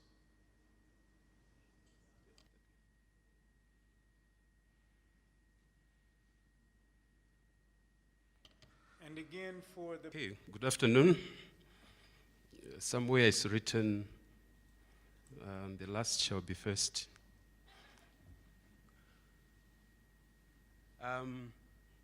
I was asked to give signposts on a strategy by ACT that is the Secretariat, as well as all of us, because all of us are ACT. So the signposts that I'm going to give are not just for the Nairobi office, but all of us, wherever we are, since we subscribe to the beliefs and the systems that ACT is attempting to facilitate. There are a few points that I'll make regarding the components of knowledge, perhaps the issues on how that knowledge is created, and how perhaps the pathways for managing it. The thinking is that the premises are 5, looking at perhaps at an institutional level, at a secretarial level, the kind of things that you would want to put in a knowledge management system, and perhaps also to have a pathway of harvesting that is creating, storing, using, and perhaps enabling components or systems as well, communication, the kind of technologies, monitoring and evaluation systems of that knowledge, and of course, what kind of innovations can be done at a secretarial level. But beyond that, you also want to externalize that knowledge and see what kind of input your stakeholders or your partners, which is all of us, can bring to the Secretariat or to the whole knowledge ecosystem. And finally, brokerage. At times the knowledge is, we heard earlier on, complicated graphs and models and so on. So it is you, wherever you are, wherever the knowledge is created, generated, to broker in our own backyard, but at the same time, at the secretarial level, to be able to broker that knowledge. Adoption issues, monitoring and evaluation, wherever we are, to massage that knowledge so that it informs innovation adoption. So that's the intention of ACT, to optimize the CA knowledge ecosystem at a secretariat level, as well as through the entire network, to create added and sustainable value for the information, for the data, as well as the knowledge that has been harnessed and will continue to be harnessed. Are we alone as ACT? And the answer is no. Our colleagues at NEPAD, our colleagues at CTA in Netherlands, for those of us that have worked with these two organizations, I'm using them as an illustration, as an example, where the aspect of knowledge management has already been dealt with, and the processes perhaps are continuing to be developed and shared. So we do have others that we do interface with already, CTA, as well as NEPAD, who perhaps we could look up to as we strive, as we try to manage the data, the information, and the knowledge that we have so far collected. In terms of data, it is considered as only part of the transaction, the knowledge transaction between, let's say, the Secretariat and ourselves, or amongst ourselves. It is raw information. It is only when this raw information has been processed, has been put into a meaningful context, that's when that data can be communicated as information and change our perceptions and change our behavior. But we are also mindful of the fact that the information that we receive can in turn be data, so that it allows us to look for more data to improve the information that perhaps we had at a certain point in time. Then knowledge perhaps is not the end means. It too can be considered as information. But perhaps different from information, knowledge is considered to be a synthesis based on learning, based on thought processes, such that perhaps at the end of the day, some of that knowledge is really embedded at the subconscious level. It is difficult for you to explain it, and so on and so forth. And at times that knowledge, you can express it in a classroom, a training situation, or perhaps converting certain raw materials, certain inputs into a product. So it is based at times on experiences and insights from elsewhere. It's based on really synthesizing what one has learned, has seen, has touched, has heard into a product that becomes you. So it is considered that knowledge at times can't be heard, can't be seen, can't be touched, can't be smelled. It is in you. But again, knowledge can also be information. Can also be information. Then you use that knowledge in order to inform, and once you have informed somebody, that person acquires that knowledge again. So it's something that is cyclic. Perhaps the question at times becomes, what kind of data did we collect? What kind of information did we harness from the data that we collected? And what kind of synthesis has arisen out of the information that was collected? And at times, perhaps we go back to how was that data collected? Now, the point is that at the present point in time, or throughout the process of life, all of us perhaps are at an apex of our own understanding of things, much more so with the issue of conventional agriculture. We believe that with the information, or perhaps data, if you want to go back to that extent, or knowledge about conventional agriculture, we know what conventional agriculture is. It is our way of life. And our children, and indeed, if we don't move from that pedestal, we'll continue, perhaps from one generation to the other, using the kind of understanding, the kind of principles, patterns, relations of conventional agriculture. So we are saying that perhaps we need to move away from conventional agriculture to conservation agriculture. Now, under those premises, it means that we'll need to change or to rethink about what we thought we knew, about the information that we thought we used to have the knowledge that we have. Again, perhaps we need to rethink about the kind of data that might have been used to inform and then perhaps to provide the knowledge that we're using in conventional agriculture, now in the new system. The example I can give here, for instance, is a farmer that is producing 12 tons of maize per hectare, a commercial farmer. What should trigger that kind of farmer to change to conservation agriculture when they already can get 12 tons? Is it the yield? I bet perhaps not. So that kind of knowledge that should trigger that individual to change from conventional agriculture to conservation, where he or she already is getting 12, 15 tons, perhaps it's slightly different from the small-scale farmer who is obtaining 1.2 tons per hectare.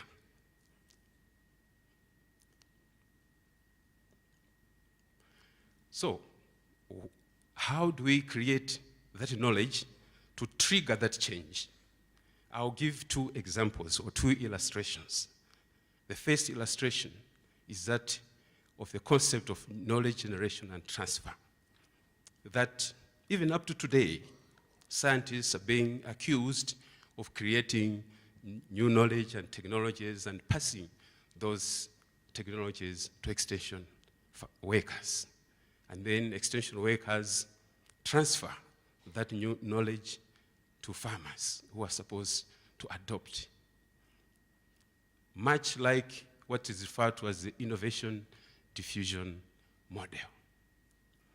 But again, perhaps we also to be mindful that yes, we might have moved on from this kind of paradigm I'm sure we have moved on, because these days we talk of participatory plant breeding. If you are trying to come up with new varieties, you have to involve the farmer. So I guess quite a few scientists have moved on. But perhaps my worry is that maybe it is possible we have replaced the scientist with ourselves. We are now the new scientists fomenting conservation agriculture using the innovation diffusion paradigm. The other one is the actor network theory, which reminds me of the National Task Forces on Conservation Agriculture, facilitated by FAO around 2009 or thereabouts, where the intention was actors like you and me at national level should foment conservation agriculture. Individuals coming from the education sector, from extension, from research, the NGOs, other non-state actors, and the private sector coming together as a task force.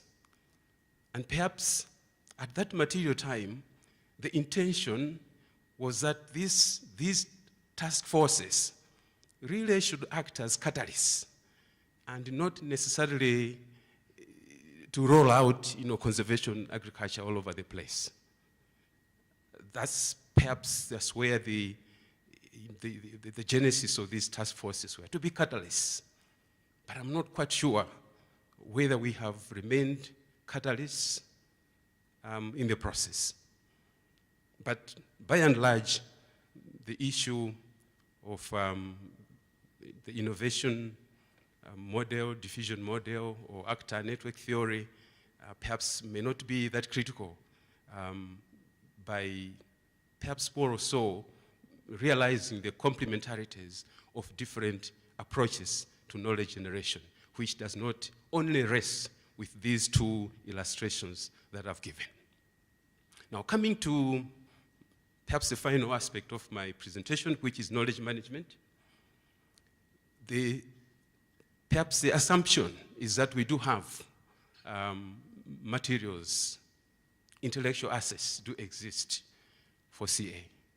The assumptions might be correct, or partly correct, or fully correct. But whatever the case, I'm moving in that direction in any case, is that it is possible to manage some of them at a forum like this one, where we gather and perhaps share data, share information, and hopefully from these two components of knowledge management, of the systematic development of knowledge, maybe we can have a knowledge management system. The approach is from three perspectives: technocentric, which means technologies, whether it is a handheld, mobile phone, all the way to a tractor. Organizational, the issue of farmer groups, all the way to the secretariat in Nairobi. Ecological, I think we've perhaps fairly heard about the different ecosystems, the social ecosystem, the environment, and the human ecosystem as part of the process of this knowledge management system. But my worry are two things, on the left and on the right. On the left, I believe that our ministries of finance, when they are presenting their budget to our houses of parliament, they base this on certain economic indicators. And these indicators are contributed by the parastatals, are contributed by the Ministry of Agriculture. Economic indicators. And the indicators are supported by certain variables that are measured in these various ministries and departments and parastatals to inform the budget and perhaps change. Now my question becomes, how much, or can there be, or is there any national task force on conservation agriculture that prepared a strategic plan for CA, an investment plan for CA, brought the two documents to the Ministry of Agriculture. The Ministry of Agriculture accepted those two documents, took those two documents as part of the agricultural budget to Treasury for funding. If there is such national task force on CA, can they raise their hand?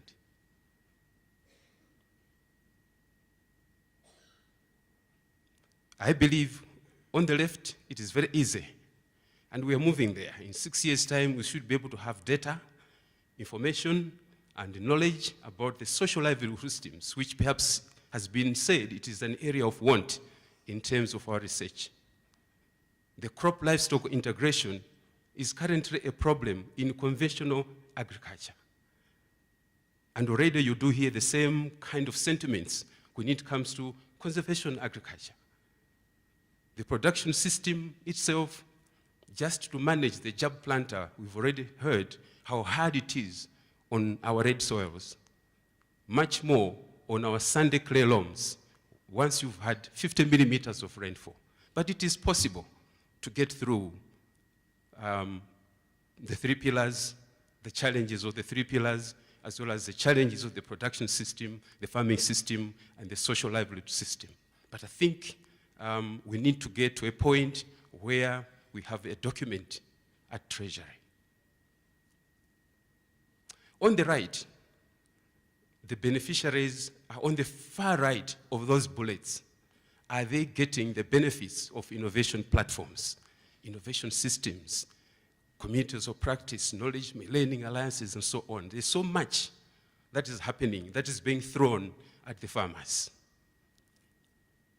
I'm not quite sure whether this is data enterprises or it is information enterprises or it is knowledge enterprises, but there is, farmers are choking with all these approaches or the things that are on the right. We need some kind of impact from all these things that are being thrown at farmers. And unfortunately, at times, some of them they seem to be working with conventional agriculture. And then the colleagues that are on the other side, because they are seeing that perhaps the innovation platform on paprika is working very well. We were having problems with mulches. Maybe we might as well abandon this and join the paprika group side by side. So there's so much confusion out there, such that as ACT, as you and me in our national ecosystems, we need to manage the knowledge. That brings me to one bombastic word, which I can't go without throwing one. I'm coming from academia. We are very good at a few bombastic words. Criticality of knowledge. What is the critical knowledge that we need? We need to identify the critical knowledge as perhaps the minimum. That's my only take-home lesson. The minimum is for us to be able to identify what knowledge is critical. And the second one is also very, very important. An action plan to reduce risks related to poor control of knowledge. Poor control of knowledge. We are at the beginning. And at times, a misstep at the beginning kills an innovation completely. I have so many examples. I'll just give you one. I went to a certain place in the highlands of central Malawi and found farmers. I had heard that they're doing CA without herbicides. I went there, found the farmers, husband and wife, very elderly. I said, so how are you doing conservation agriculture without herbicides? And their responses was, we actually remove weeds using our hands. Up to today, I feel warm inside, because the two individuals that I saw that day were like my father and mother. In the name of conservation agriculture, we have brought them to, I'm not quite sure, the era of agriculture perhaps that you don't want to get there today. I want to use this slide as a disclaimer. that I didn't come here to give you a model on knowledge management. Then I would be shooting myself in the foot. That would be like innovation diffusion model. All of us are responsible to come up with a model on how ACT at its various levels can manage the knowledge, the information, and the data that we are generating. Thank you very much.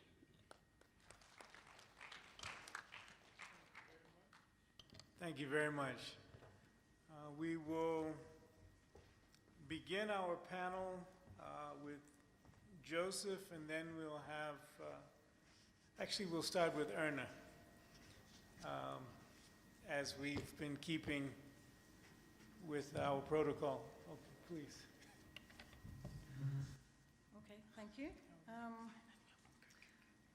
I come from the NGO sector in South Africa. Presently, I think we're the only NGO that works centrally with climate smart agriculture and specifically conservation agriculture within innovation systems in South Africa. So we talk a lot about these things, but in fact I'd say they're small pockets of activity. I'm going to be a typical NGO and just jump in the deep end. The other thing is that universities and our tertiary institutions are not actually taking on CA into the curriculum. We talk about it, we have it in our Agri-CETA, there are modules developed, but people aren't using them. They aren't integrating them into their learning process. CA is not seen as something that's very interesting. So the whole conservation agriculture movement, if you want to call it that, has come from farmers themselves.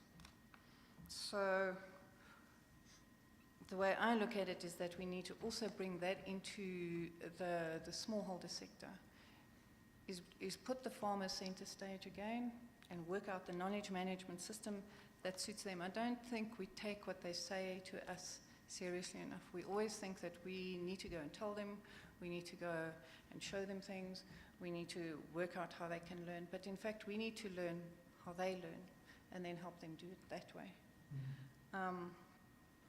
So in the innovation systems that we're using, those are the kinds of processes that you involve. You just have to get as many people as possible to talk to as many other people as possible. Because in villages, people learn by doing and they learn from peers. We know that. That's kind of standard, but we don't use it when we manage knowledge. So we work with farmers, individuals, in voluntary groups or not. From there, you have volunteers that take on things faster or not, or have specific things that they want to look at and deal with. From there, people develop. So this is also dealing with the capacity building alongside knowledge sharing, because that's two sides of the same process. From local facilitators, people can graduate or work into a local field worker, so more of a farmer-to-farmer approach, but people need to be learning, and as they're learning, they share. Then you link that whole process into the education process. So in the NGO sector and between the farmers, we take on a lot of interns who are interested in this process but haven't studied it. So that comment that what farmers are doing and what we learn at school and university is not the same thing is quite central to, that's the first thing we need to change.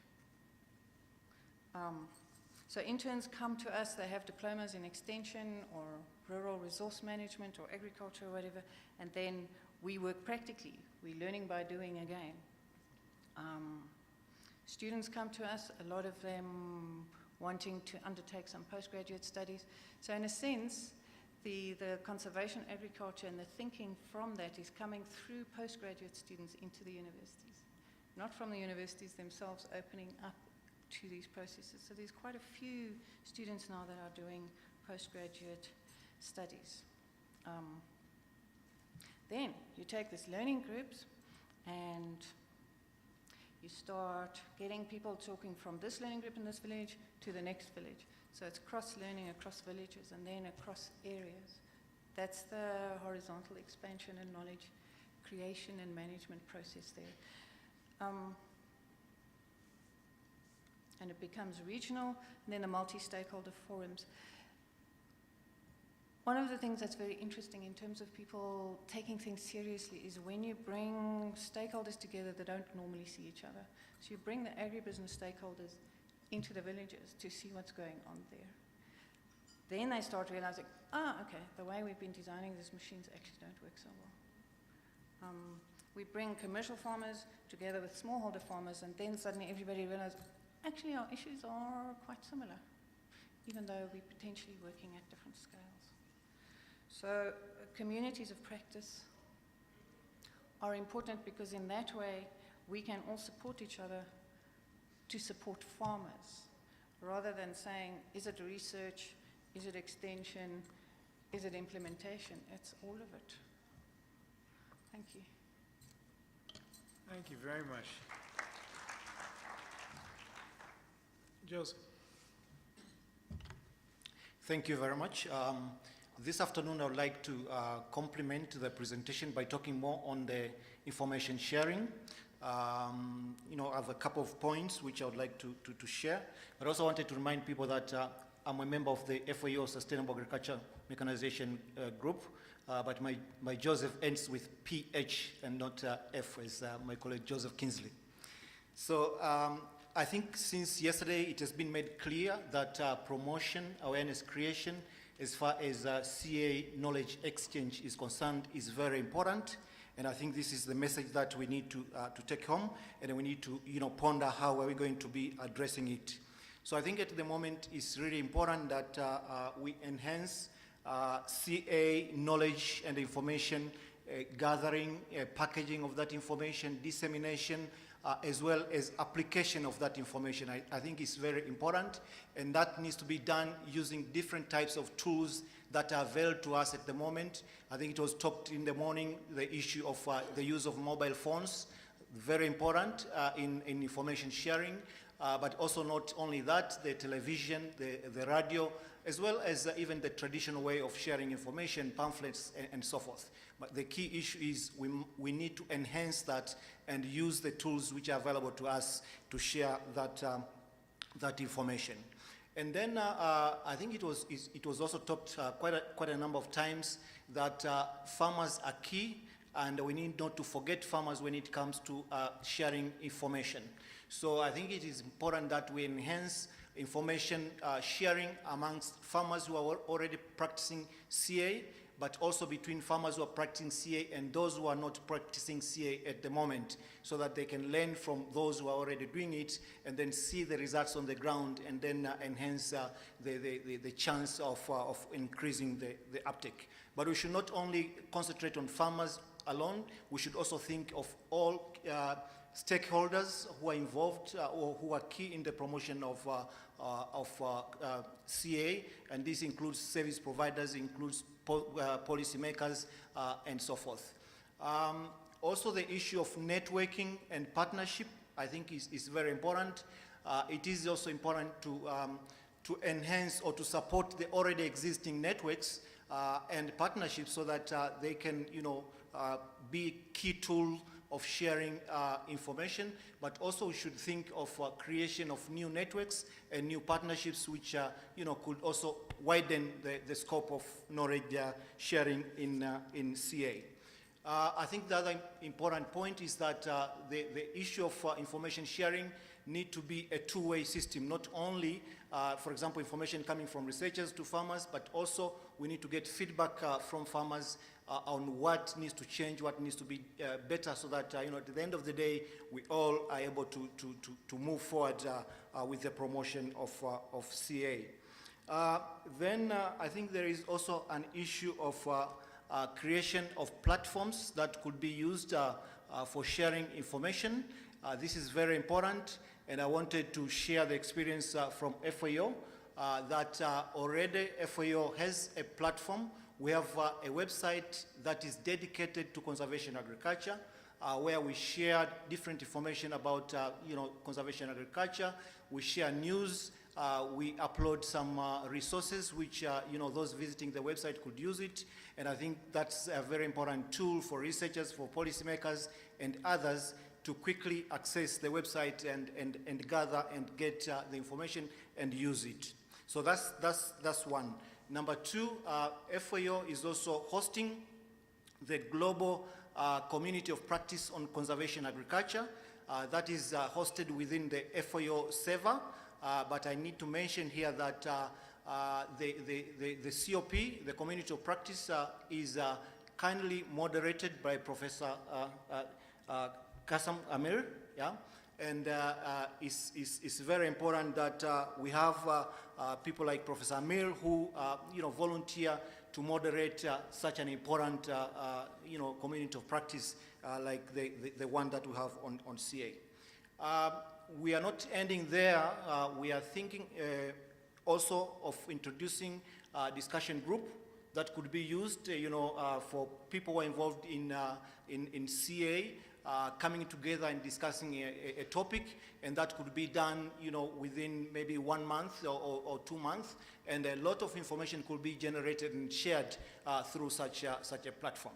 Coming back to the community of practice, I just wanted to mention that we have like 1,500 emails already in the COP, and these includes individuals as well as different networks and NGOs. So in total, we are reaching out to almost 10,000 individuals. So I think that's very good. And if we have more organizations establishing or starting such COPs or websites, it will take the information out there very quickly. To close my intervention, I would like to say that number one, it's very important that farm level demonstration is taken very high in the agenda as we try to share information, because seeing is believing. And if non-CA practicing farmers could see what is happening in other farms, then it's very easy for them maybe to take up the technology. But to do that, we also need to enhance processes, strategies, and systems that will enhance that kind of information sharing. Regarding the tools, I think it's very important that we select the right tools which are available to us, tools that we can use to share information, and tools that we can use to build the culture of sharing information amongst all of us who are involved in promoting CA in Africa. So thank you very much for this time. Thank you. Thank you very much. Edward, would like to hear from you. Okay. Just your microphone. Okay. How do I check it's working? When people are smiling or raising up their head, looks like it's working, yes. Yes, first and foremost, I would like to say my comments might be considered politically incorrect, because I know we're a community that does not want controversy. And also, I will say my comments in English. English is my third language, so I might not find a diplomatic way of saying some of the things that I will say in my comments. Yes, first, I would like to compliment Banda for giving us this lecture on knowledge management. I would like to add further and say knowledge management is using what we know, that is knowledge, to improve our performance and delivery. And in our context, that was exactly the reason why ACT was formed 20 years ago. And looking back, I would say we don't have a knowledge management system in place. So we have not been able to learn from what we are doing. And as a result, what do? We meet several times, 2 years, 3 years, 4 years, and we celebrate our mammoth failure. We pat ourselves at the back, we say, yeah, we are doing well, we are doing a little bit, but we have not been able to learn from our failures. We have not been able to say what works, what has not worked. Why are we not scaling up? Why are we not mainstreaming? We had the presentations on scaling up and mainstreaming here, and looking back, I would actually say some of those things we've talked about them 3, 4 years ago, 7 years ago, 10 years ago, we know, we have said what are the barriers to adoption. We have said why are we not mainstreaming? But we sit here and we discover why are we not adopting, why are farmers not adopting CA? Why are we not scaling up? Almost like Livingstone, who discovered the Victoria Falls, celebrating, I've now found the Victoria Falls. That's what we are doing here. We are busy discovering what we talked about 5 years ago, 6 years ago, 10 years ago. We are not learning from what we have known, what we have learned. We are not learning, in my opinion, and as a result, I would say we are not managing knowledge. We don't have a knowledge management system in place. Look at our researchers. They will do exactly what they have been doing. And if we do what we have been doing, we get what we have always been getting. And that is what is happening. Not only researchers, other stakeholders. Why? Because they are busy chasing money. They will do research where money is. Extension also and other stakeholders, they'll do work where money is, not what is important. And you don't dare tell your boss that this is not important, because that is where money is. The institution has to survive. If you tell the boss that this is not important, this is not farmers are asking for, you risk losing your job. So I would say we have not had a knowledge management system in place. Our funders, some, I would say a few, have started to learn to listen what is important. But the majority, I would say, again, this is really politically incorrect. How dare tell funders what they should do with their money? I'm sorry I have to do this. I'm saying I think funders, most funders are keen to fund the tangible. We heard knowledge management is intangible, but it's very important.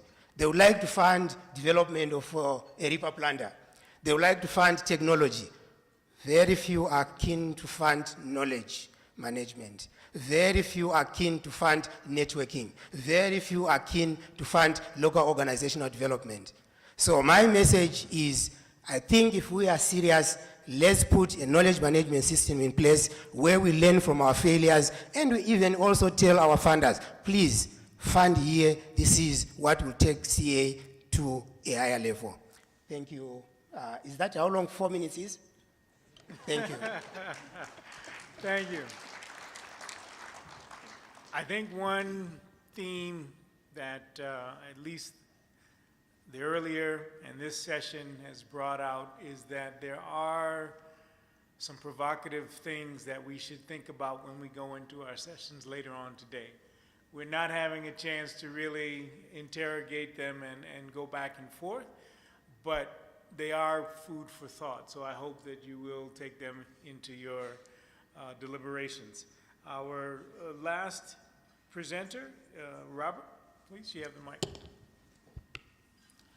Thank you, Mr. Chair. I mean, it's difficult to talk about somebody like Schumer, who raised some very serious concern. But I will try to give some few comments.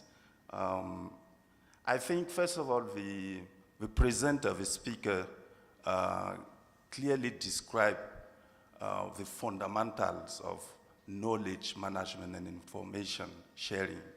And this is crucial to understand the play, the games, on where to go about how to use the knowledge management and information for the end users. So one question I think is key here is, what are we aiming to with all this knowledge?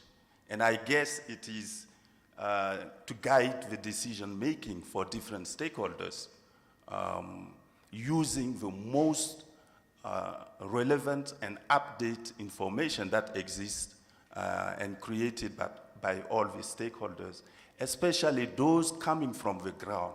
I think this is crucial if we really want to have knowledge that can lead to impact in the ground, learning from what is happening, and then improve it, and then make sure that it goes to those who really want to use it. So I would say that from farmers' perspective, they definitely need the knowledge for their farm operation, and this also includes the private sector, entrepreneurs, and so on. So this is something that can happen, for instance, through participatory approaches, as mentioned by some of the previous speakers. But again, here, I think the key thing is to make sure the farmers are the key players in this participatory approach. They are the ones to lead the process, and not necessarily the scientists and the extensionists. This is something that is crucial. On the extensionist side of things, I think they need the knowledge for capacity building, for instance, for the training activities. And here again, I think, especially from the scientists, we need to develop training materials and kind of policy technical brief that are easily understandable and usable by these extensionists, both private and public extensionists. It's important. If we don't go to this level, our knowledge and information will remain again like scientific papers, as many used to say. And the last key player, I think, is especially the policymakers. Sometimes we just think that as soon as we have a policy brief, it is enough for these categories of stakeholders to take it from there.